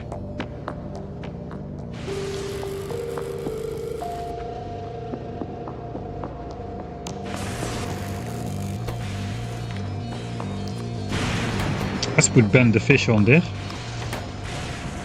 This means basically everything goes back in this lane.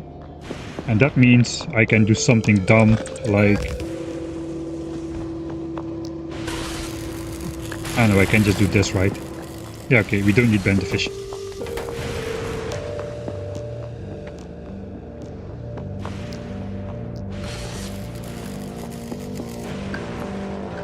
Alright, we'll output priority to this over here and we'll just send the surplus to accumulators.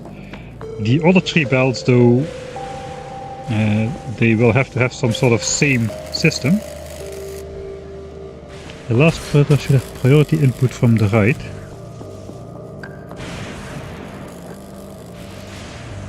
It kinda doesn't matter because there's only 1 belt of throughput going on here. So nothing can block up, I don't think.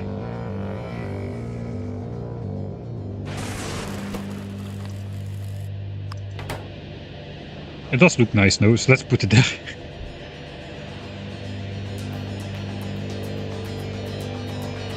Yeah, that's probably okay. So can we make like a cascading stair of splitters without backing anything up? That's what I want to know.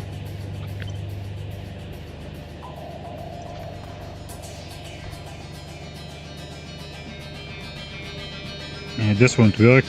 To get all the batteries to the left, we actually will need something like this without blocking any of the belts. So this belt could go in here, the rest can go here.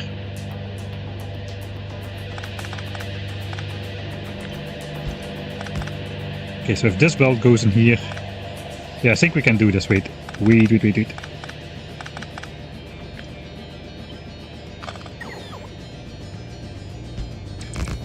So this belt can go in here, all the other stuff can go around like so.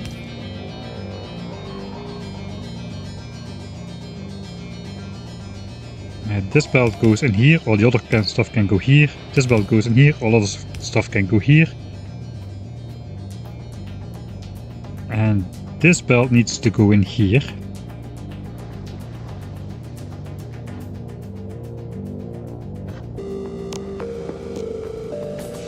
Okay, so this basically shifts the entire bus right one tile, which is okay.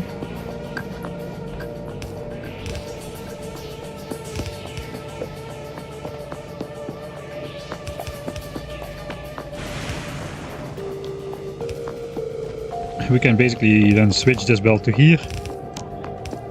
I think this should work. This one is not necessary. Okay, now the question is, can I bring it in a bit closer so that it looks better?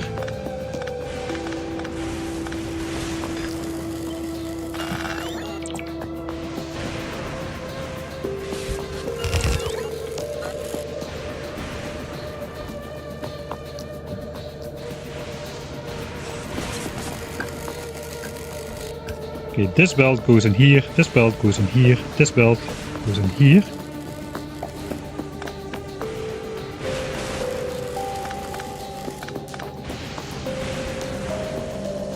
This belt goes in here.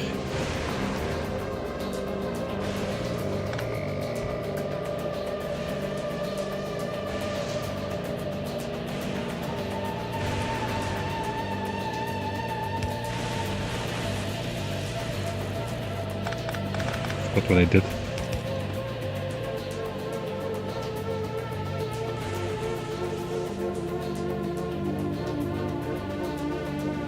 Okay, this one is superfluous, that's correct. This just goes off to accumulators. We can still go up one tile, then this is will be exactly aligned for the input.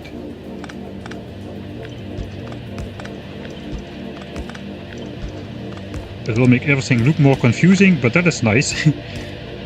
As long as we don't need to understand anymore how anything works, confusing is okay.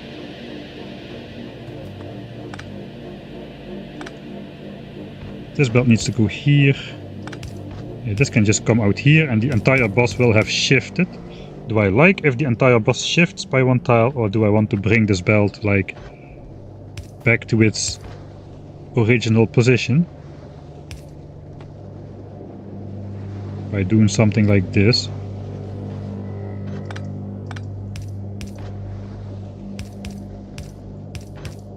Filling up all the tiles. I think we'll do this.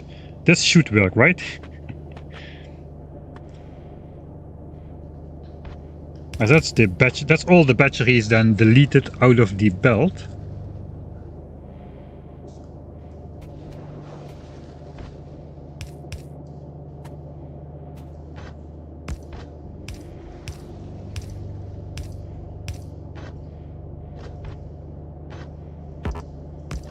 Input priority on the other side, and then the extra batteries which come from here.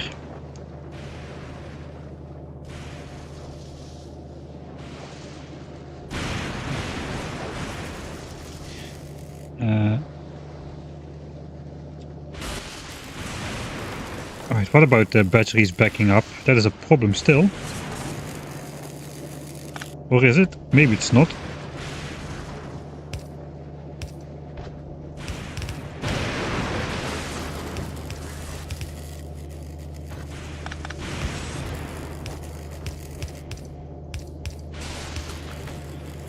Maybe it's not a problem if the batteries back up, because they won't. If any batteries do not get consumed, we will simply start trashing them.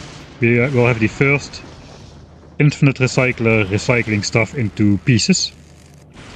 Batteries probably will get recycled into... I never checked that. Do batteries get recycled into copper and iron or just into batteries? Because chemical processes could not get reversed, and making batteries is a chemical process.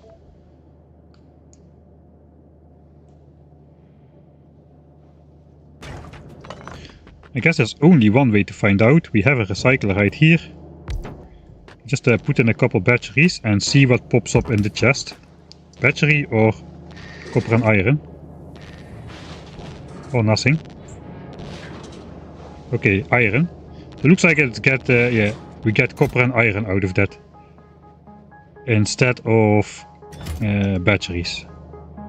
Yeah, that's good to know. Because we probably will be using all batteries, but especially copper is a bit tricky to get.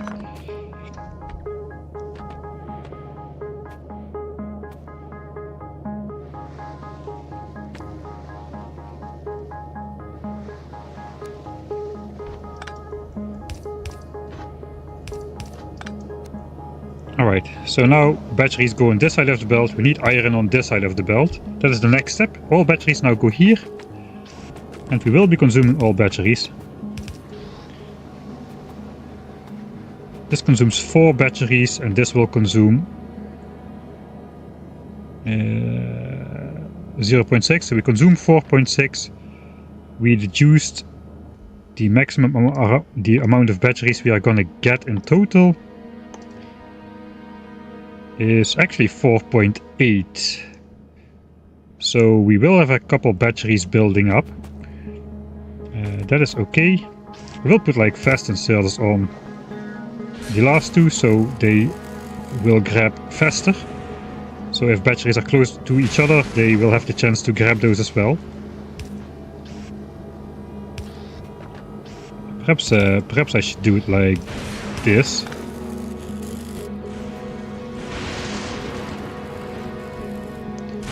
And then we'll just have a splitter. The batteries are on the bottom.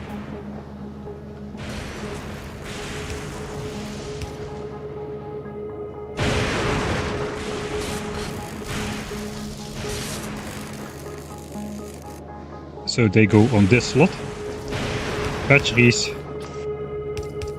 and iron. Extra iron I do not want to continue. So it will basically be just the batteries. We'll stash those in a chest. That can be 8k batteries.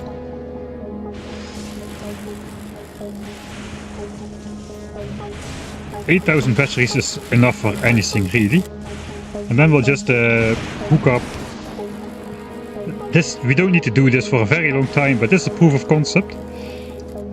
We hook up this inserter, which we say only take batteries out of this chest if there is at least 8,000 batteries in the chest.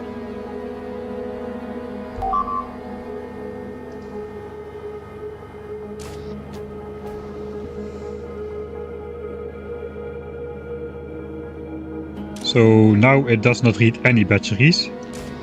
Now it reads, okay, we need more than 800. Alright, now it's disabled. Good that we checked this.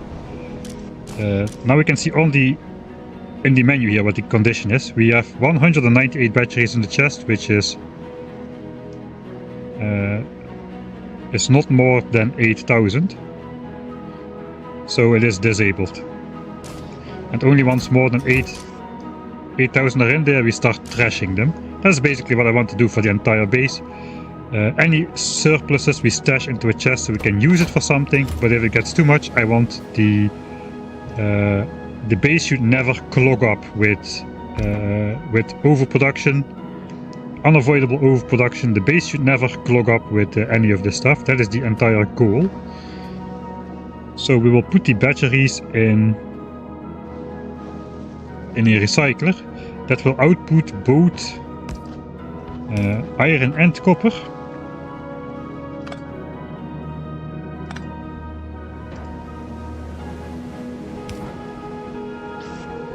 Oh, here's that interstellar track again.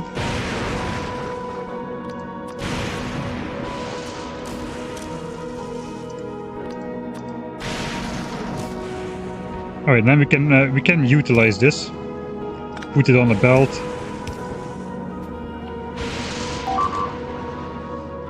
That's not gonna work. We'll do this. Don't limit the chest. Yeah, that's right. Automatism. Then the whole thing will break. You're right.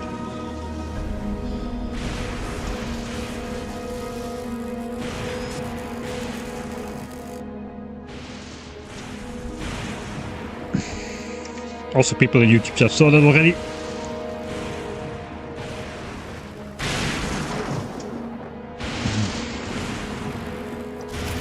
So we are not recycling the batteries only once we have more than 8,000, which is not going to happen for hours and hours and hours. So I'm just setting this up in case. So here we have iron and copper into a chest. We can do the same for that. We'll output that on a belt. We definitely can have just slow inserters doing this though. We don't need to draw.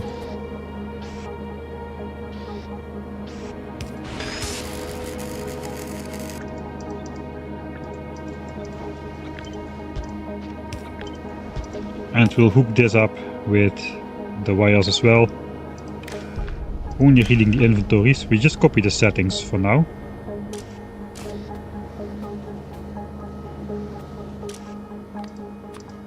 We'll just use the icons on the inserters for clarity.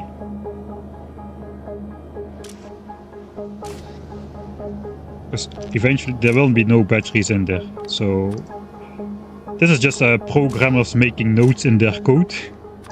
So future programmer, even if it's yourself, will still know what the heck everything was doing. Then we set it to iron being bigger than 4K. Which will never happen. Right, now comes the fun part. Let's do this as well. Except here it needs to be copper. Filter and cells are indeed removed, so RIP color-coded science base. Alright, so this goes on to belts to wherever we can use it.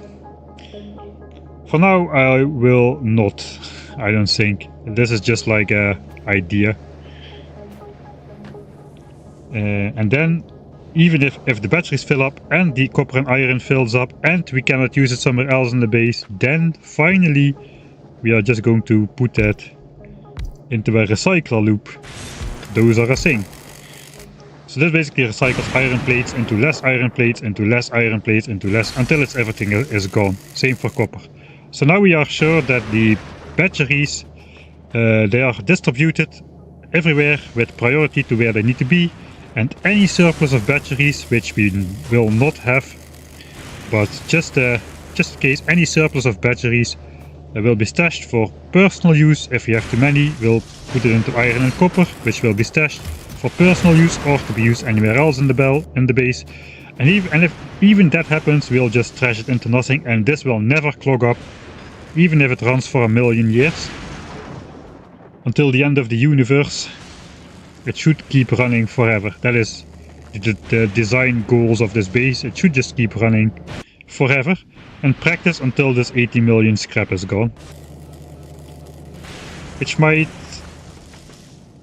might happen sooner than that these batteries will clog up. So yeah. I think I'm going to switch this on. Up until here, and we'll just see what happens. That should only involve the batteries. We still need to do some stuff with iron gears into iron.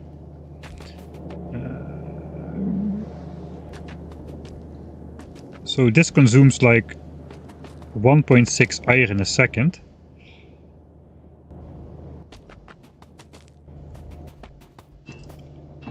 I'll just put the appropriate thing in there so the recipe gets set. You can see there is actually nothing in there, but the recipe is set now. Yeah, the scrap recycles are very different. They have a ton of stuff inside, all kinds of different stuff. So I don't want to connect it yet. I probably want to draw iron gears off of here.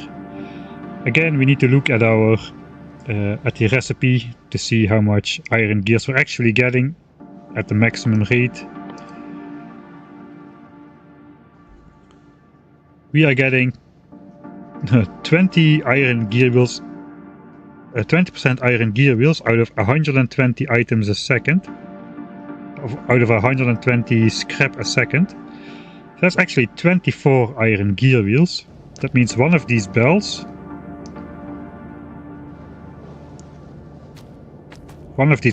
will have 6 iron gears a second. Right, now comes the tricky part. We need 1.6 iron a second here. So we will recycle gears into iron.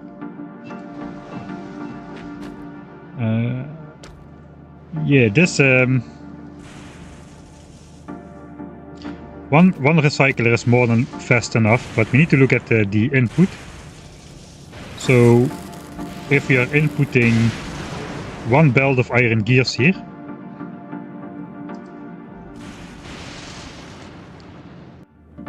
which I just said was 6 iron gears a second, those will turn into 3 iron plates a second. 3 iron plates a second would be enough to feed these, this. So I guess we can go ahead and just connect one belt of iron gears to this. The other iron gears can just continue into the base because we don't have any function for that.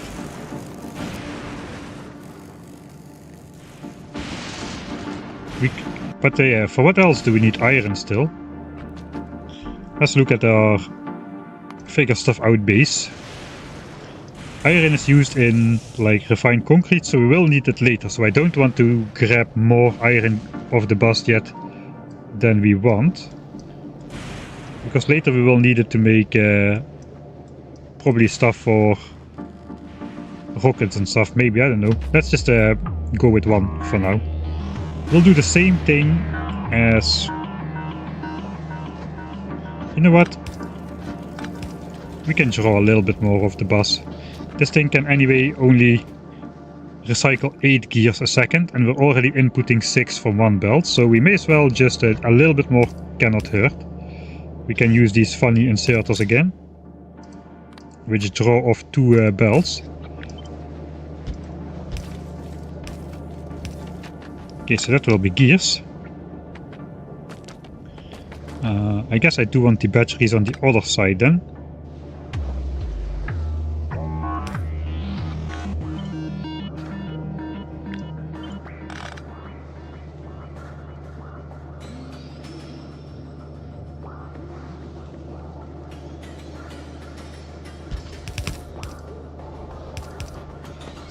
So now all the batteries go on top and the iron will come from the bottom.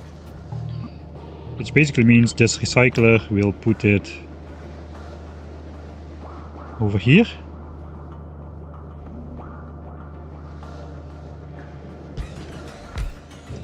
It will have that output on a belt. This will recycle gears.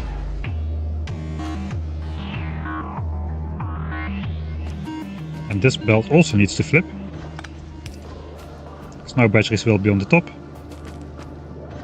Probably cleaner if that...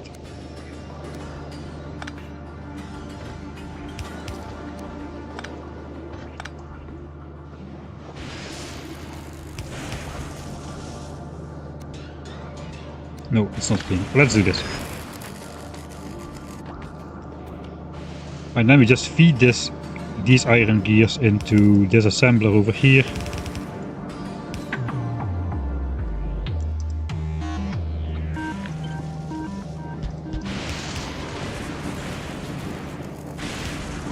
And again, the belt will be the buffer by itself. I accidentally switched this on a little bit. Yeah, I guess if we run this belt, some of this stuff will switch on as well, except for the holmium, which is not yet connected. I think we can connect the holmium now as well, actually. because we did all the piping stuff, we will no longer accidentally delete any of our expensive fluids. I think this is all final. We will be using efficiency modules on everything else to keep power in check.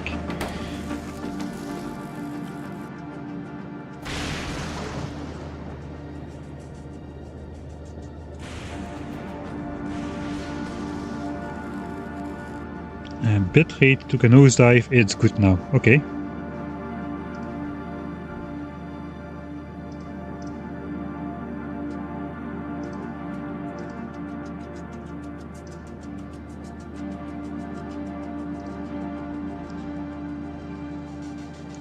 Are we working on quality at all? No.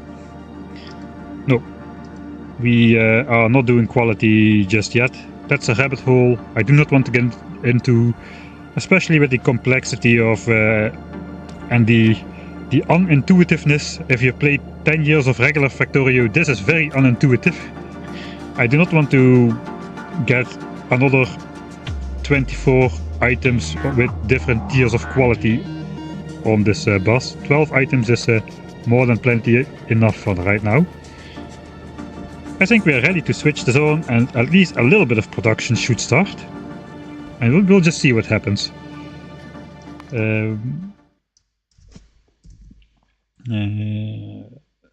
Switch on accumulators, I guess. It will only be very briefly, because once the belt reaches over here, that will be the end of it. How can we see everything? Okay, there's no stone in there, so we can just let this run to the end. If something goes wrong, we can always reload. I want to have the entire factory in the image. That does mean I will switch off the minimap again. Minimap is only useful when exploring, really. Especially when you're on a small landmass like this, you know where everything is, you don't need to really see that. I'm also not using this one, I'm only using that one. It's kind of annoying that these tags are like always visible. Ah, okay, now they're not always visible, alright. So I just want to go there on the map view. I click this, then I can look around and I exit the map view by this, so I don't need to go back with the hotkey. So let's not clutter up the screen too much. I guess these recyclers will not really come into play, so we can do the zoom like so.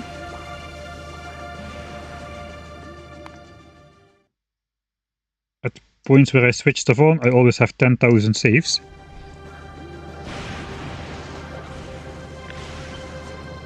And it is time to switch on a little bit of the base at least. Let's see how it goes. Static shot. I can grab my lever.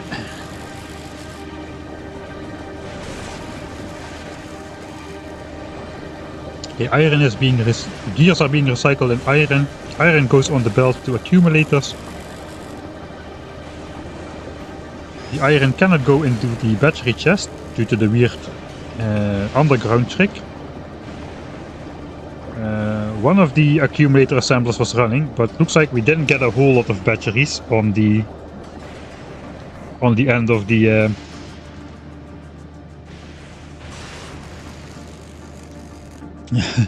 that was a brief moment. Did anything produce at all here? None of these have products finished.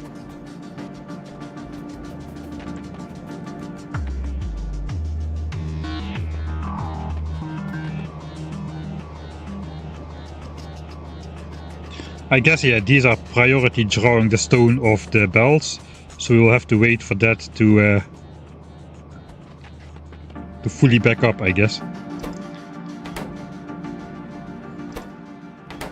Alright, yeah, that kind of makes sense. Okay, that won't switch on then until we really switch it on. Let's just throw some stone in here. That's even more stone prioritizing which is going on. So we need these belts to fill up. That is okay. This is just like, it won't happen during like a adding 16 belts, but it will happen once everything is flowing, which unfortunately is only in the end. There's not really much I can do about it. Okay, here we go. So we are prioritizing not the plates, we are prioritizing all the fluids, and the fluids have only small buffers, whatever amount of pipes are on there.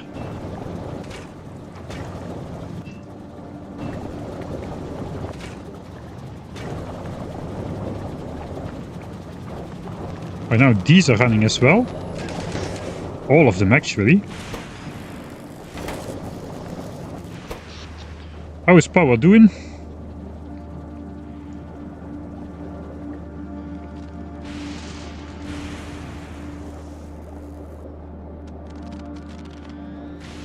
We are occasionally using a lot of power.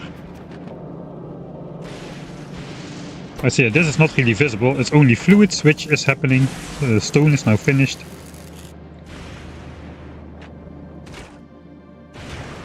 This requires more water, which requires more ice.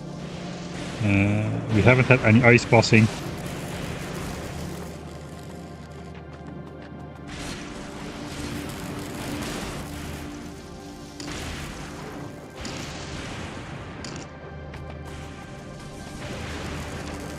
I don't want to grab anything from external chests, but I can grab it out of here because this would go on the belts eventually anyway.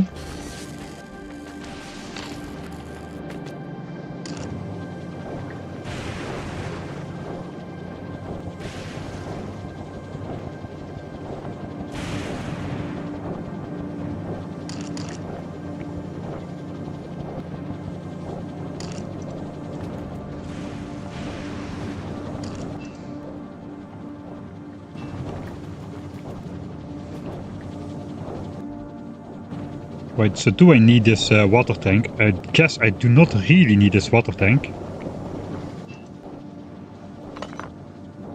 Okay, I did lose some water there.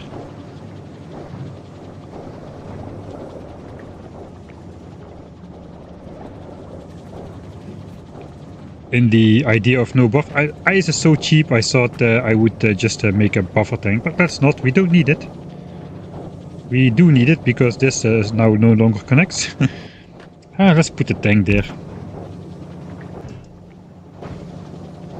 Alright then.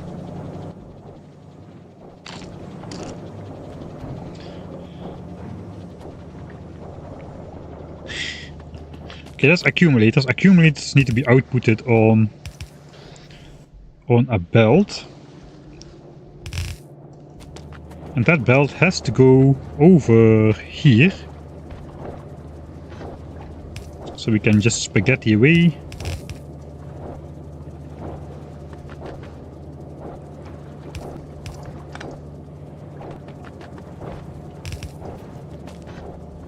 This happens to be 4 tiles, this happens to be 4 tiles, that is excellent. And I guess we immediately priority output that to the left. I guess I do want like a full belt of these things. So we'll do this.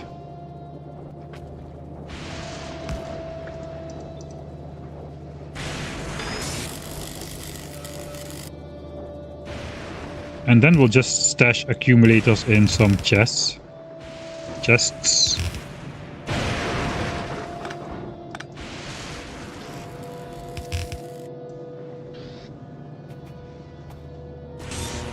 And am I actually going to trash accumulators once this is full? I guess I probably am. Accumulators should trash back into batteries and iron.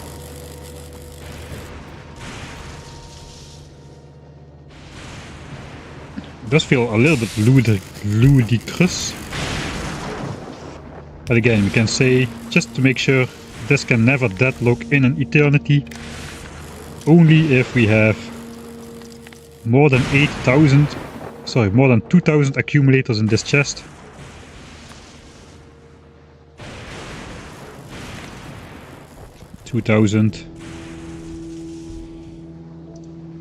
Accumulators. Because they stack to only 50.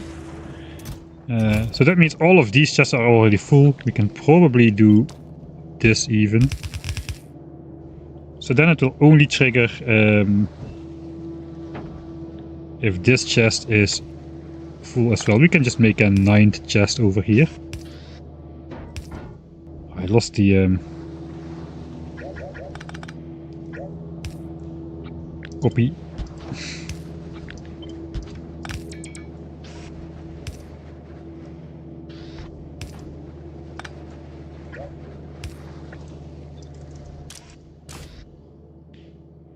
Wire it up and the conditions should be remembered. Yeah, so only if you have more than 2000 accumulators in this chest, then we are going to trash the accumulators. We are going to get out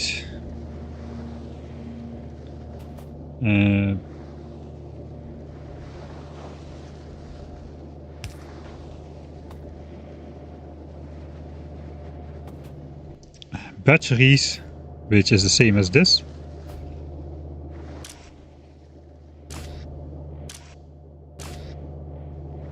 This will take out batteries as soon as there's 8000 in there, so there's no way this chest will be blocked at any time. So basically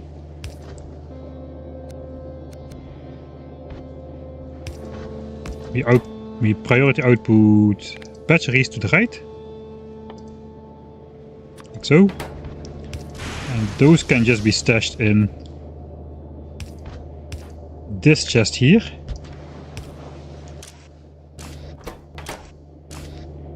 And we already set up battery trashing and iron.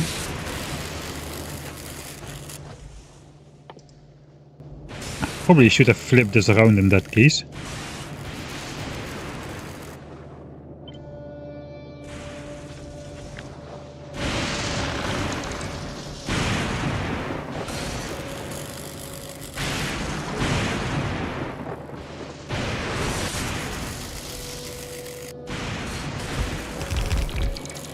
Because then we can simply do the iron in this chest over here as well. And trash the iron.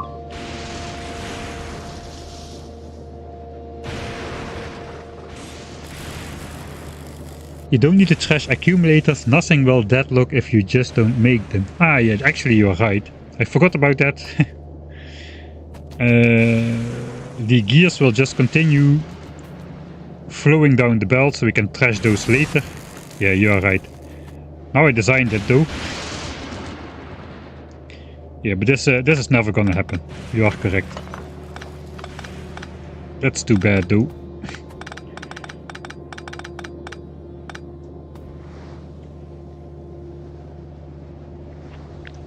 Okay, let's put this back the other way.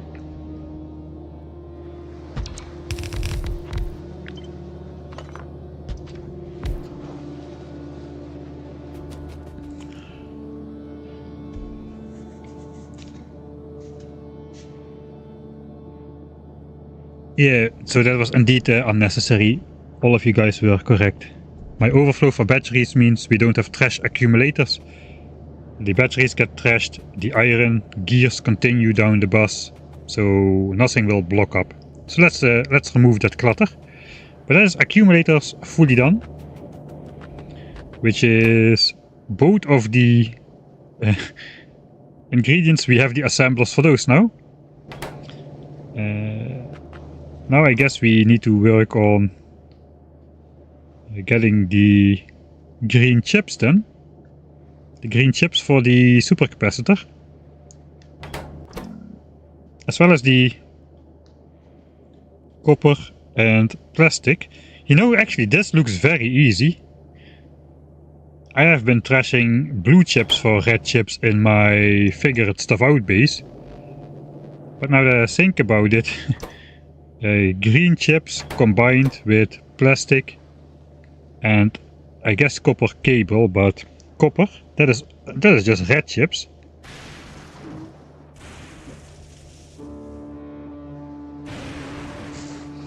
I think though we are not getting enough copper out of that. So that the ratio, if we only trash red chips, we don't get the correct ratio. So we need to help with, I guess, with blue chips to make a lot of green chips and with low density structures to make a lot of copper. But then we also gotta make sure the red chips and the plastics from blue and low density structures don't clog up the system as well. So that's going to be an interesting challenge. That's probably the last challenge to solve actually. Because holmium plates are accounted for. Blue chips we will use for rockets, yes, that is definitely true. So I think I will be trashing... I will try to trash red chips to priority output plastics and electronic circuits. But we probably have to help with blue chips and low density structures a bit to get...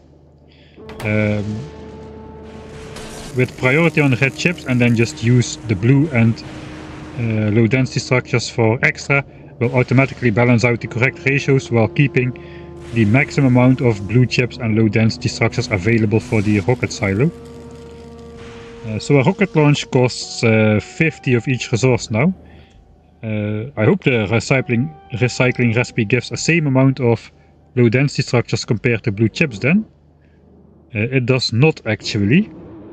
Only 1% low density structures and 2% blue chips. That means we can technically trash half of our blue chips. If we don't need blue chips for anything else. Although of course blue chips are used for like 10 billion different things in the game. Including modules, so we definitely don't want to trash these too soon.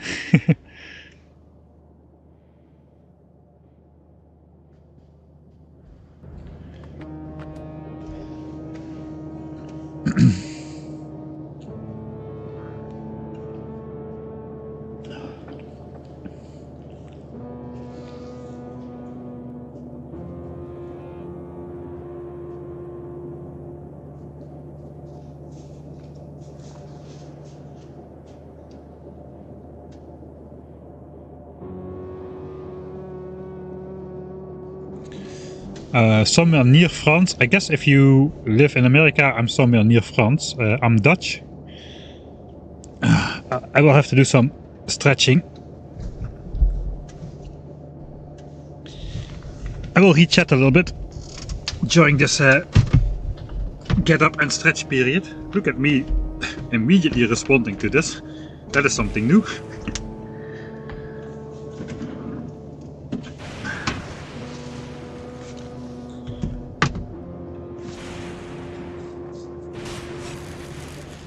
Let me put the base so far on the screen with some of the lightning strikes.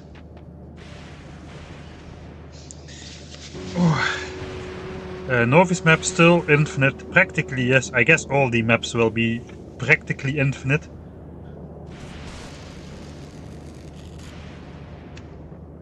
I mean, yeah, okay, Washington, if you can go in a straight line, you can technically reach the end of the map with tons and tons of effort. The maximum map size is 2 million by 2 million tiles. You will never explore all of it. Your computer will explode before you even get like 1% of the way done, probably. But yeah, technically in a 1D direction you can get to the end of the map. It is possible.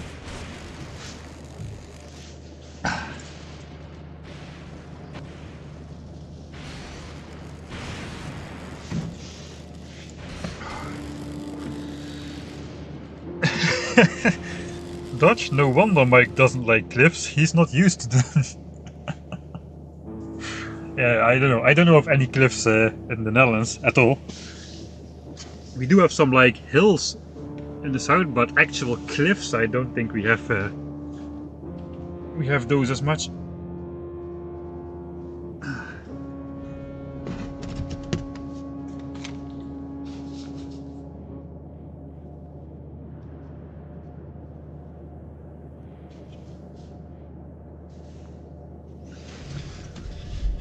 Yeah, so yeah, technically not infinite, practically infinite. That's how I would describe it in a nutshell. I need to move to the front again.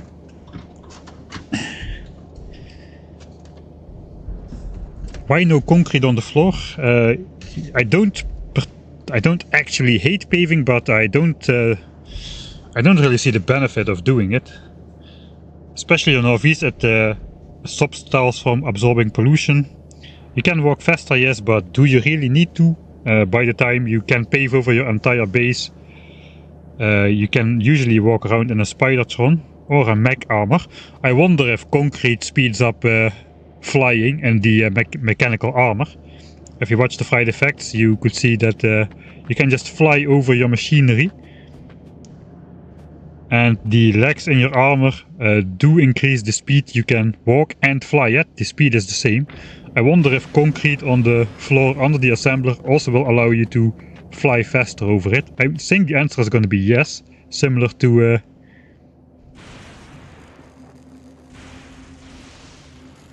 the legs in the armor, which is okay. It's a funny thing to think of, but I think that's actually how it should work.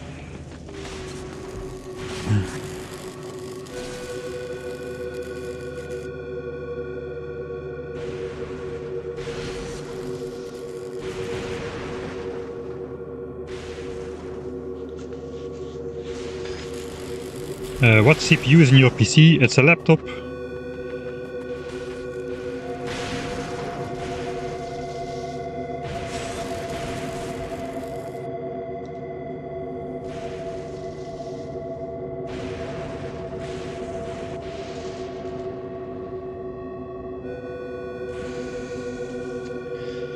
Okay, so we need green chips, we need plastics and copper. Those are the three things we need.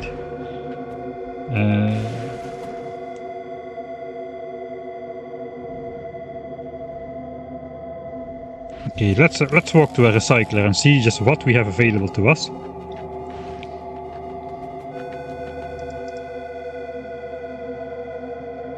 Right, I'm going to switch this track. You can basically switch off music and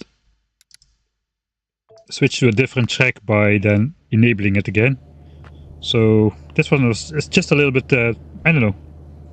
It is nice for every now and then, but it's coming on a bit too much, the dissonant track. Right, so this is what we have to work with. We already took care of batteries. We did some iron gears. What will we have available? They're basically just red chips. I think just these three. We want to use this for the rocket. The blue chips. We want to use the low densities for the rocket. We want to make rocket fuel out of the solid fuel. I have no idea what we're going to do with all the steel we're going to get. I have no idea what we're going to do with all the concrete we're going to get. That recycles into bricks and a little bit of iron ore. The rightmost lane can still let batteries pass. Yes, but no.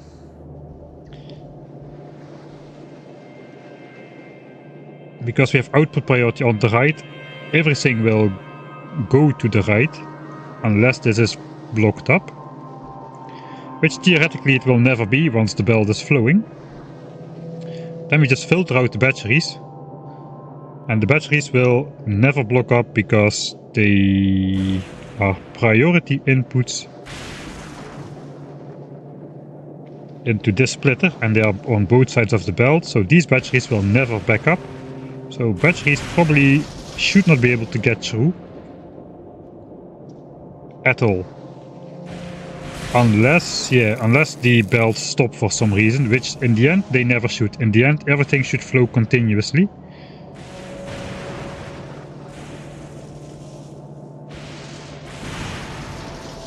But since I have this in place,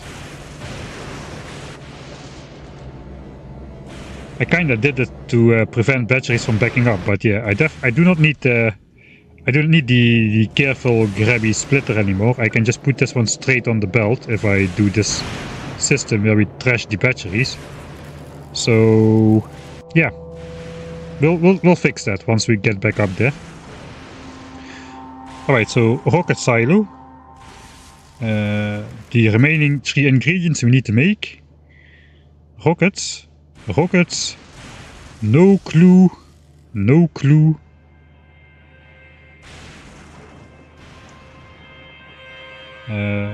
Accumulators. Power. With a little bit of solid fuel, we can make power from that. Landfill. We are using some stone for the holmium processing. We can make the rest into landfill, then store some. Is landfill a requirement for the advanced landfill thing?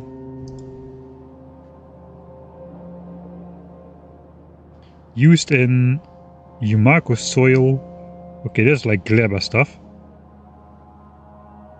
Biochamber. It does not appear to be used in advanced landfill or whatever the stuff is called.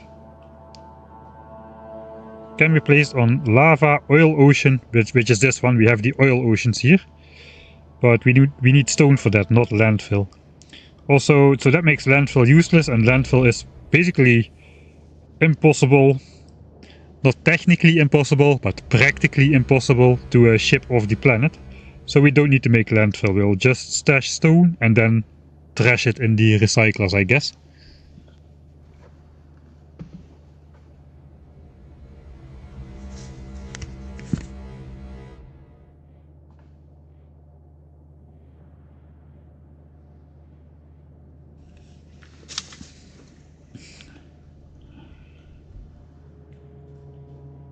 Okay. So that takes care of stone. We can easily get rid of that, and additional iron gears and copper wire are gonna be easy to get rid of as well. Trash it into respectively iron and copper, and trash that into itself. And holmium we're just all gonna use. If we are no longer using all our holmium ore, then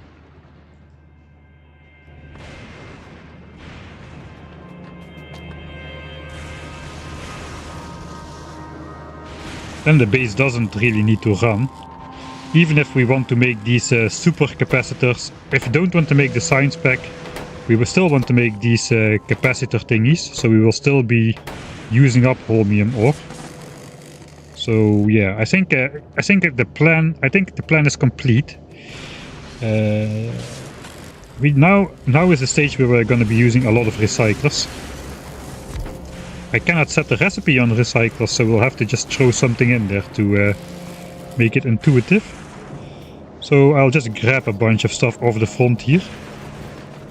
That should probably give me a good mix of stuff. And every time the belts move, the base gets switched on just a little bit.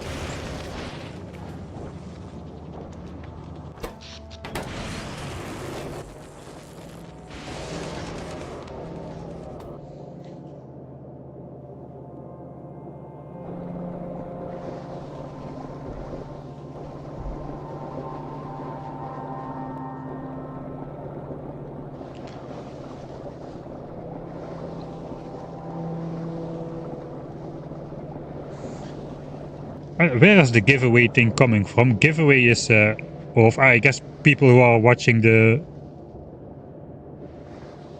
stream earlier are behind today now. Just jump to the front. Yes, unfortunately the giveaway is finished.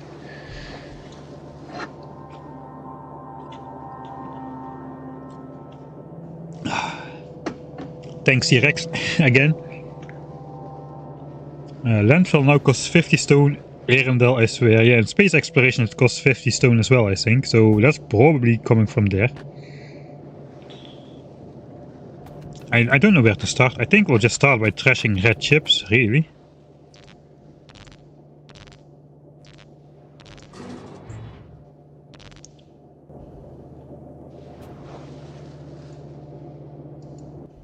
Alright, so that spits out... let's fill up the slot in front.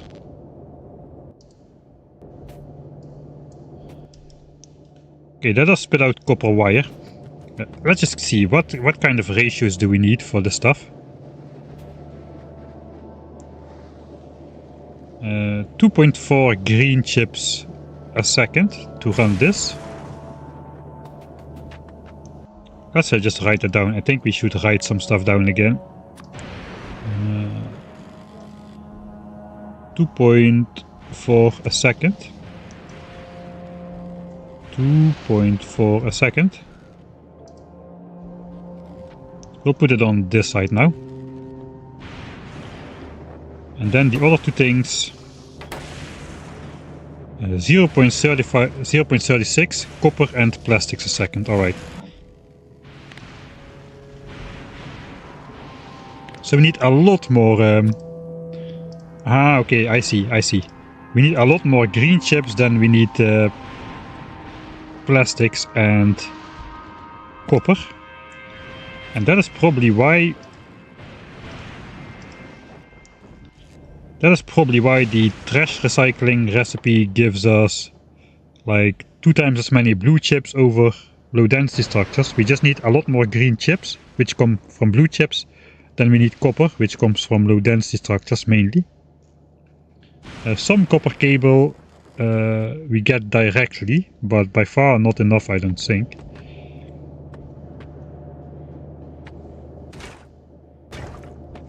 Okay, let's fix this abomination. We can just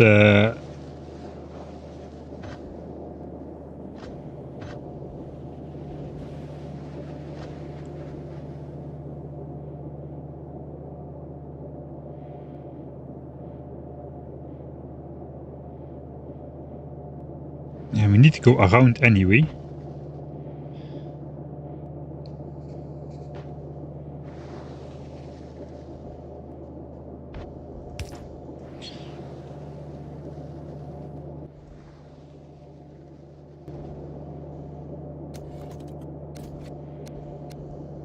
Okay, we'll just do this. The belt faces the wrong way, so no stuff should be able to flow through that anymore. But at least it still looks like it's full.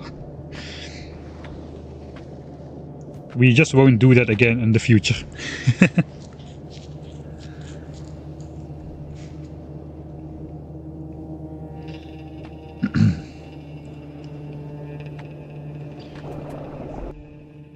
Okay.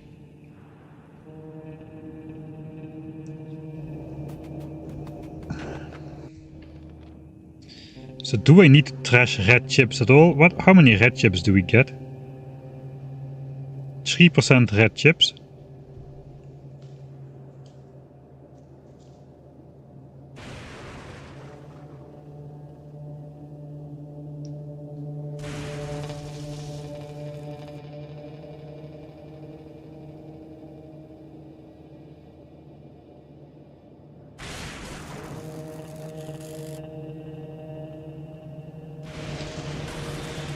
Oh, there's...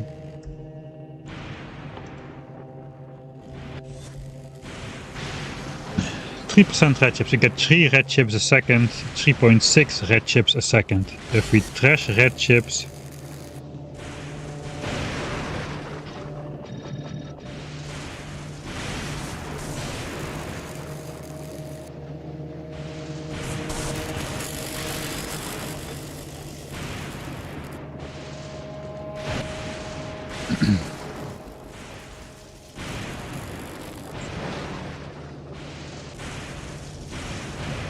Crafting speed a half. Why is it 1.33?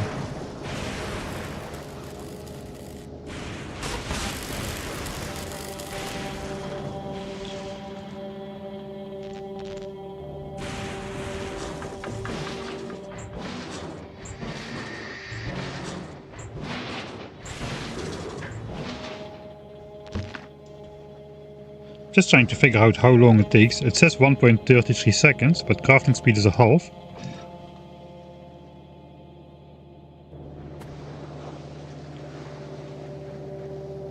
So it's recycling what, 2.66 items a second or what at crafting speed 1? That's a weird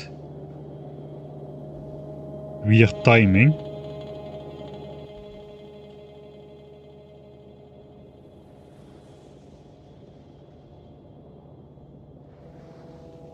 What happens if you put plastics in recycler? It will recycle to plastic or nothing. Chemical processes cannot be reversed. Chemical processes forming from fluids cannot be reversed into fluids. And the end product just recycles back to itself. Let's try putting these back on here.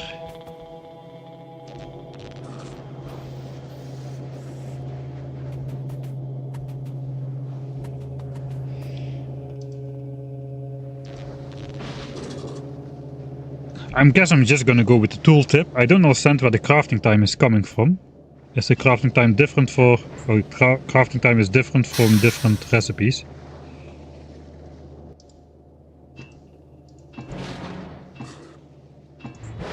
Okay, this appears to take less than half a second almost. It can consume 2.5 iron a second. I will just go with the tooltip speeds in that case. So we're getting maximum 3.6 reds a second. Maximum 3.6 reds per second.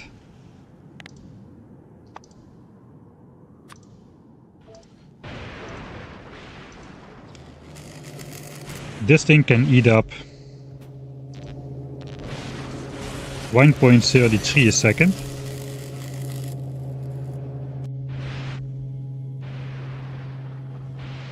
So that would mean we need 3 recyclers to trash all red chips. Not really sure I want to trash all red chips though. Maybe I'll trash half of them to begin with and then fill up the rest with low densities and blue chips as needed. But we should get out of that. We get half of the green chips, half of the copper, half of the green chips, half of the plastics and a full copper wire out of that. 1.8 green per second. Okay, that's already all the copper we'll need. Is going to come from red chips then. So we don't need to trash low densities at all for red chips.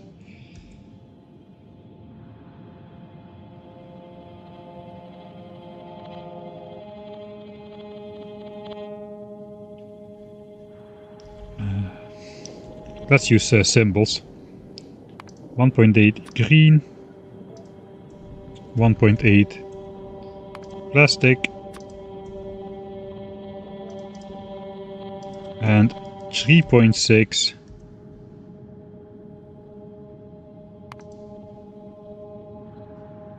copper cable.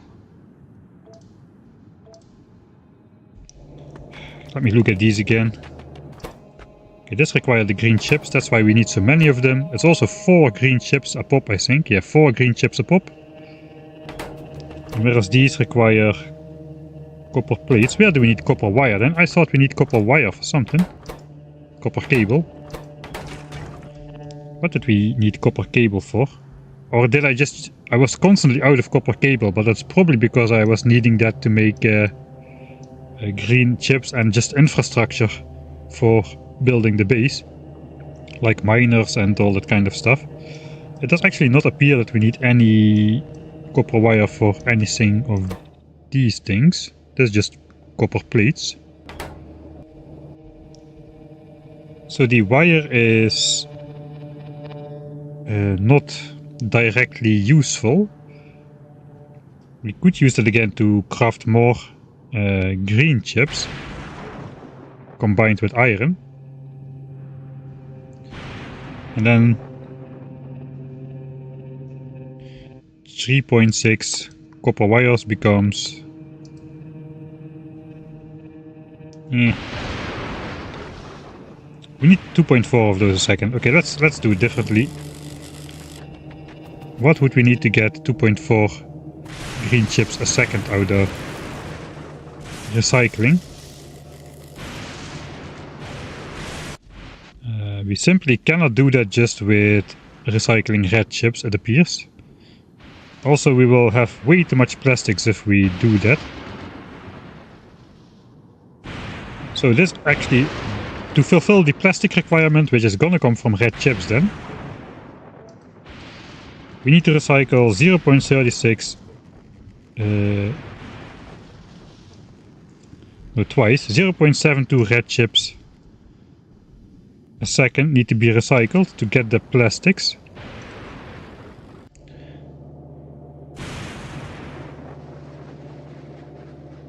That's all about half of one of these. How many red chips do we get in total?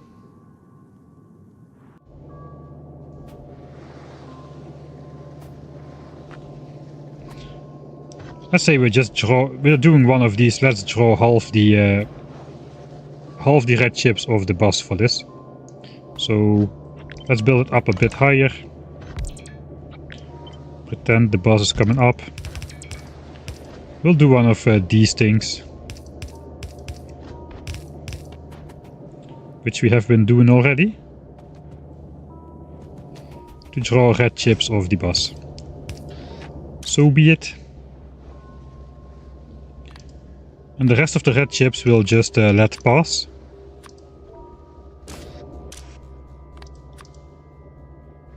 And I should not really calculate how many I need and how many of the other I need. I should just grab this and then make another system with blue chips and low density structures and just prioritize the red chips, which we are doing, and that's it basically.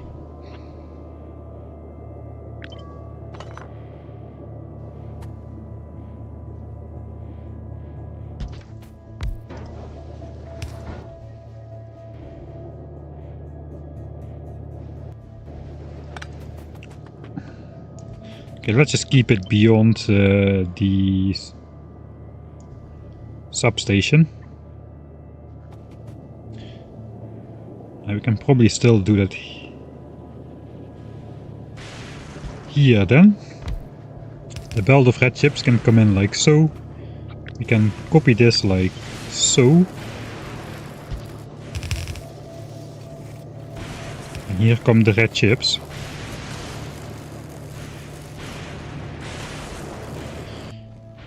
If we trash half of the red chips is 1.8. 1.8, and this thing trashes those at a speed of 1.3. Giving us 0.66 plastics a second. 0.66 plastics a second is already more than we need.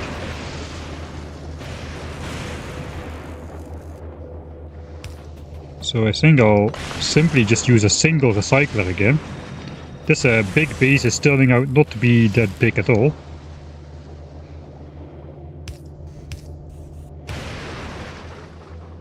And I guess copper wire is not useful for us.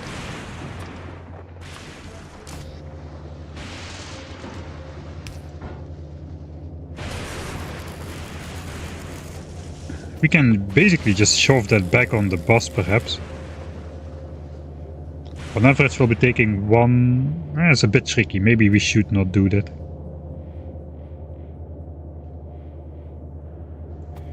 Theoretically we can do that. Okay, the plastics is what we are after in the first place. And this single recycler should give us enough plastics.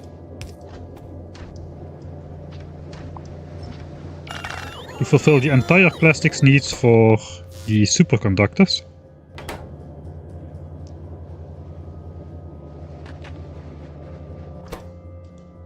The other thing which we need is copper plates, so we need to combine copper plates and plastics on a single belt here. We can just use another one of these red spanny things to go all the way down to here.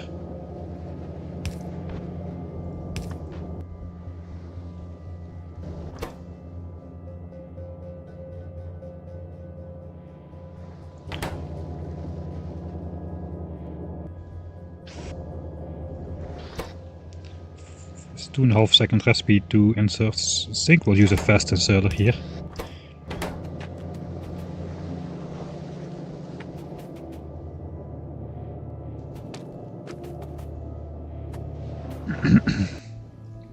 If I recycle the copper wire back into copper, we only get a quarter back, divided by 2.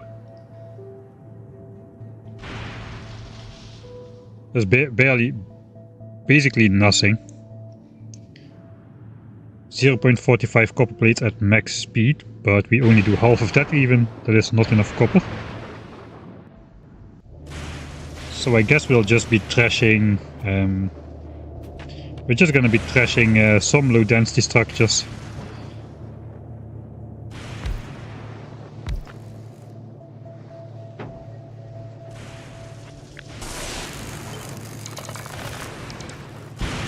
Let's centralize that.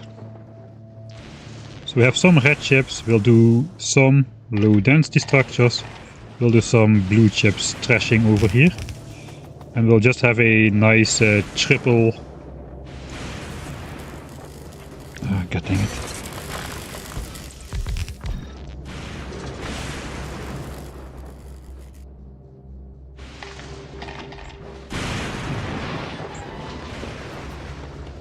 Grab. This planet is not for if you like nicely organized inventories, that's for sure.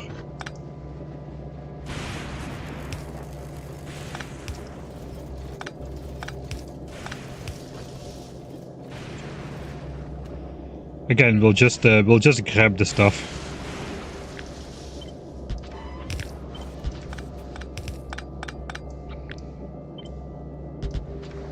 And then we'll change it for... I guess we'll do blue chips first.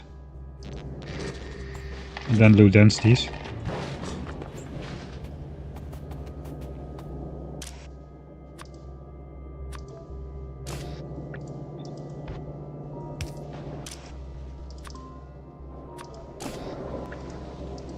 And we'll use these for backup, but that makes it a lot easier to not worry about ratios, basically.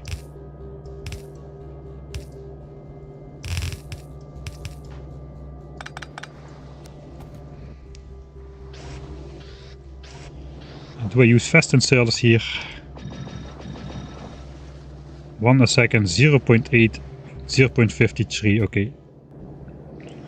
This creates 2.6 copper a second at maximum speed. This creates 4 green chips a second at maximum speed, so that is both fast enough to keep science going. We can do slow inserters.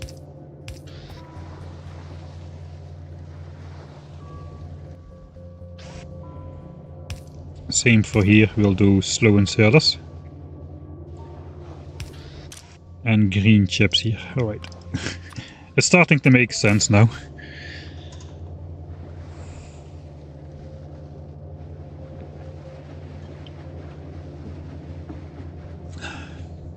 So yeah, if I would be just interested in the science, I would just trash all red chips, because we don't need them for science.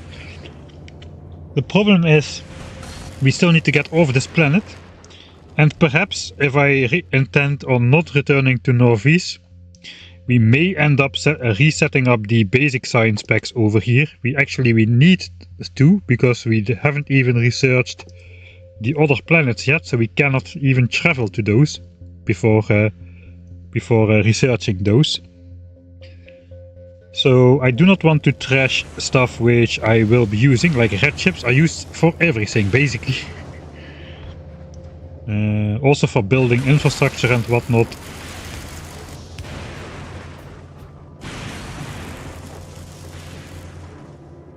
Okay, I should space those one more tile apart, apparently.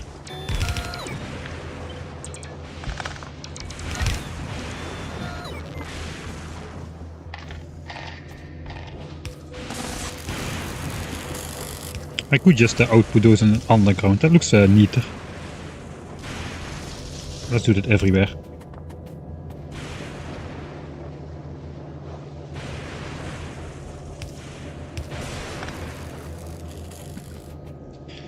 Alright, now I can basically copy this. Except we need to think what we get out of these. Here we get green chips and red chips.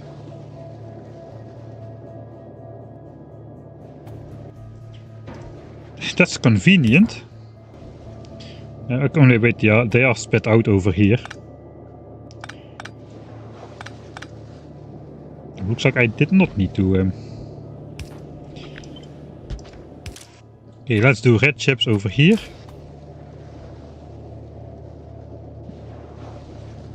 How do I prioritize these?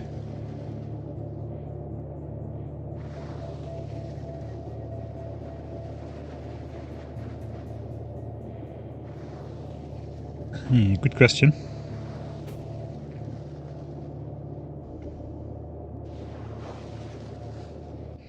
I think I can just put these in a chest.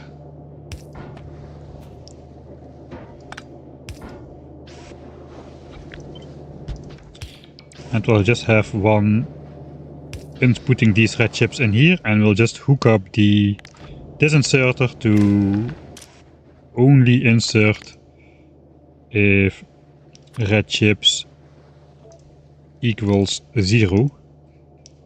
As soon as there's like some red chips in there, this will switch off then. And that way these are prioritized, so this won't deadlock.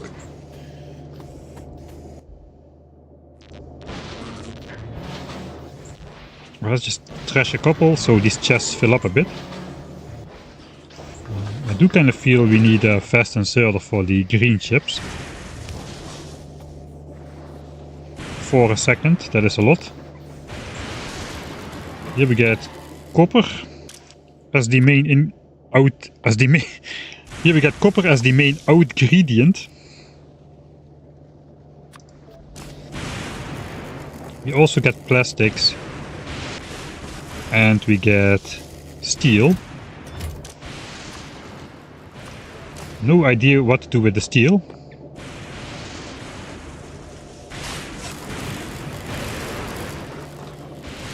So the things we actually want are the things going north here.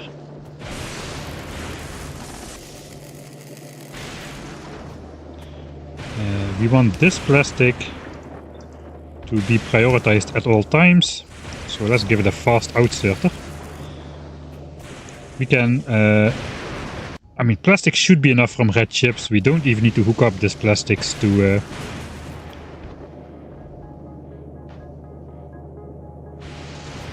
yeah, if we don't need to do that, we will bring that up instead.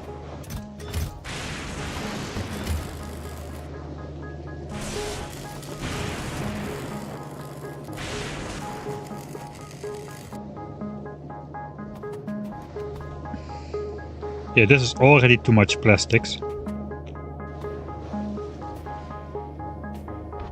We'll join that up with copper. A slow one should be enough then.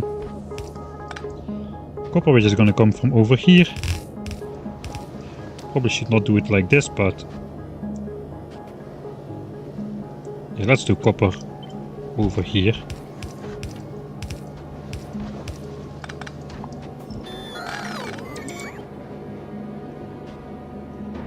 Alright, then we do green chips over here.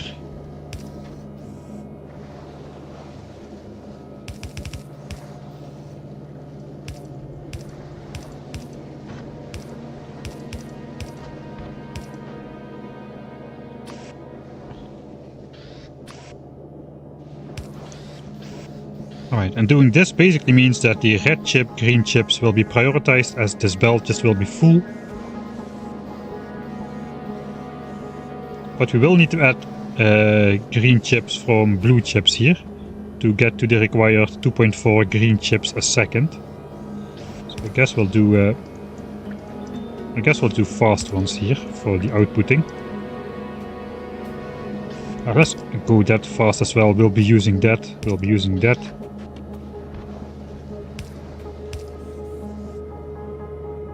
Okay.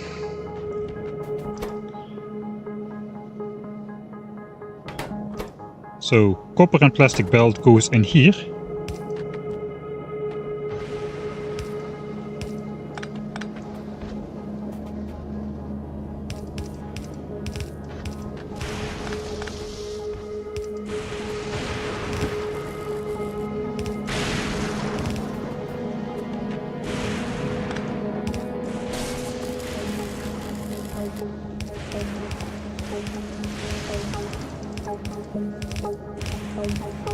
See if we get some stuff on there.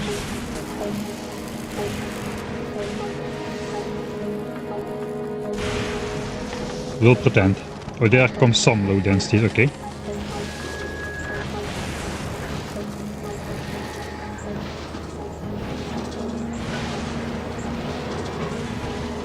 Yeah, all of this will still eventually clock. We still need to build in the overflow mechanisms.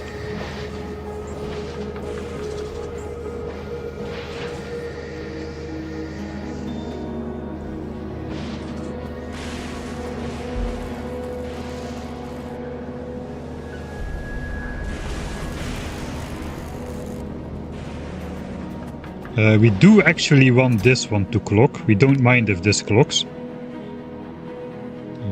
I guess we could use this as our personal green chip chest. But if this is filled up, we don't care if blue chips don't get consumed, because we are only using the green chips from blue chips. The red chips will get crushed away again. So we will just stop recycling blue chips if this chest is full, which is actually what we want to do. We don't want to recycle blue chips if we don't need to. So blue chips, we don't need to do anything about that.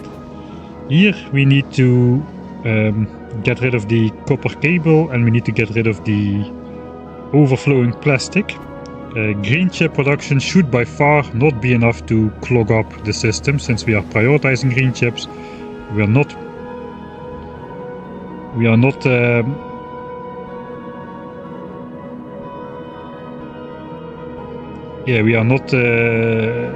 producing enough green chips on this one alone to keep science going, so this will never clog up by default.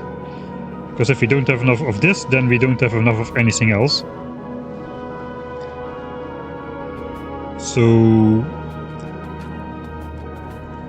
let's work on that first. We'll do the green wire thing again, where we say, can I just copy a filter maybe from here? Change it to plastic. Looks like that one didn't have a counter on it. Well, okay, I'll do it myself. Plastics. I think I set some of these wrong. We should set it to bigger than 4K. Did I do this correct? Bigger than 8K. Bigger than 4K. Bigger than... okay.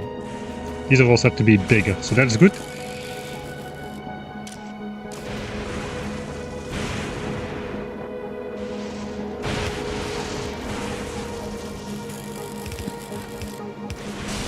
And this will have the same fate like these guys.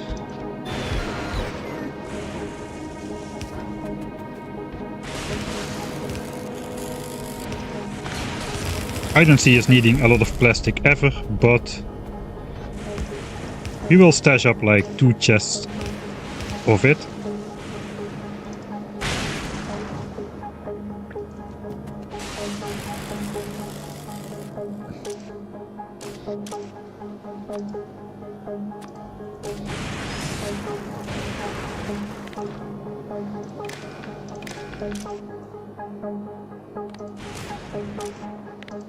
Again, plastics over 4K.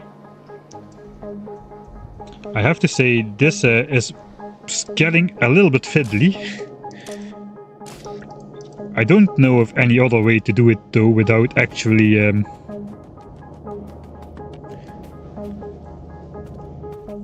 let's just mark those for plastics. I don't know of any other way to do it without guaranteeing the base won't block at some point.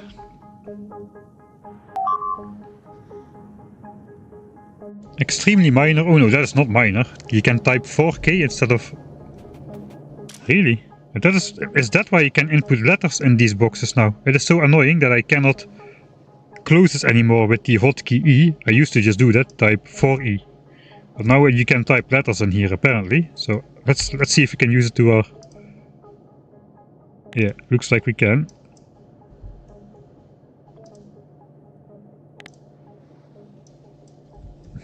Not worth the trade-off in my opinion. I would rather type 4000E or lower values and E instead of having to actually click the button. I guess I can click out somewhere. No, that doesn't work. If I click out, then we just close the dialog without saving. I have to actually click the button instead of use the hotkey. You can also do mass in them. Oh yeah, I remember that actually. There was a Friday fact about it now. Try 4 E3. Let's try that as well. At least if I... that works as well. Oh, nice.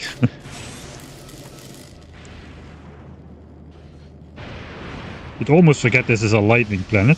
Looks like this is our recycling graveyard, where unwanted accessories of the base are just recycled and grinded away into dust in the wind, and then deposited into this heavy oil ocean or something. Can imagine something like that. Alright, so what am I gonna do with this copper wire? That's a good question. I mean, of course we could recycle that into like more copper and then put it on this belt. That's extremely inefficient though.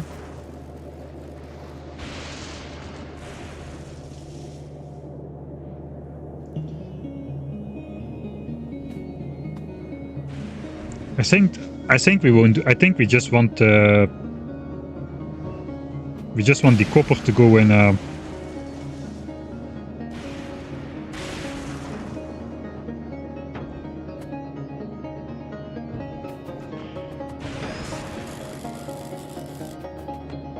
Do I want to do that?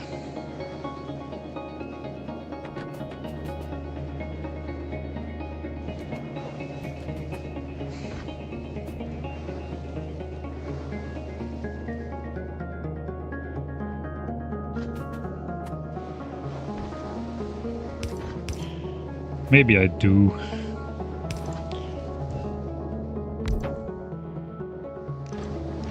We'll just recycle copper in here and put it in here like with priority. Just to get rid of it. That just saves some annoyances. It's not ideal, but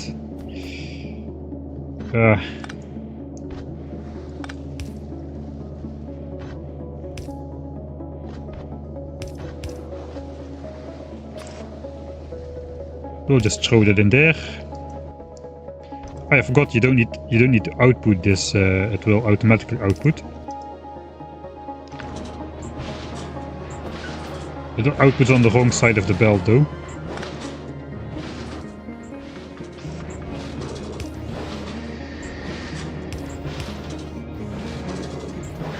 That's a waste of power, this. As now we are prioritizing this, that means same for blue chips, we want this chest to clog up with copper. So that we don't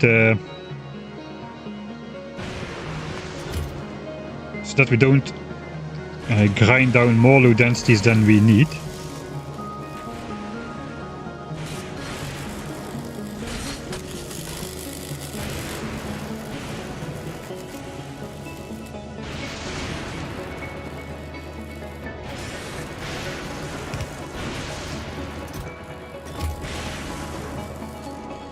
I guess this also goes for the steel.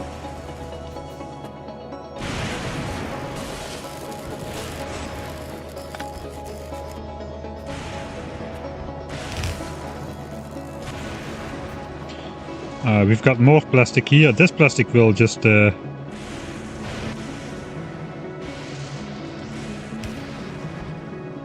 by default be grinded into nothing.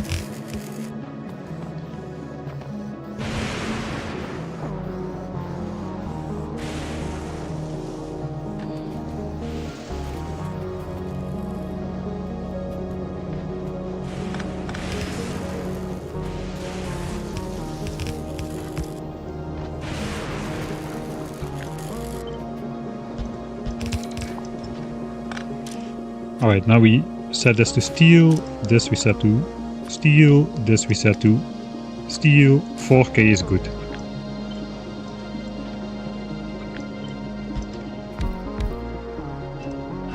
Recycle away steel. Steel does not recycle into iron, it does recycle into itself because it's a smelting recipe.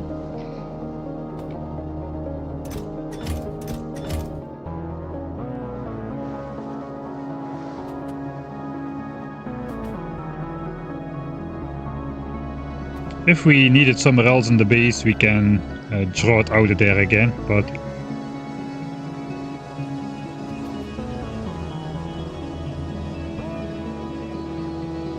I don't think I'm even gonna bother bringing this back. We just will trash that.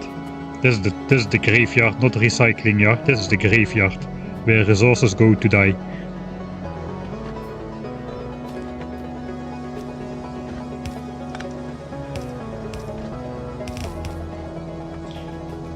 Okay, is that everything sorted? Steel goes away, plastic goes away, copper clogs up low densities, so that is good. Green chip clogs up blue chips, that is good. Red chips go away with priority. Red chips go here.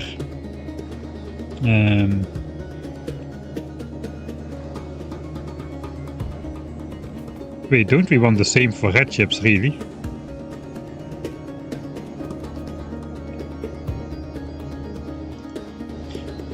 Red chips makes 0.66 plastics, which is more than we need. And once we have more than we need, we just want red chips to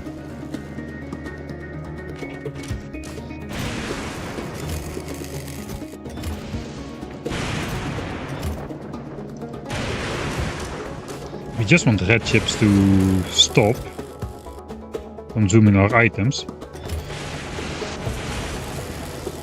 That does mean we will be using more blue chips though to make the green chips, so perhaps I do want this. I think I do want that. Let me just stop limiting all these chests, because that's a habit of mine. And I'm just messing up my wiring in some occasions. So I no longer will, I will try to stop doing that.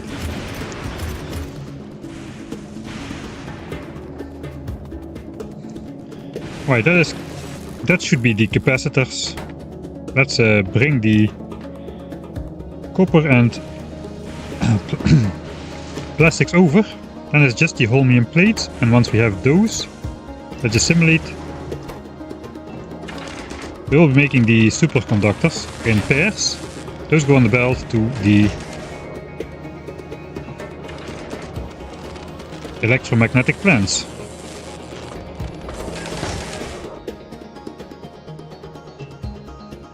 Alright, and with 70% productivity bonus, it almost looks like we are playing Factorio here.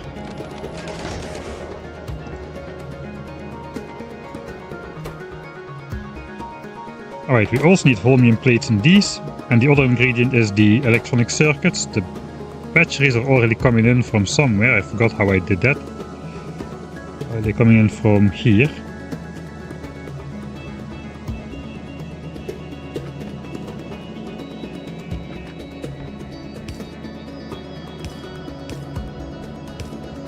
Batteries on the bottom and green chips on the top.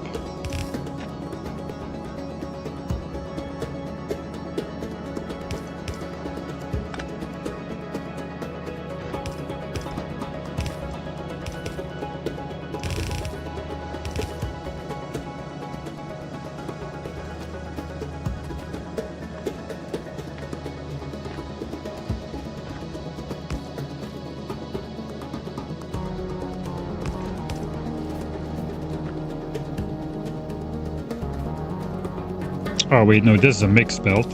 This is a dedicated belt, but... Alright, that is these. So now we can grab some of these,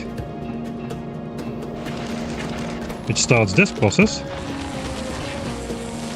And those then go into science. And then we just need the accumulators, which are already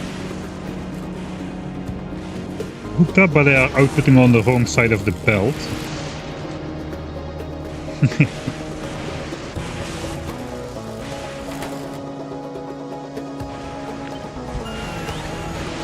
So we'll just do this instead then. And we are making the first science pack, holy moly! Okay, that is awesome. That is awesome.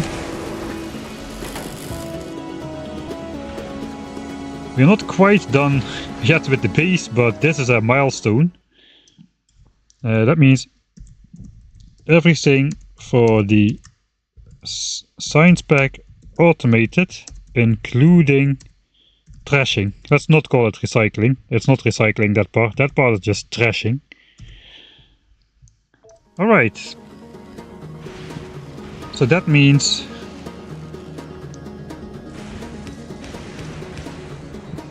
let's do a test of this.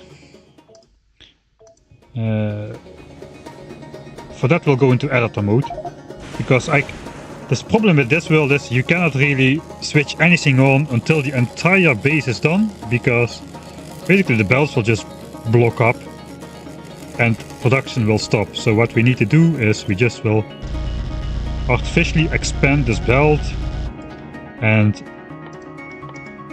empty it into nothing.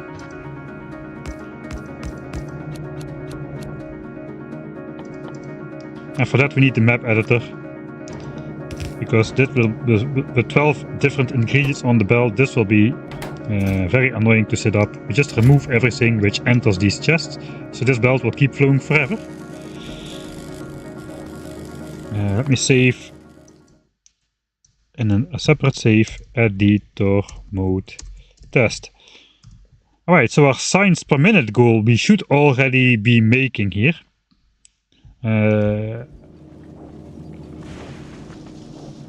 I guess this is 15, this is maximum 90 science per minute. We are not actually making that though, because our bots don't have the carry capacity to bring over this. We may be able to do that for a while though, because of these belts. I'm not actually sure I have enough stuff in here in general to do that. So now we'll see slews of the same products on the belt. That's because all of these recyclers are full. Let's just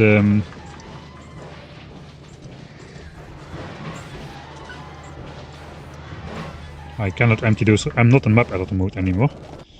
Let's just empty those remotely. I cannot. Okay, map editor works very different than how it used to.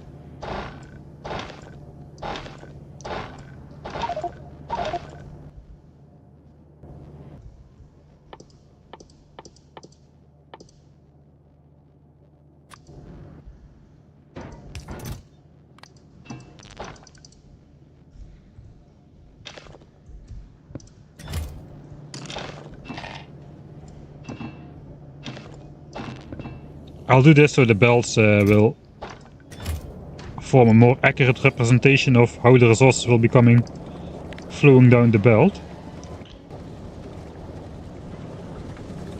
Alright, so let's first look at the holmium. Now we are drawing off the stone here. Most of the stone gets drawn onto this belt. This belt will soon completely back up. That's the intention at least. All of the holmium ore goes in here. Probably should make should have made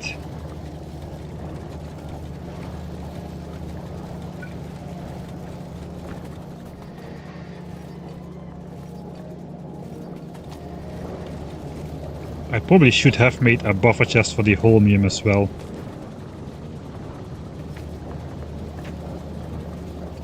Just in case the startup process fills this belt with holmium before anything else.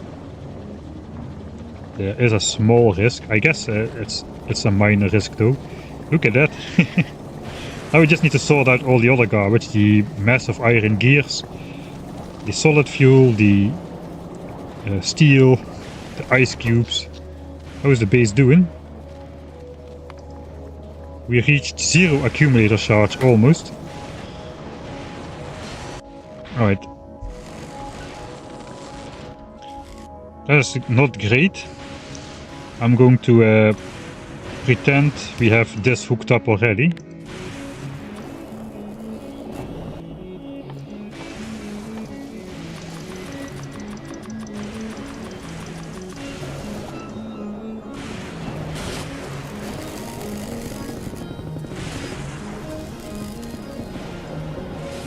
So we have steam power hooked up now.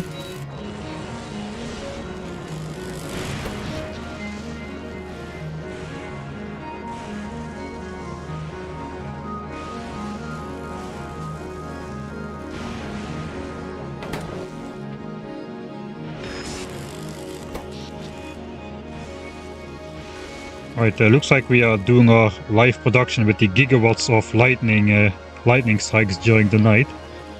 During the day though, these steam engines will turn on. Right, so here it goes. Red chips are being trashed non-stop. And we indeed see blue chip trashing. We are just filling up this chest with chips. That's okay. We do want to have some of them for ourselves. Same with the copper. How is it going over here? Something is not working. So the holmium plates are not working. Okay, that is to be expected because we are prioritizing the fluid system. So that means we first want this fluid system to fill up completely. Looks like this is already filled up. All of these pipes are full. This no longer can go away. How about these? 69% full. Nice.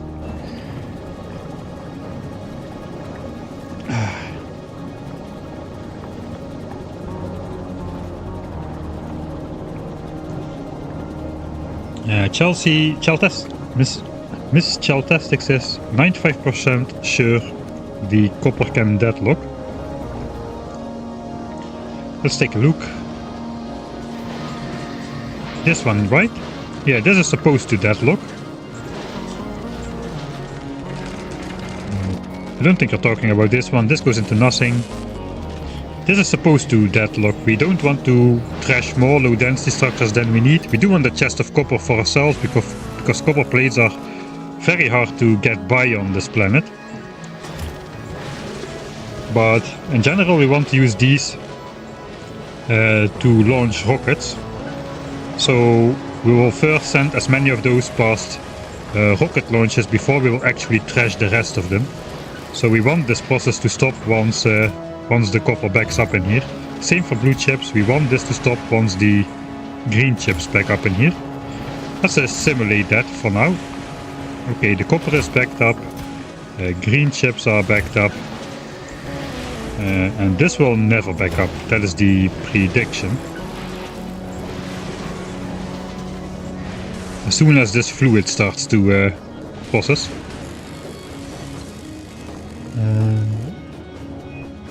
Oh, it was the first one. Oh no, the one on the right. Red circuit, copper wires.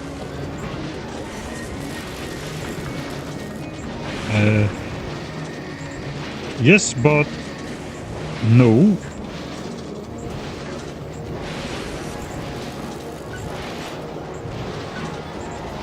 So we are prioritizing the copper which comes from this, and this produces by far not enough copper to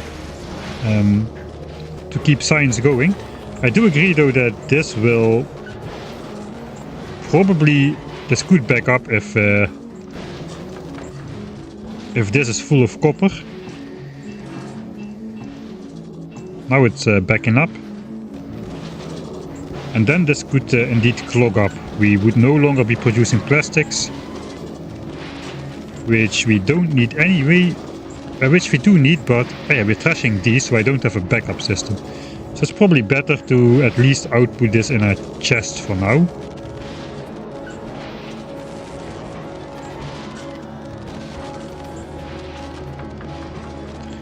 Or output this in a chest.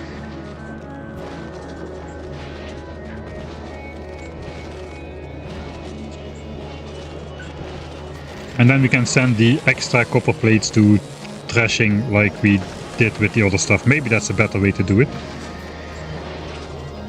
Either that, or I would have to hook up the plastics from this source to over here. That would also solve the deadlocking issue, because then we're either using these or using those. So everything will keep going. Yeah, but yeah, you're right. This could back up because this buffer is too small to survive the startup time of the filling the fluids with pipes. Okay, it's almost time for this to go towards plates. You can see the output priority is now only sending the first holmium ore to plates. This has finally fully backed up.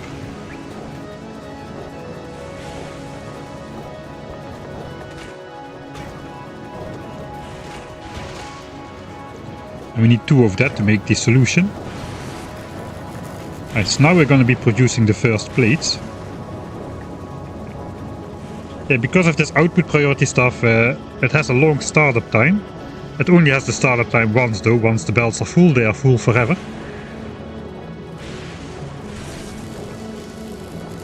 Alright, so here go the first plates. Those go all into here. We technically cannot do anything with those until they also go here, but we have a couple of those superconductors we already had in here.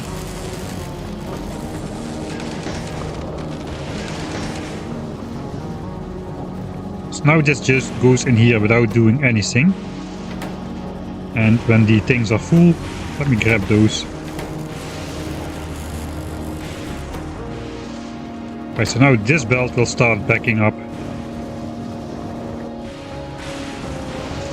Simulate, simulate, simulate, simulate.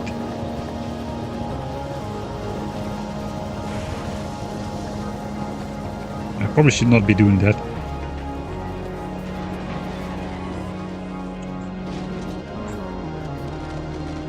Alright, so now we are no longer trashing red chips. We still have a bunch of plastics and stuff in here though. I think it will be hard to actually deadlock this with the copper wire stuff. But technically it's possible.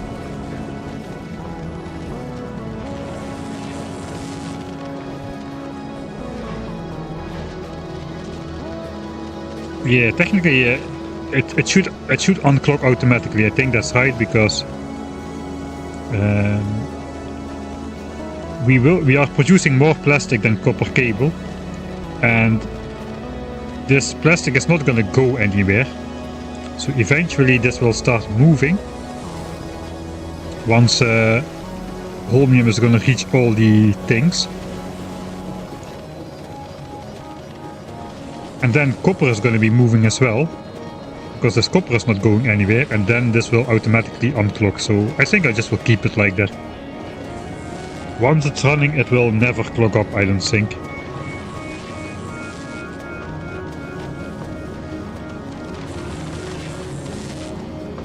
"13 hours remaining until us normies can play."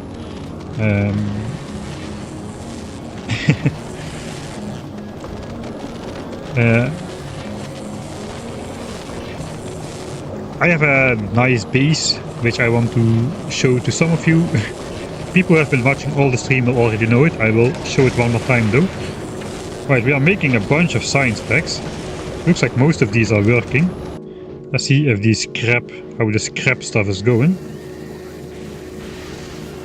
I think we are producing full belts of scrap. I think these belts are not fast enough really, actually.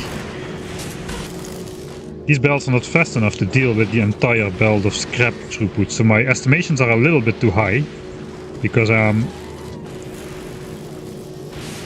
these belts are definitely compressed.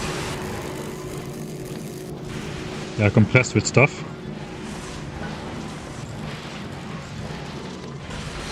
Yeah, because we can turn 2 belts of scrap into 1.2 belts of this stuff, so I probably should upgrade all of these to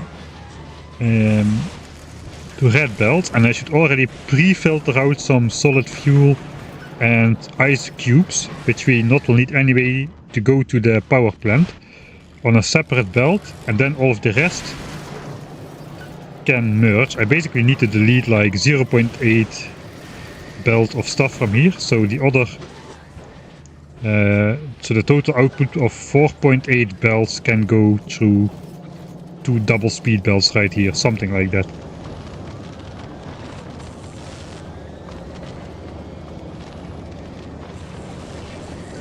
Bots are definitely zappable. I saw bots getting zapped when I tried to repair my car out in a lightning storm. The bot got zapped. It was not one-shotted though.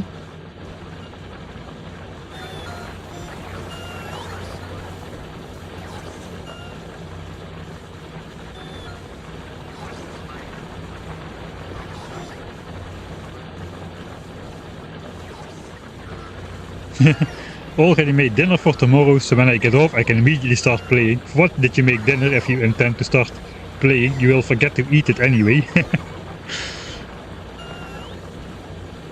So the lightning network actually does cover the entire flight part of the bots. Alright, and we do not have enough power. Even with the fake steam power, I think. I know, we're just out of blocks.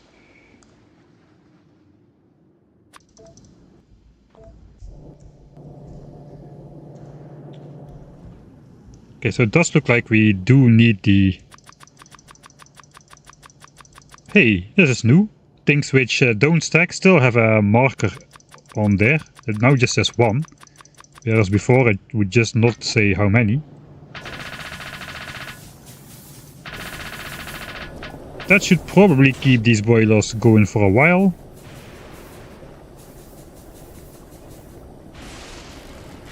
Although these also have like 0.6 gigajoules inside. But now there's like 2.4 gigajoules inside, so that should last for a while. Alright. Let's look at the science graph. Do we actually reach something respectable? Yes. Yes, we do! Haha! Nice! We are reaching a respectable amount of science. That is more than my Novi starter base produces in amount of science per minute. There I just usually limit myself to 45. 45 science a minute, later maybe 63 if I go for like a post-rocket base, but not much more than that.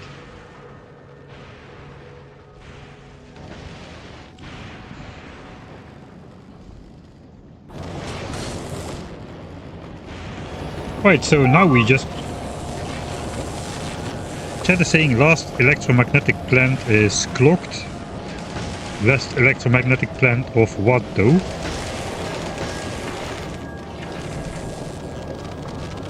Batteries clogging last capacitor.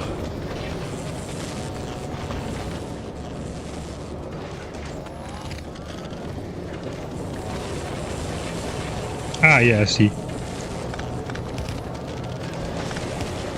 It's probably me just changing the side loading, and it was on both sides of the belts. Thanks. That's probably the reason why this one was not producing yet. I hope.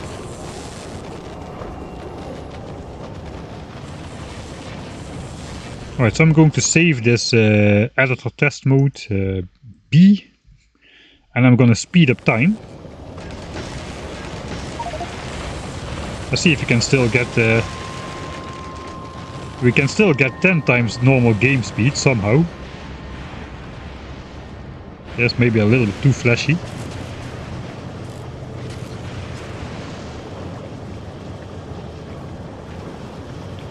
Right, so now we probably see the holmium.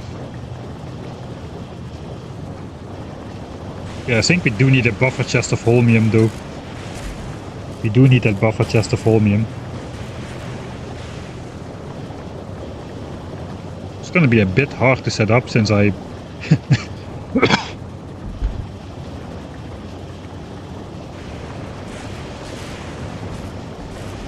since I didn't leave myself too much space here.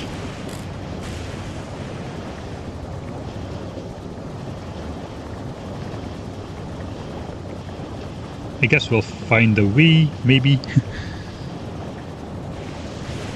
I have a lot of saves. This is nothing. I think I have over 10 gigabytes of save in the Factorio 1.1. Okay, all of the science is more or less working most of the time. Low power. Okay, we still have low power. Are we out again? No. We are not out again. Since we're in editor mode anyway.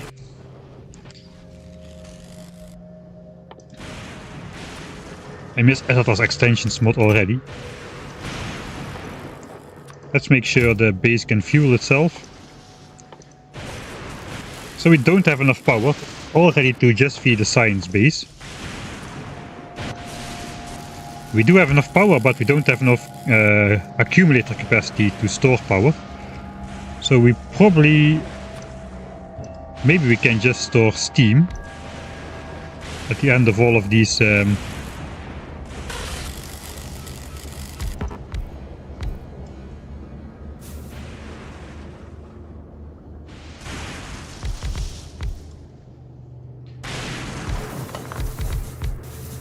at the end of these boilers.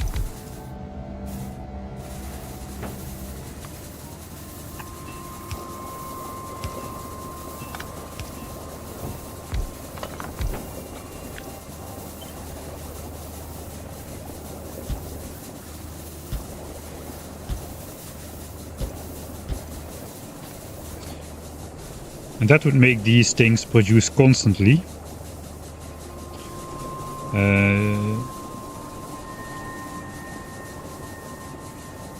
Wait, does this make sense? I don't know if this makes sense.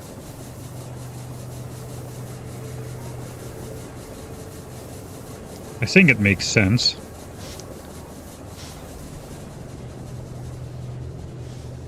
Maybe it doesn't.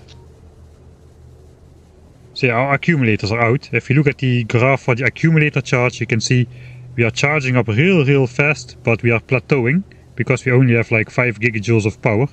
If we had more, it would just keep going up, and the daytime would we would make it basically. Looks like the power gap is less wide than what we could reach with the power spike. Yeah, I think we just need a lot more accumulators.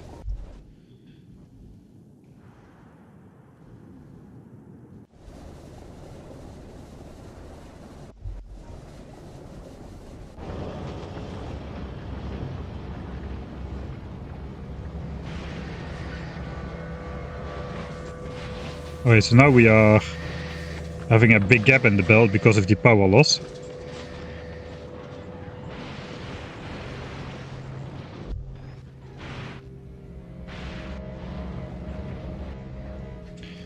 I'm thinking we can maybe... we don't have enough water to keep this to keep the steam engine supplied constantly, but if we use these steam buffers at the end, we can basically, even during the night when we have power, we will be filling up these steam buffers, and during the day we can draw empty those steam buffers again.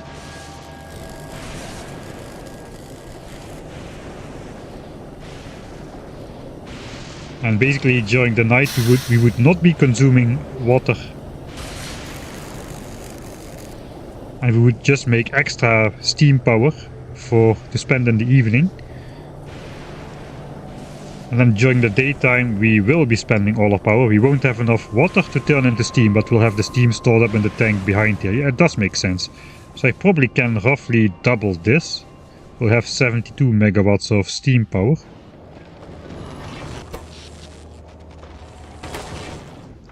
For now though, I do want to do just a test to see if the signs per minute works, given that we have enough power.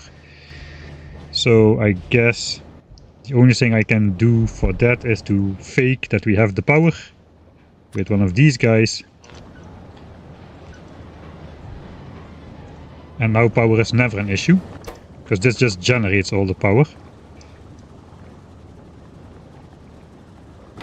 So yeah, that won't be a problem anymore. And now I can actually speed up the base and just see how it works. We already have almost 2000 science packs. Let's take those out. So this may not be enough.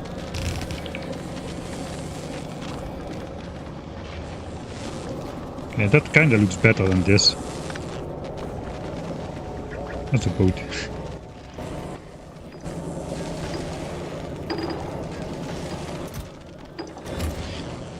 Alright. So editor C, and now we'll just speed up the game. I think we can speed up even more. Yeah, we can reach 20 times game speed still.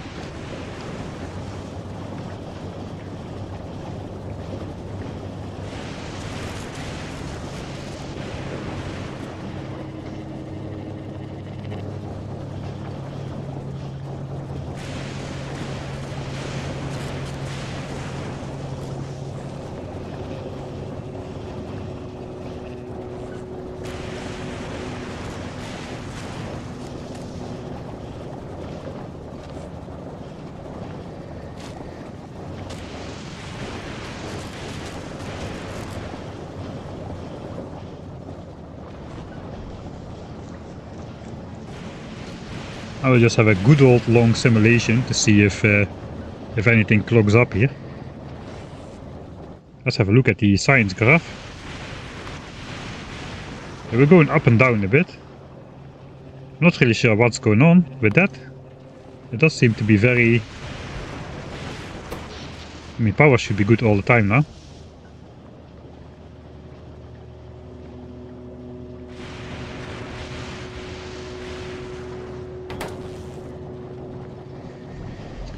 Looks like holmium plates are not producing enough.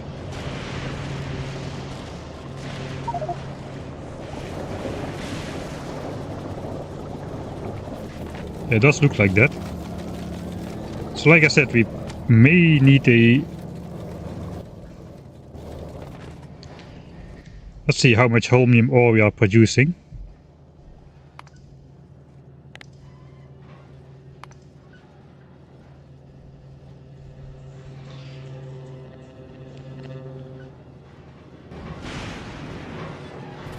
Okay, I think we are reaching the limit of the bot throughput. The buffer chests are now empty. The bots are just not bringing enough stuff right now, because they cannot carry enough stuff. That is the problem. So now we do have gaps in the supply belt, I presume. Yeah, this is full of gaps now, because we haven't researched bot cargo size 3 and 4. And we cannot simply put more bots here, because the robopods won't be sufficient to charge up all the bots. That is where the lower amount of resources is coming from. Still, this should balance out by itself, because this is full, it cannot overconsume.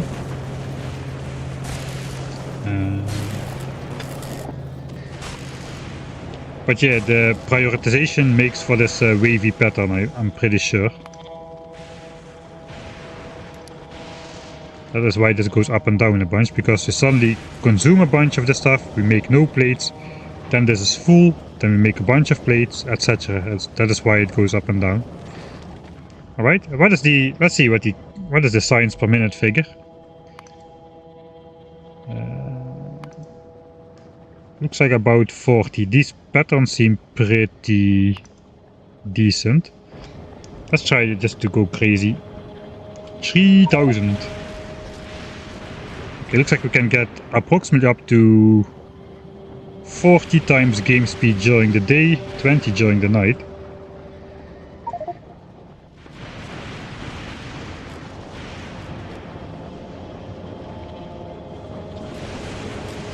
Alright, so we do have a holmium issue.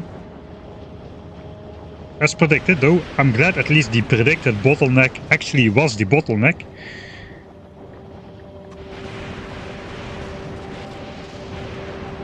I do not have nuclear power research, also there's no way to get uranium to power the thing. The ideas about nuclear power are nice, but maybe you can build the plant, but how will you power it? There is no uranium on this planet.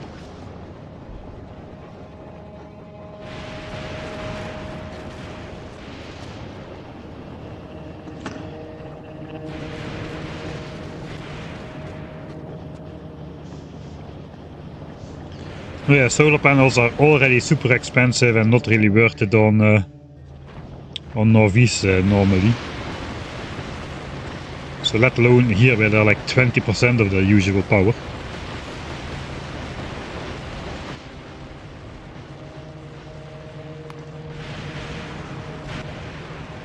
Okay, this seems like constant at least.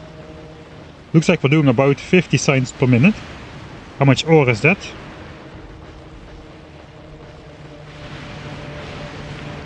Alright, so looks like the ratio, if you use Mark 1 productivity modules everywhere, looks like you can get 1.2 science packs out of 1 holmium ore. 1 holmium ore. Nice!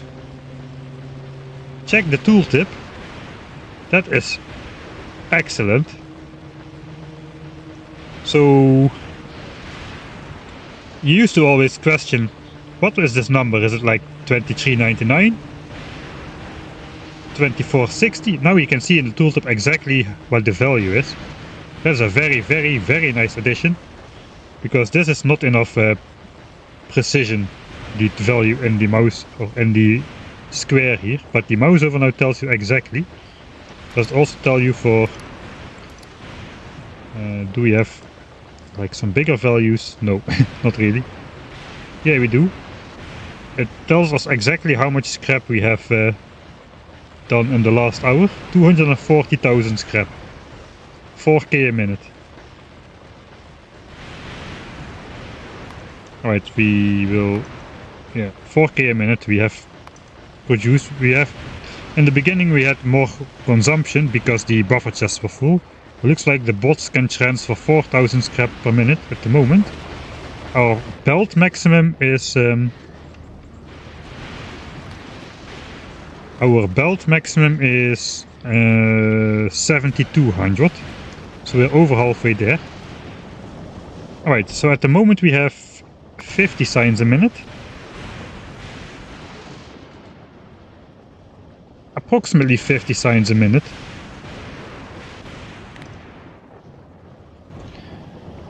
So that's good to know. Now let's simulate. Let's say we do research. We do make some purple signs and yellow signs. We do research cargo size 2, cargo size 3, and the final bot speed upgrade. The non-infinite one. So that should drastically that should up our scrap consumption, having access to those technologies.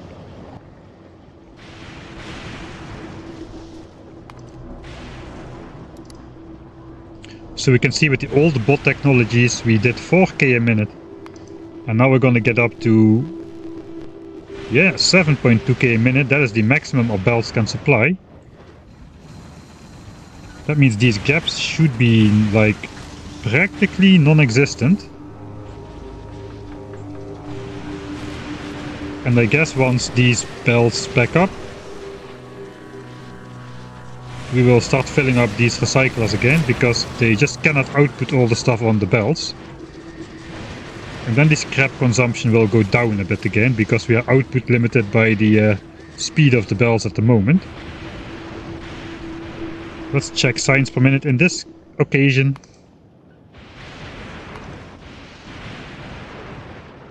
Right, so this was the old part. The new part does seem to be promising. Around 80 signs a minute, 75 signs a minute, something like that.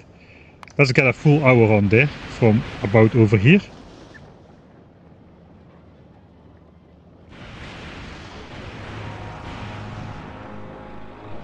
You'll have to wait just a little bit for that. But now we actually have, we can see we have more.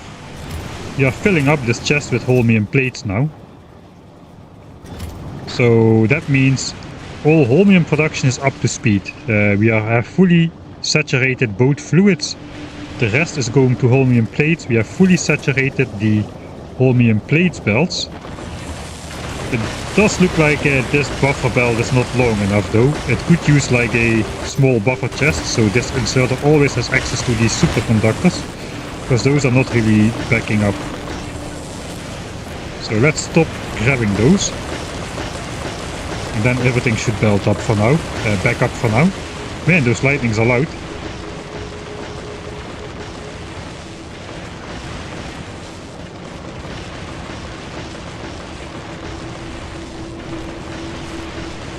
I think now scrap has gone down again, because everything is full. Yeah, so we went up to 7.2k temporarily because our belts were empty.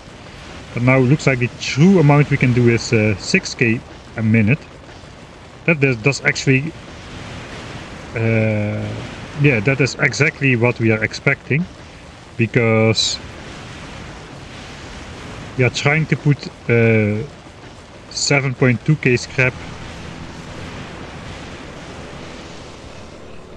We get like 0.6 item out of there, and we're trying to put we're trying to put 2.4 belts worth of items on 2 belts. So that is 20% too much, so we expect a 20% drop here. So 6k is exactly a 20% drop. That is what we are expecting. Once we upgrade this to red belts of output, filter out 0.8 belt of solid fuel and ice for power and for rocket fuel, we should be able to get a full throughput of 7.2k for as long as we have, as these miners can keep up. Infinite production. I didn't look at the infinite technologies just yet, but infinite.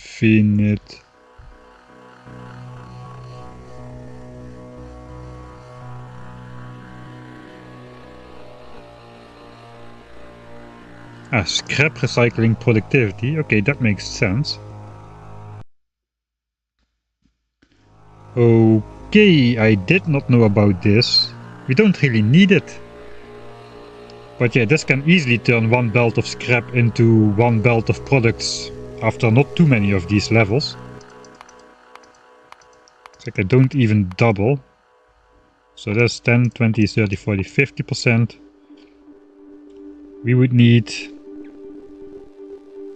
66%. So we would need 7 levels to make one belt of scrap into one belt of products. That is like 15k signs or so.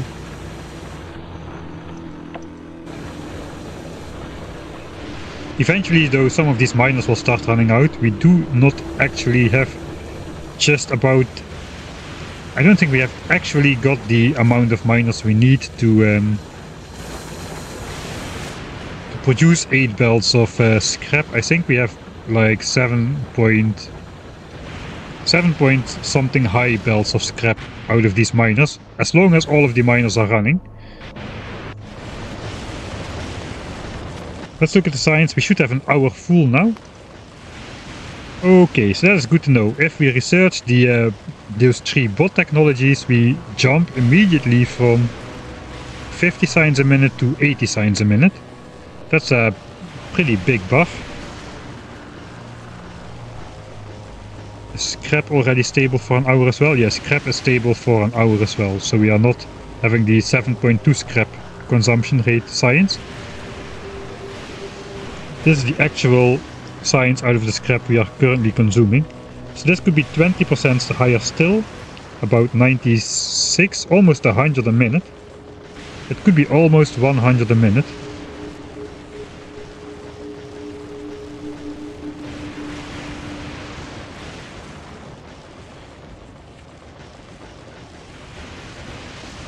Could be 100 a minute if we do the belt thing here, and it could become even higher. No, it couldn't, but technically it could become even higher with these scrap productivity researches. But I didn't build enough infrastructure for that. I built my infrastructure around 7.2k, which is the maximum of these 8 belts of input. I have to say, this is a pretty small factory. Let's we don't even need we don't even need accumulator product. We do actually. Yeah, let's just copy this part. I think this part is the actual base size. How does it fit on those tiny islands? I don't think that fits. No, it does not fit. It doesn't fit on any of those super rich islands. But it does fit on all these large land masses. So we can just build a copy over here, connect the scrap, next island, build a copy, connect scrap, next island, etc, etc. Probably a little bit smaller scale than this. We will have to scale down, because we don't have this many miners on every continent, I don't think. We'll just build a smaller version of it.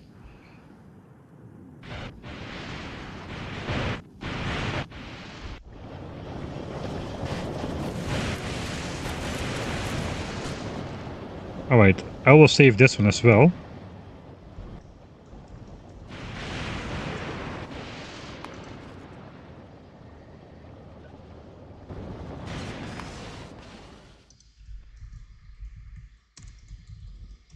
running, well, then we'll load our actual save game, which is this one. So now we know test results, not enough power, at least twice the accumulators plus more steam buffering,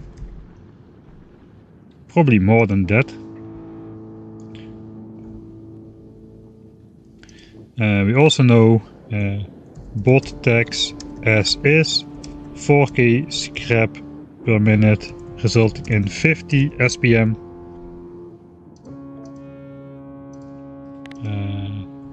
Bot tax cargo 2-3 speed 5. We go up to 80 SPM.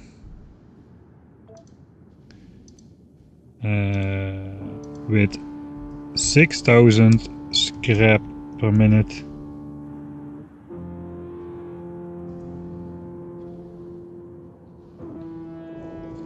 And 80 SPM, and that is a yellow belt output limited. And if we want to fix that, we need to after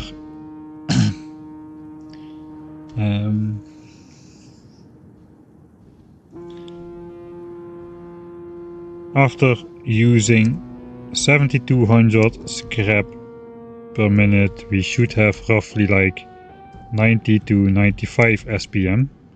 I think this was a little bit lower, it was like 78 SPM or so. Eventually.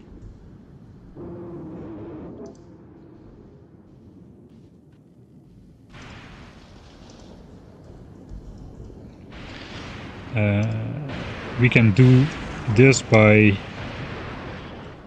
steel, ice plus solid fuel of the belt.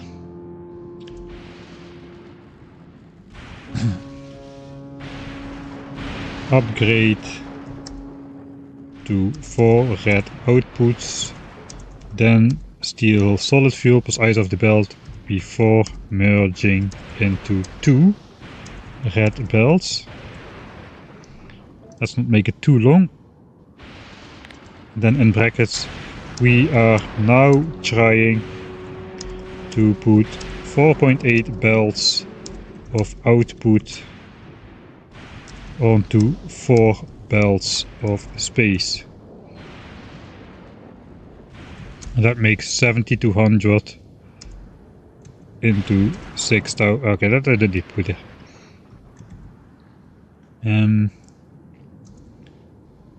1 belt of scrap becomes 0.6 belts of products. And how did we determine that? How do we know how much products we get out of there with all those random chances? Well, law of large numbers, basically it says 1 scrap gets turned into 0.02 processing units, 0.03 red chips, etc. If we count up all those percentages, we get a 60% chance in total that a scrap will turn into something. And that is how we know 1 belt of scrap turns into 60% of a belt of stuff. And it actually is confirmed by our production stats, because instead of consuming 7.2k scrap once the belts fill up, we can physically only consume 6k of the 7.2k scrap. Is this your new base? No, yeah, this is my new base. No, yeah, this is my new base. This is the figure it stuff out base, where we just learned the recipes and the ways of this planet. And now we have successfully built an actual science base. We have just tested it. The next step is going to be using all these leftovers to get the heck off of this planet again, using the rocket silo which I did not build. It's in this chest. We have a rocket silo already. Let's go grab it, so we can have an idea about what we need to do next time, because I think that's going to be out of the scope of today's stream. It's already past 12 and I started earlier today, exactly because I knew this would take quite a while.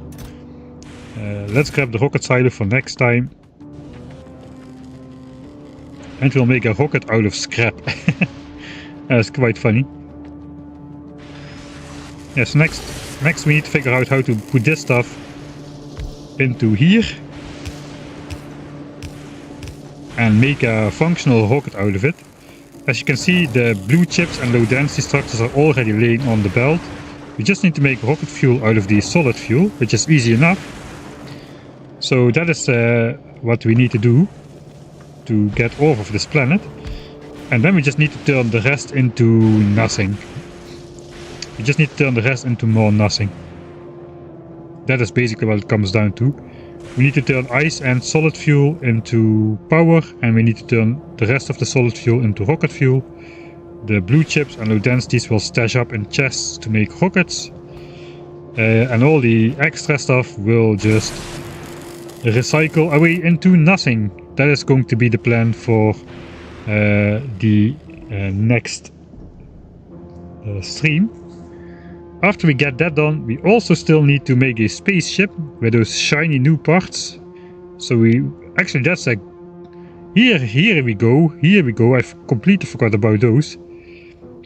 We do want the steel and the copper cable. We need to make the space platforms to build a spaceship, as well as the space starter stuff. We actually need to either automate more electric engines, or just hand feed a couple more to make asteroid collectors. I guess technically we only need like a handful of these.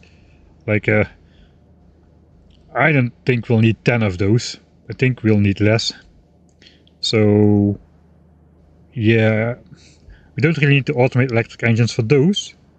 Oh, we need electric engines for crushers as well, and for thrusters. Okay, maybe we do need to automate electric engines on this planet. It's not too difficult, I don't think. It's just regular engines with just steel and gears. Steel and gears is on the boss. Pipes we can make from gears. We can turn those into iron plates and then into pipes. And then we just add more green chips and lubricant to make the electric engines.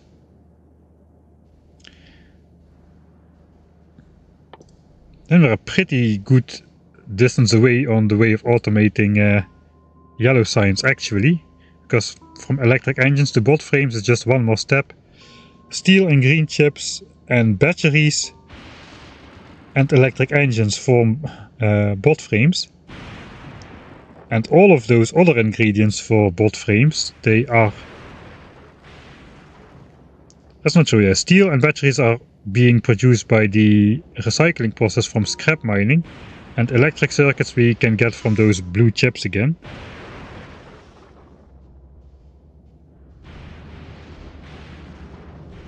I don't know.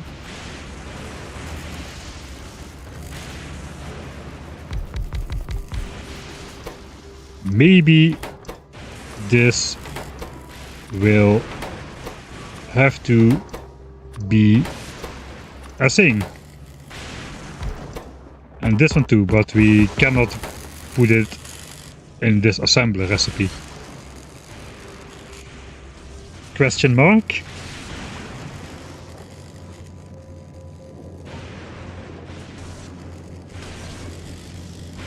I don't know. If I'm gonna do this, then I may as well just fly back to Norvis and fix my crappy out of power base, because I forgot to build a coal patch.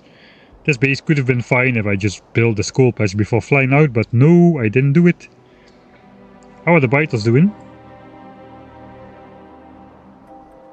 Hey, the old Factorio soundtrack. We're looking at Norvis. Okay, so we got some biter expansions.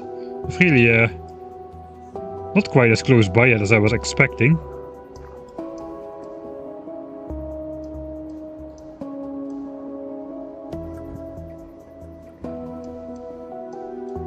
Yeah, not at all as close by as I was expecting. I was thinking they would start to at least be like next to some part of my base, but they're still Still pretty far out. There is no pollution cloud anymore, so they won't attack anyway, but yeah, we're still quite safe here.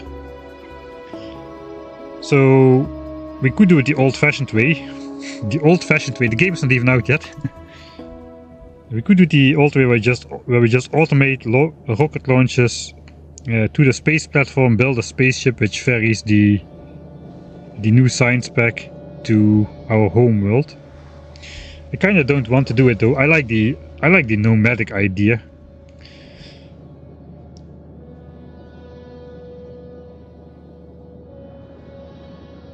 But yeah, if I want to utilize the benefits of the science pack now, which do include the mechanical the very cool, recently added mechanical armor,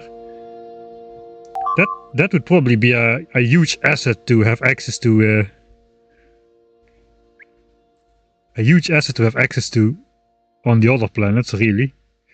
But yeah, that means we actually need to automate all the other science packs, including purple science, because we need that for the bot upgrades. That will give us something to do, actually, if we automate the other science packs here as well. That will give us something to do while we wait for the 50,000 science packs to complete, which the approximately, I don't know, 15 to 50,000 science packs we need, which we want to take with us on the spaceship. It sounds like a lot, but it's really just like a couple chests full. A chest fits like 10,000 science packs, and we already got like a full line of science in there just during the test, so yeah, I think it would be quite a cool challenge to, more than on any other planet, I think it would be a kind of a cool challenge to set up science here from the scrap we have access to. I don't think this planet is designed around that. This resource balance is probably balanced around producing the local science pack, rocket launches, and perhaps some of the buildings and stuff. So we'll see if we can get this to work, perhaps. I don't know yet.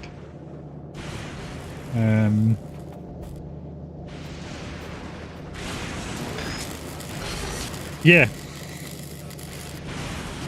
I don't know.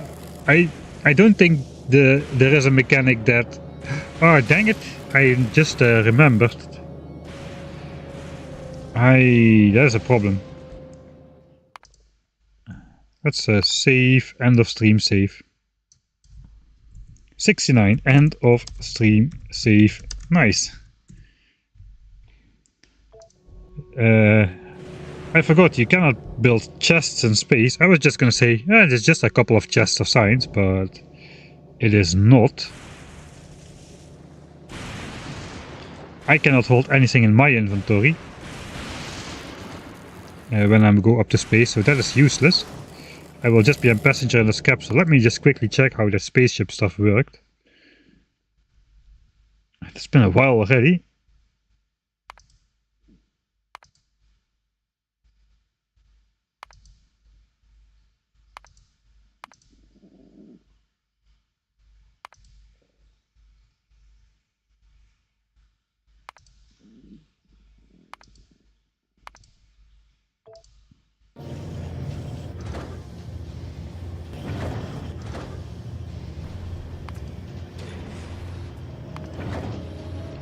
This is the safe where I still had a base which worked a long time ago.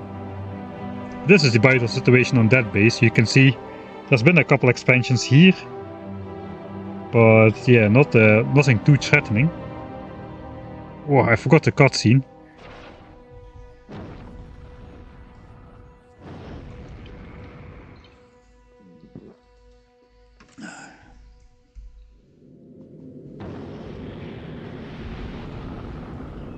But this was still when we were still fine.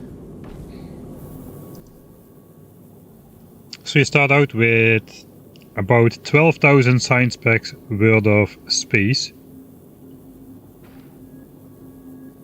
I just brought my rocket launcher with a stack of rockets and 50 construction bots along for the ride. These repair packs were to fix the chip on the way, which failed.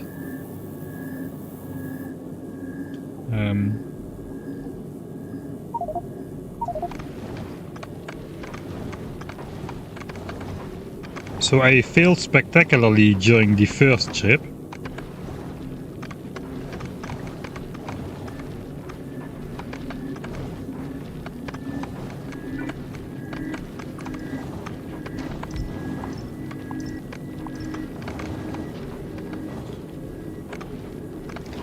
I kind of feel like I had way too many thrusters. I relied on laser turrets as well.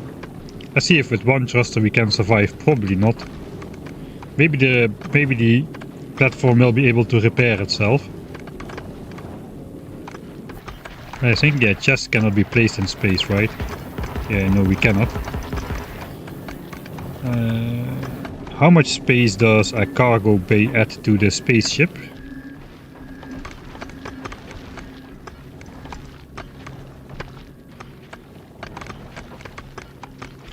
Uh, 20 stacks, so one cargo bay at 20 stacks is 4k signs. So we would need a pretty long spaceship a pretty big spaceship to build enough cargo bays to hold 50,000 signs. I don't know exactly how much signs we'll need. 12k signs is a lot already. If we process most through the Gleba Super Labs, we need only like 15k. Whereas if we don't do that, we need roughly 50k. Alright. So let's say 10,000 and then another 40,000 through 10 of those hubs. 10 of those hubs is like size of 10 roboports. So it's actually not that big. It would be like this big and we could fit all the signs for one planet on board.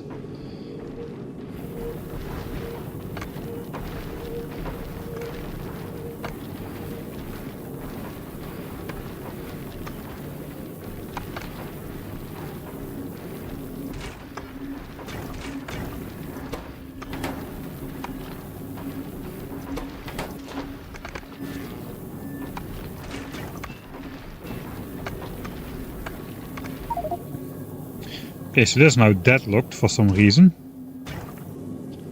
We no longer get those carbon chunks, because why? How does this work again? I forgot.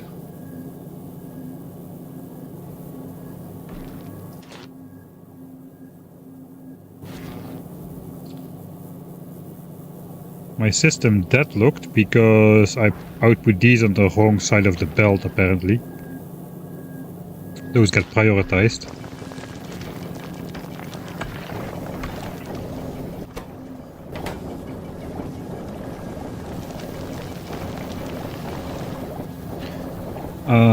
Yeah, that's a problem.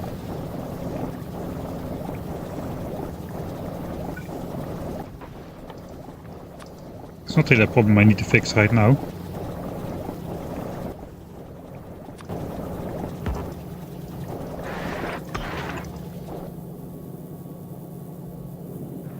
I don't have the... I cannot really fix it right now.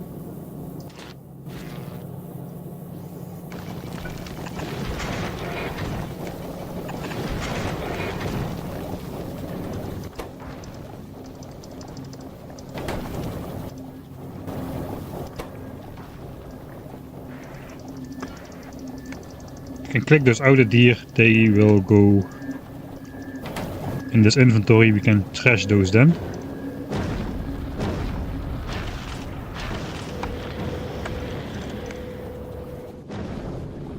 Okay, I just want to see how, if I just put one thruster on the spaceship, how it flies. So let's make the trip. How do we do that? At station FULGORA. Let's go. Okay, I got annihilated in seconds when I had 5 thrusters.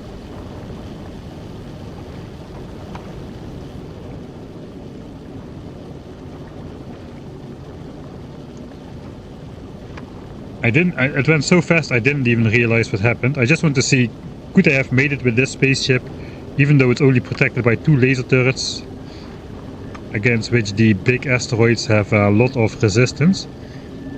Or did I just survive as long as I did because in the first half of the... Oh no, here they come. Here come the bigger ones.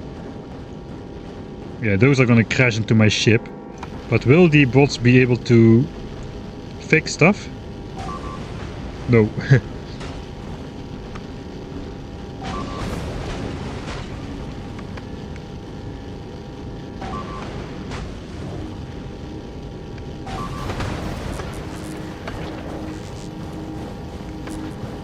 The turret is not even being repaired. Okay, now it is being repaired, but repairing also takes power apparently. Right, so I would have failed. I would have failed regardless. Oh, okay. I died in space this time. How did I not die in space the first time around then? How the heck did I not die if I now die with one thruster?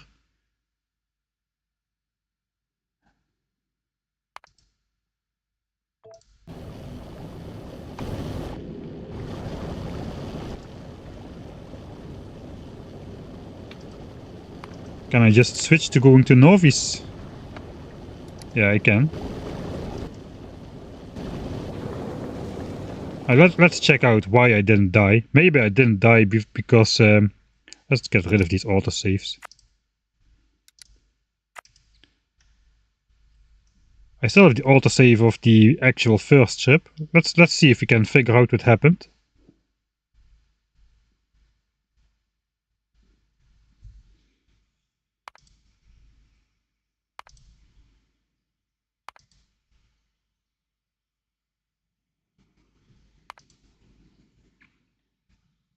And maybe that save just got overwritten with the other one. Okay, that could have been the case.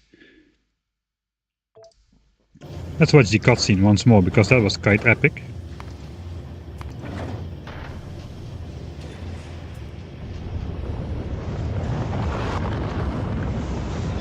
The first mission failed successfully. This failed failurely. Yeah, that is true. I got really fast the first half. Yeah, maybe the asteroids spawn as a function of time instead of a function of distance, and I just went so fast. The asteroids just didn't even get a chance to spawn before we already were further than halfway. I think I ran out of fuel. I think that is what happened, and we slowed down to nothing at all. Okay, let's just go. How the heck did we survive that if we just died? Let's try. Look at the speed of the space. I didn't even realize what happened the last time. We just started going, and then everything started breaking in like 5 seconds. The asteroids are also coming in a lot faster with or are they? No, they're not. So these asteroids... No, the asteroids are way more frequent, but... somehow this element survived where I am sitting in. I think I was just lucky that maybe the laser turrets got destroyed. I really don't recall what happened. Yeah, this time I die.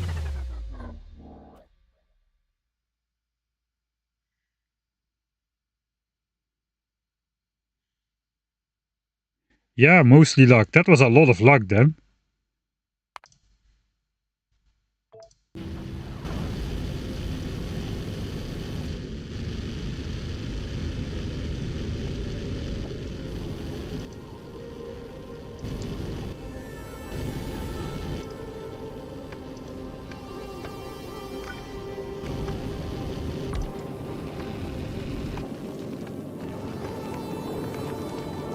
What happens if I cut off the thrusters? Okay, we'll just start falling back to Novice.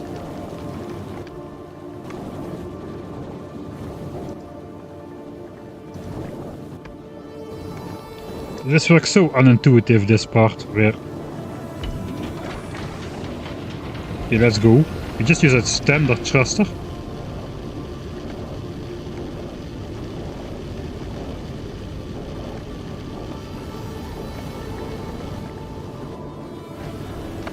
So now my defense is gone.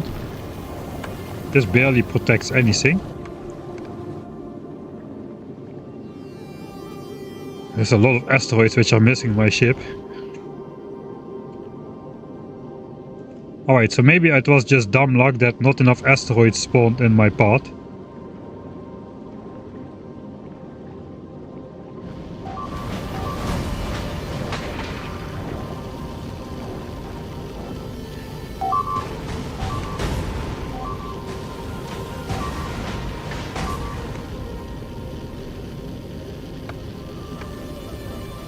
So why is it not being repaired?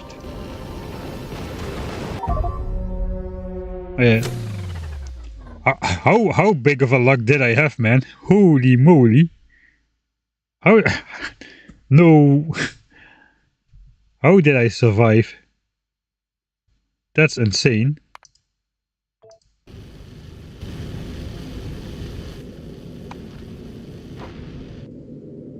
I have to watch that back on stream.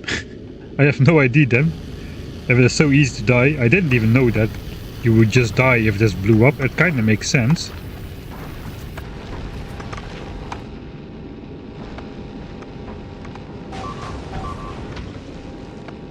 Yeah, I'm dead already. 1, 2... Okay, this misses me.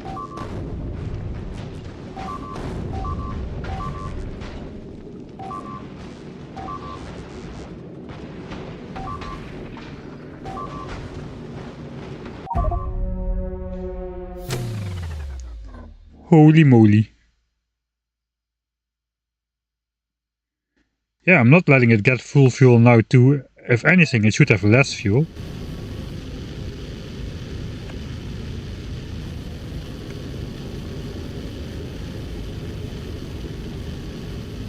My speed 280 kilometers a second.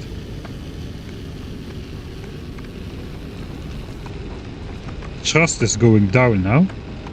Oh, so it's powering down automatically as soon as you get almost halfway. That was like a major hit. That must have been like a less than 10% chance to survive then. I'm rip again. Okay.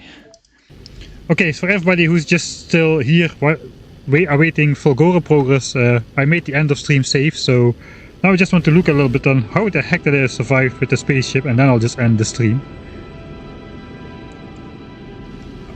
I made my very first trip on this very spaceship in this exact way. So it is possible to get to the other side. Not very plausible. That was a full-on hit, causing 700 points of damage.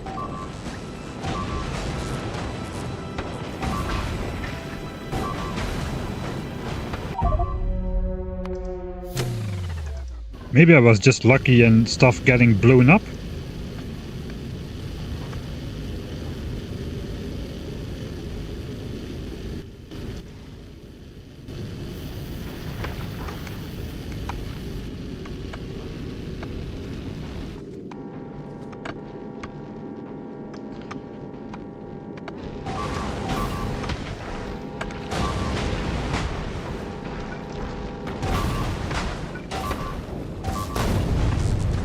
Okay, you also cannot really quickly reconstruct stuff in space, it appears.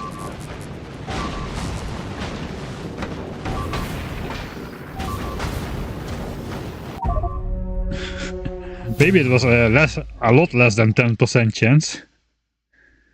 Okay, exactly same time. Alright, then let's go back to Norvis.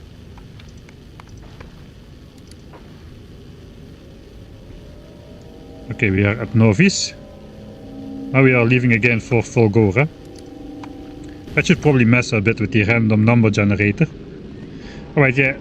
I guess I had a 0% chance of survival if the asteroid spawned in the exact same pattern every time, and I would just die on the first hit. This thing is already gone.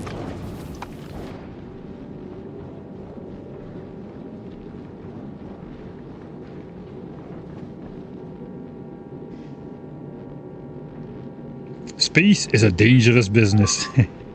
Yes. Alright, so here my engines shut off because I'm out of fuel. That makes those asteroids go a lot less. Looks like I'm falling back to the planet this time. Maybe I'm just out of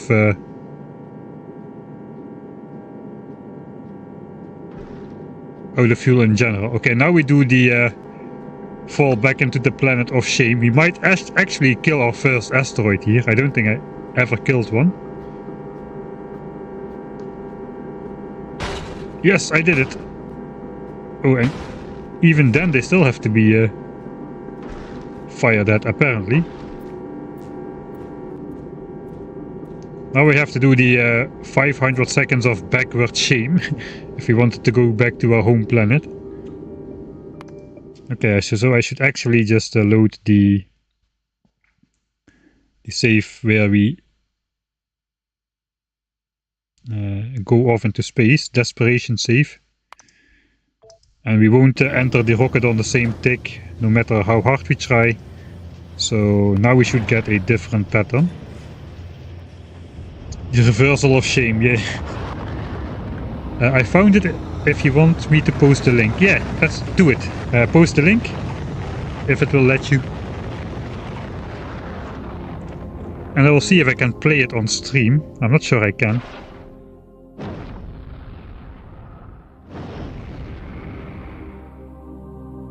No, I probably can play it on stream, actually. Because I have the browser.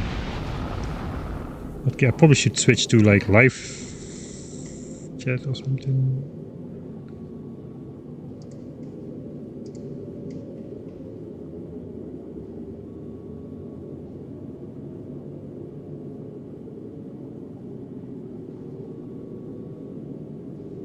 Yeah, 90% resistance is just crazy. And the annoying thing is these... where am I? Okay, I'm in the platform.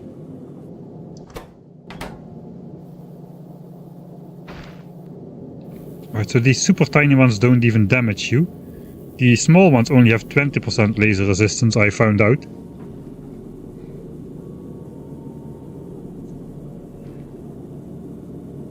Maybe the game was patched between the first... That could actually be the case. There were some updates in between. Maybe they...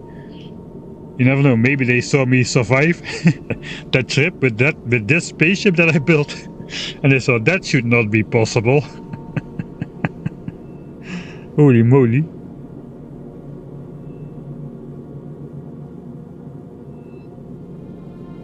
Okay, so the asteroids now have piercing damage, whereas before they just bumped into the first thing and that was it. I can see how that makes it way less likely to survive. Also, it's way less easier to cheese, because I could have just built all these solar panels in front of the hub then, and the asteroids wouldn't have had a chance to take me out.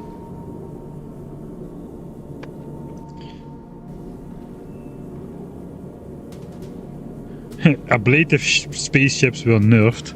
Looks like chat stuff won't let you post links in chat, I guess. I will find it myself. I will take a look at it next stream. The change between this one. Maybe I can just find it right now. Can you share a timestamp in that stream? Then I can.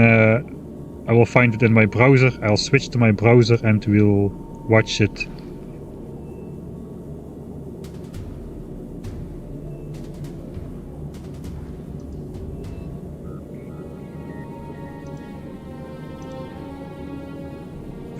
Stream for 3 hours 56, alright.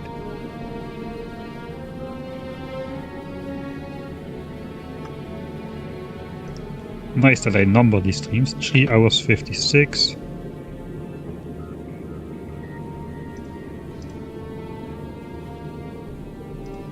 Let's just go first and shoot first, ask questions later.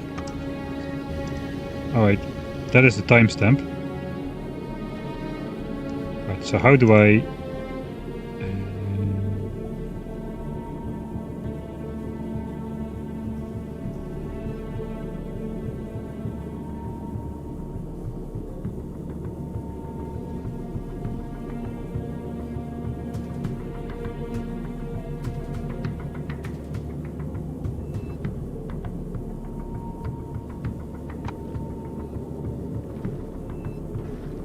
I have to be careful with this. I will pause the actual Factorio game. That will stop the music from playing. Let's see how we survived this the first time around.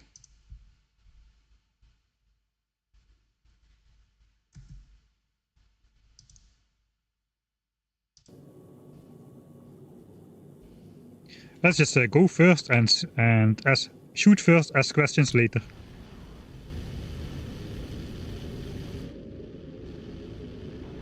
Right. Speed looks about the same.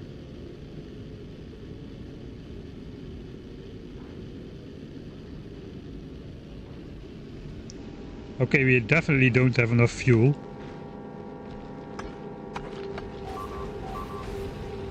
Yeah, this was predicted to happen, right?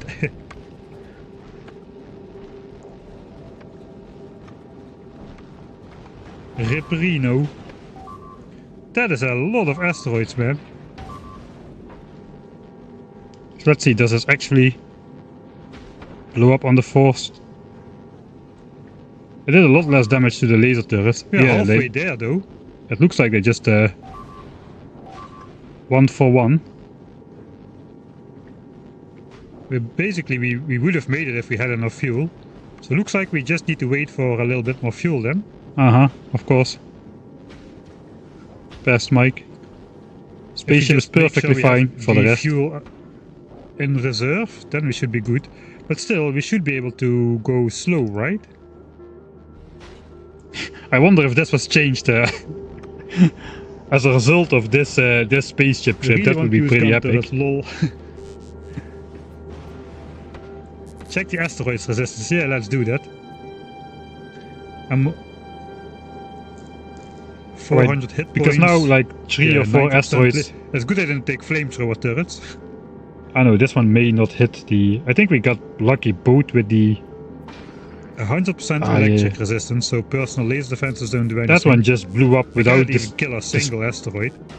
That one just blew up without even destroying the solar panel. Are we even going without thrust or what? There's 2 hits to the solar panel, it's still alive. Now the solar panel got like annihilated. I mean, I don't care if the ship doesn't survive. If I get there, it's fine. With barely damaging the asteroids.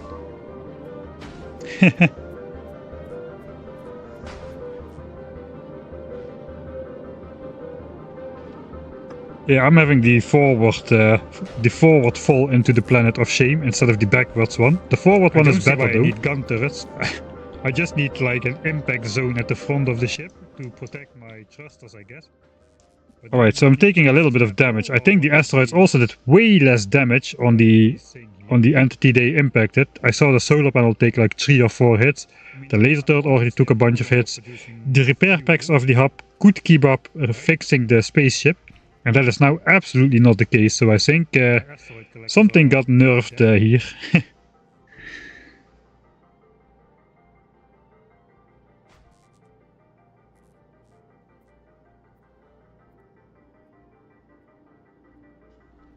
Found link hit by Automod banned for 1 week. Yeah.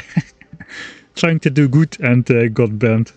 That didn't actually happen, right? I guess if it happened you won't be able to tell me. We'll have to look back through. I mean, I guess a lot of people are just gonna crash. Yeah, well, I agree with this change though. This thing should not have been able to make it, especially. Okay, but these things have only I thought these things had a lot of hit points, but they only have 400 hit points. Look like the accumulator still survives. The repair packs from the hub are just slowly repairing everything, and it happens fast enough. The asteroids are low damage enough that like an ablative re-entry shield, except it's an ablative spaceship shield. Alright.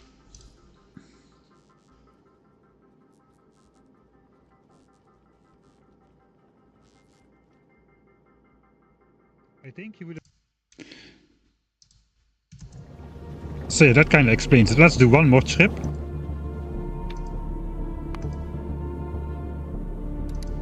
So we can see the damage once more.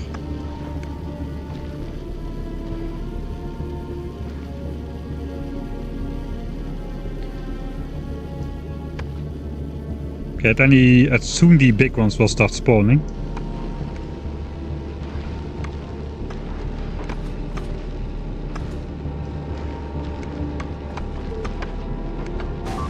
And I basically just one-shot that stuff, one-shot.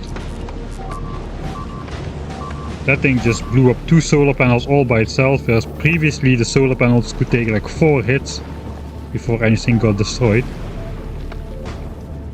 That may still be possible, maybe we'll get there this time. We will be out of fuel again though, we are out of fuel. Okay, here comes a big one. And another, okay, that's probably we will die. I think this was nerfed. Let's look closely. This is just gonna... Okay, that didn't get destroyed completely. Looks like the slow speed actually... We may survive this trip then. Now we're going 10 kilometers a second.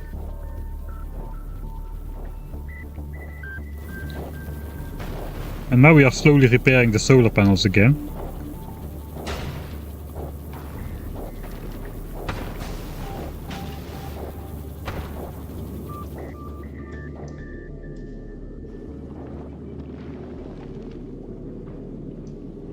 Alright, let's speed up the game by 4 times. It's still not fast. See if the asteroids can still annihilate us. It looks like we made it this time. Yeah, looks like they now don't have the impact force to destroy stuff in one hit.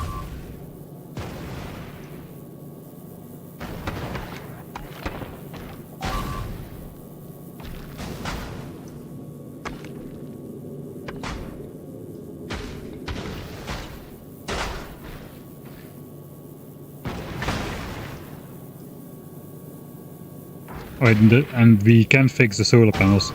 It looks like there's still a small chance we'll make it, but most of the times we'll die with the new...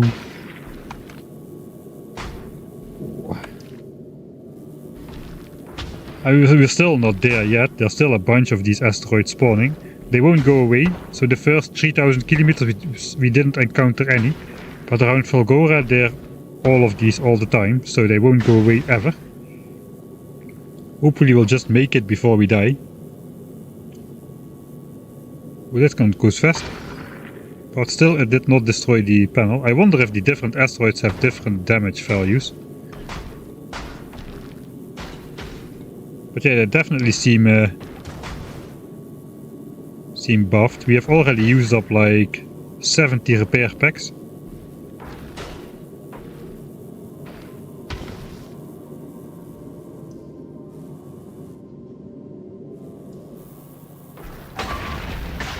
Okay, that's the solar panel.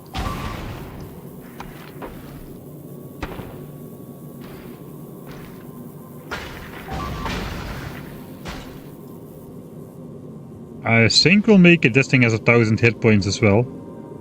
Let's check this big chunk. Is it gonna hit the hub? I don't know what it hit. It didn't hit the hub. It did not hit the accumulator either.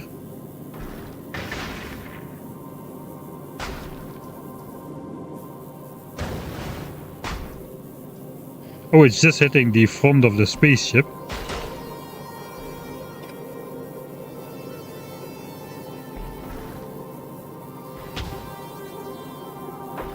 It's hitting the actual platform.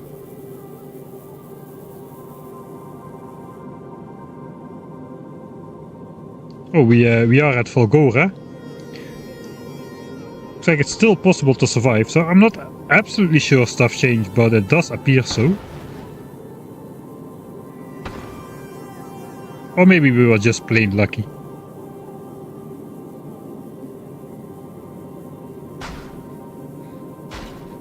I got lucky when I was moving fast enough, not enough asteroids hit the center, and then you are just moving slow and damage is slow. Yeah, that could be very well the case as well. So maybe the asteroids did not get changed, maybe they already were piercing, but the slow ones just don't have the oomph to do much. And we can out-repair the damage. But I did lose like a comparable amount of stuff at the front. Maybe I was... But I remember my laser turret stayed alive for quite a while. I'm not sure the repairing also takes like power. I don't know nothing about this really. Alright. So yeah, this will survive as long as it has repair packs, and then as soon as it stops having repair packs, that is the end of it. Let's see if we get the same spawn. If that's... I guess that's predetermined, right?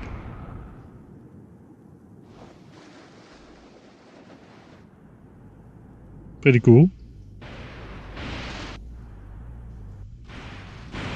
Just arrive here with nothing under a single ancient lightning protector. It was a pretty epic start to the planet. Alright. Good to know. Delete the autosaves. The actual end of the stream is upon us. The repair packs did a lot of work here.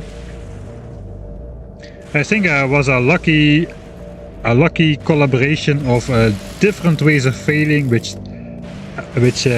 just so happened to work together in an unexpected way that got me through that first flight. I don't know how I didn't die there.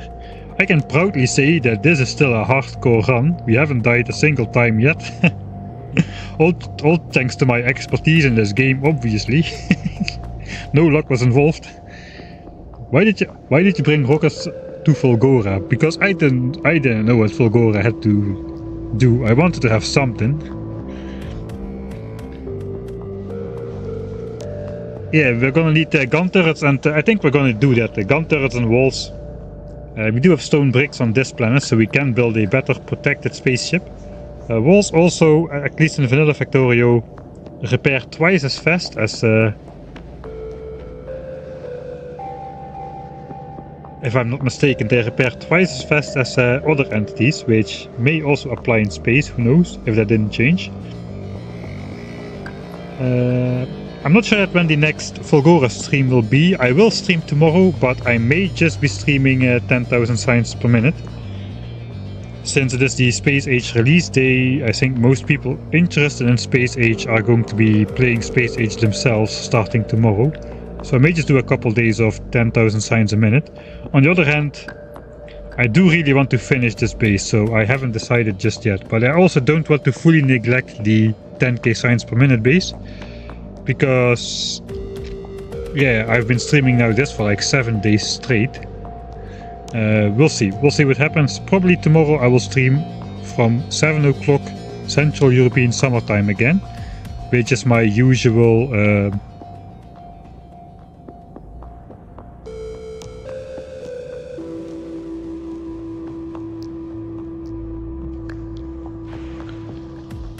I lost my train of thought because I was looking at a spam link which got deleted. Yeah, this base looks promising. Up to 90 signs per minute if you can research all technologies, 50 signs per minute as is. 1000 minutes, that is 15 hours. 15 hours is a lot of time. But we're already 36 hours deep into the stream. How long have you been on Fulgora? If the timer is now at 36 hours. 36 hours. Super capacity. We've been on here for a while. Missions failed successfully. Was 19 at 19 hours. So we are already on this planet for 17 hours. We're finally starting to cobble together a real productive base with a promise of being infinitely runnable.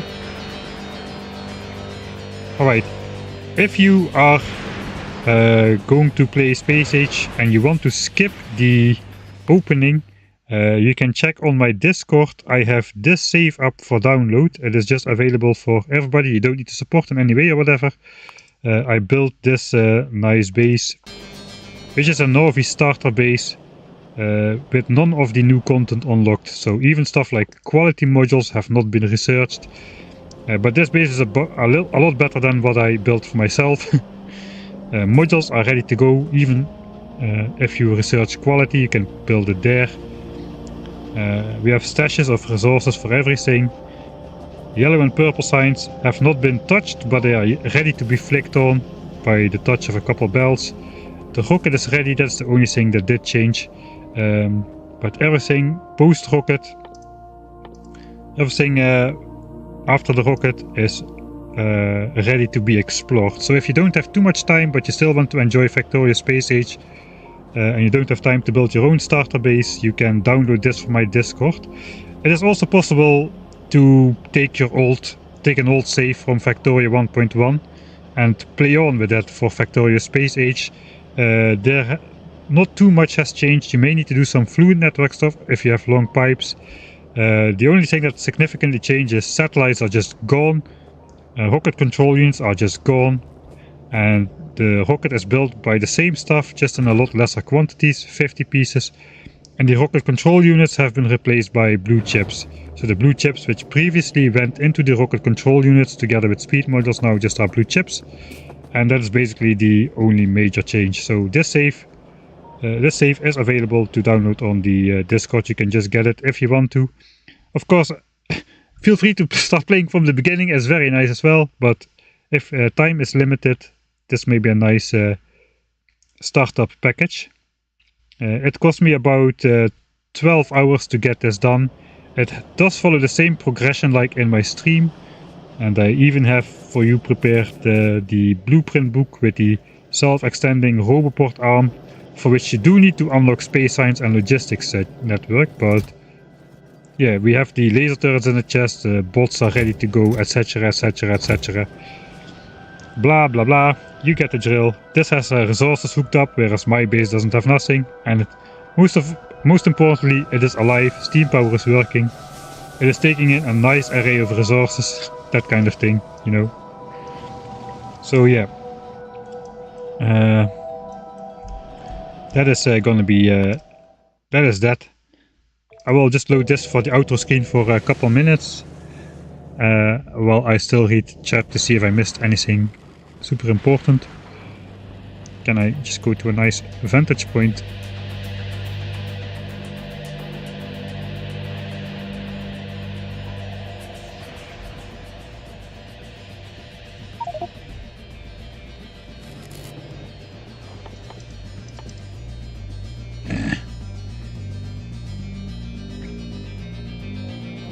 I forgot you cannot do that. Well, never mind. We don't need to do that.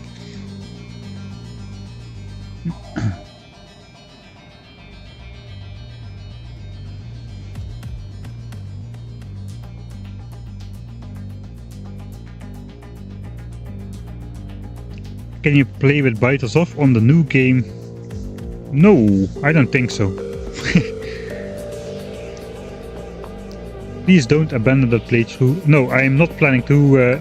I'm too far ahead in that playthrough to abandon it.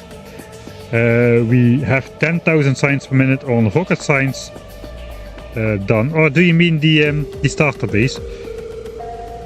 The starter base is, I don't know if you mean that, but the starter base is just the same base except better than what I have in my stream. But 10k signs per minute is... it has 4 of the 6 science packs done, discounting military science. So even purple science is fully done, and we are building blue chips now.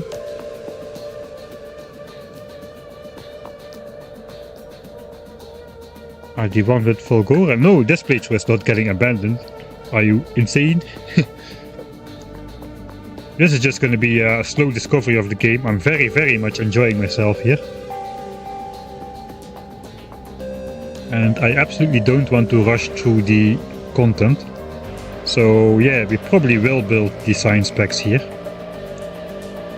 And just try to nomad our way to the next planet. In that case, I will save scum on the spaceship flight though. I'm not going to load 50,000 of the science packs on board after 10 hours of production or so, then crash into the first random asteroid and wait another 20 hours to go on the next flight. We will build a spaceship that works in several tries this time. Maybe on the first try, who knows? Maybe with Gunter it is all not that bad. We'll see how that goes.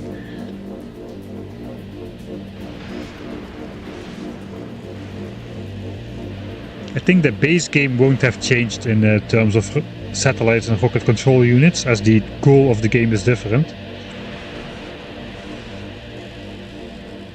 Just YOLO it again, I believe. You have more belief than me.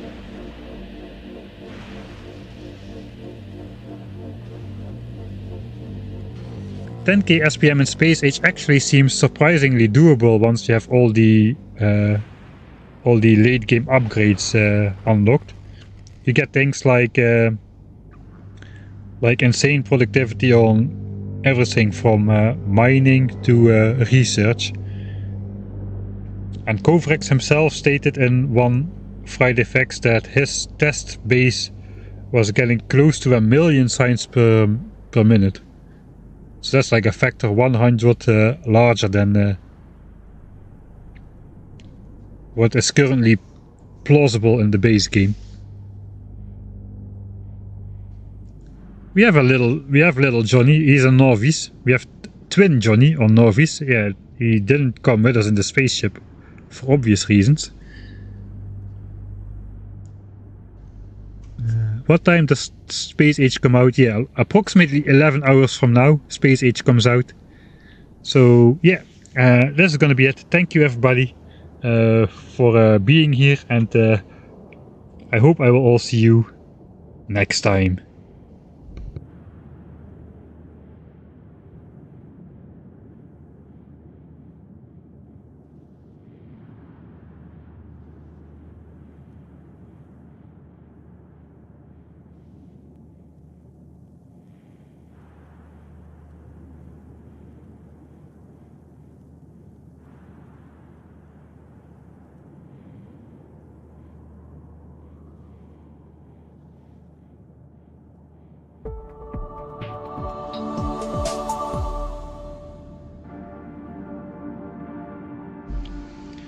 Are you kidding me?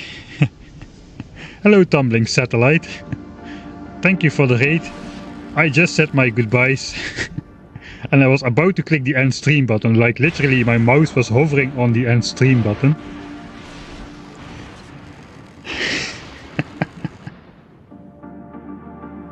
Oh well, so be it. Yeah. I'm switching off now. It's too late already. I will see you next time.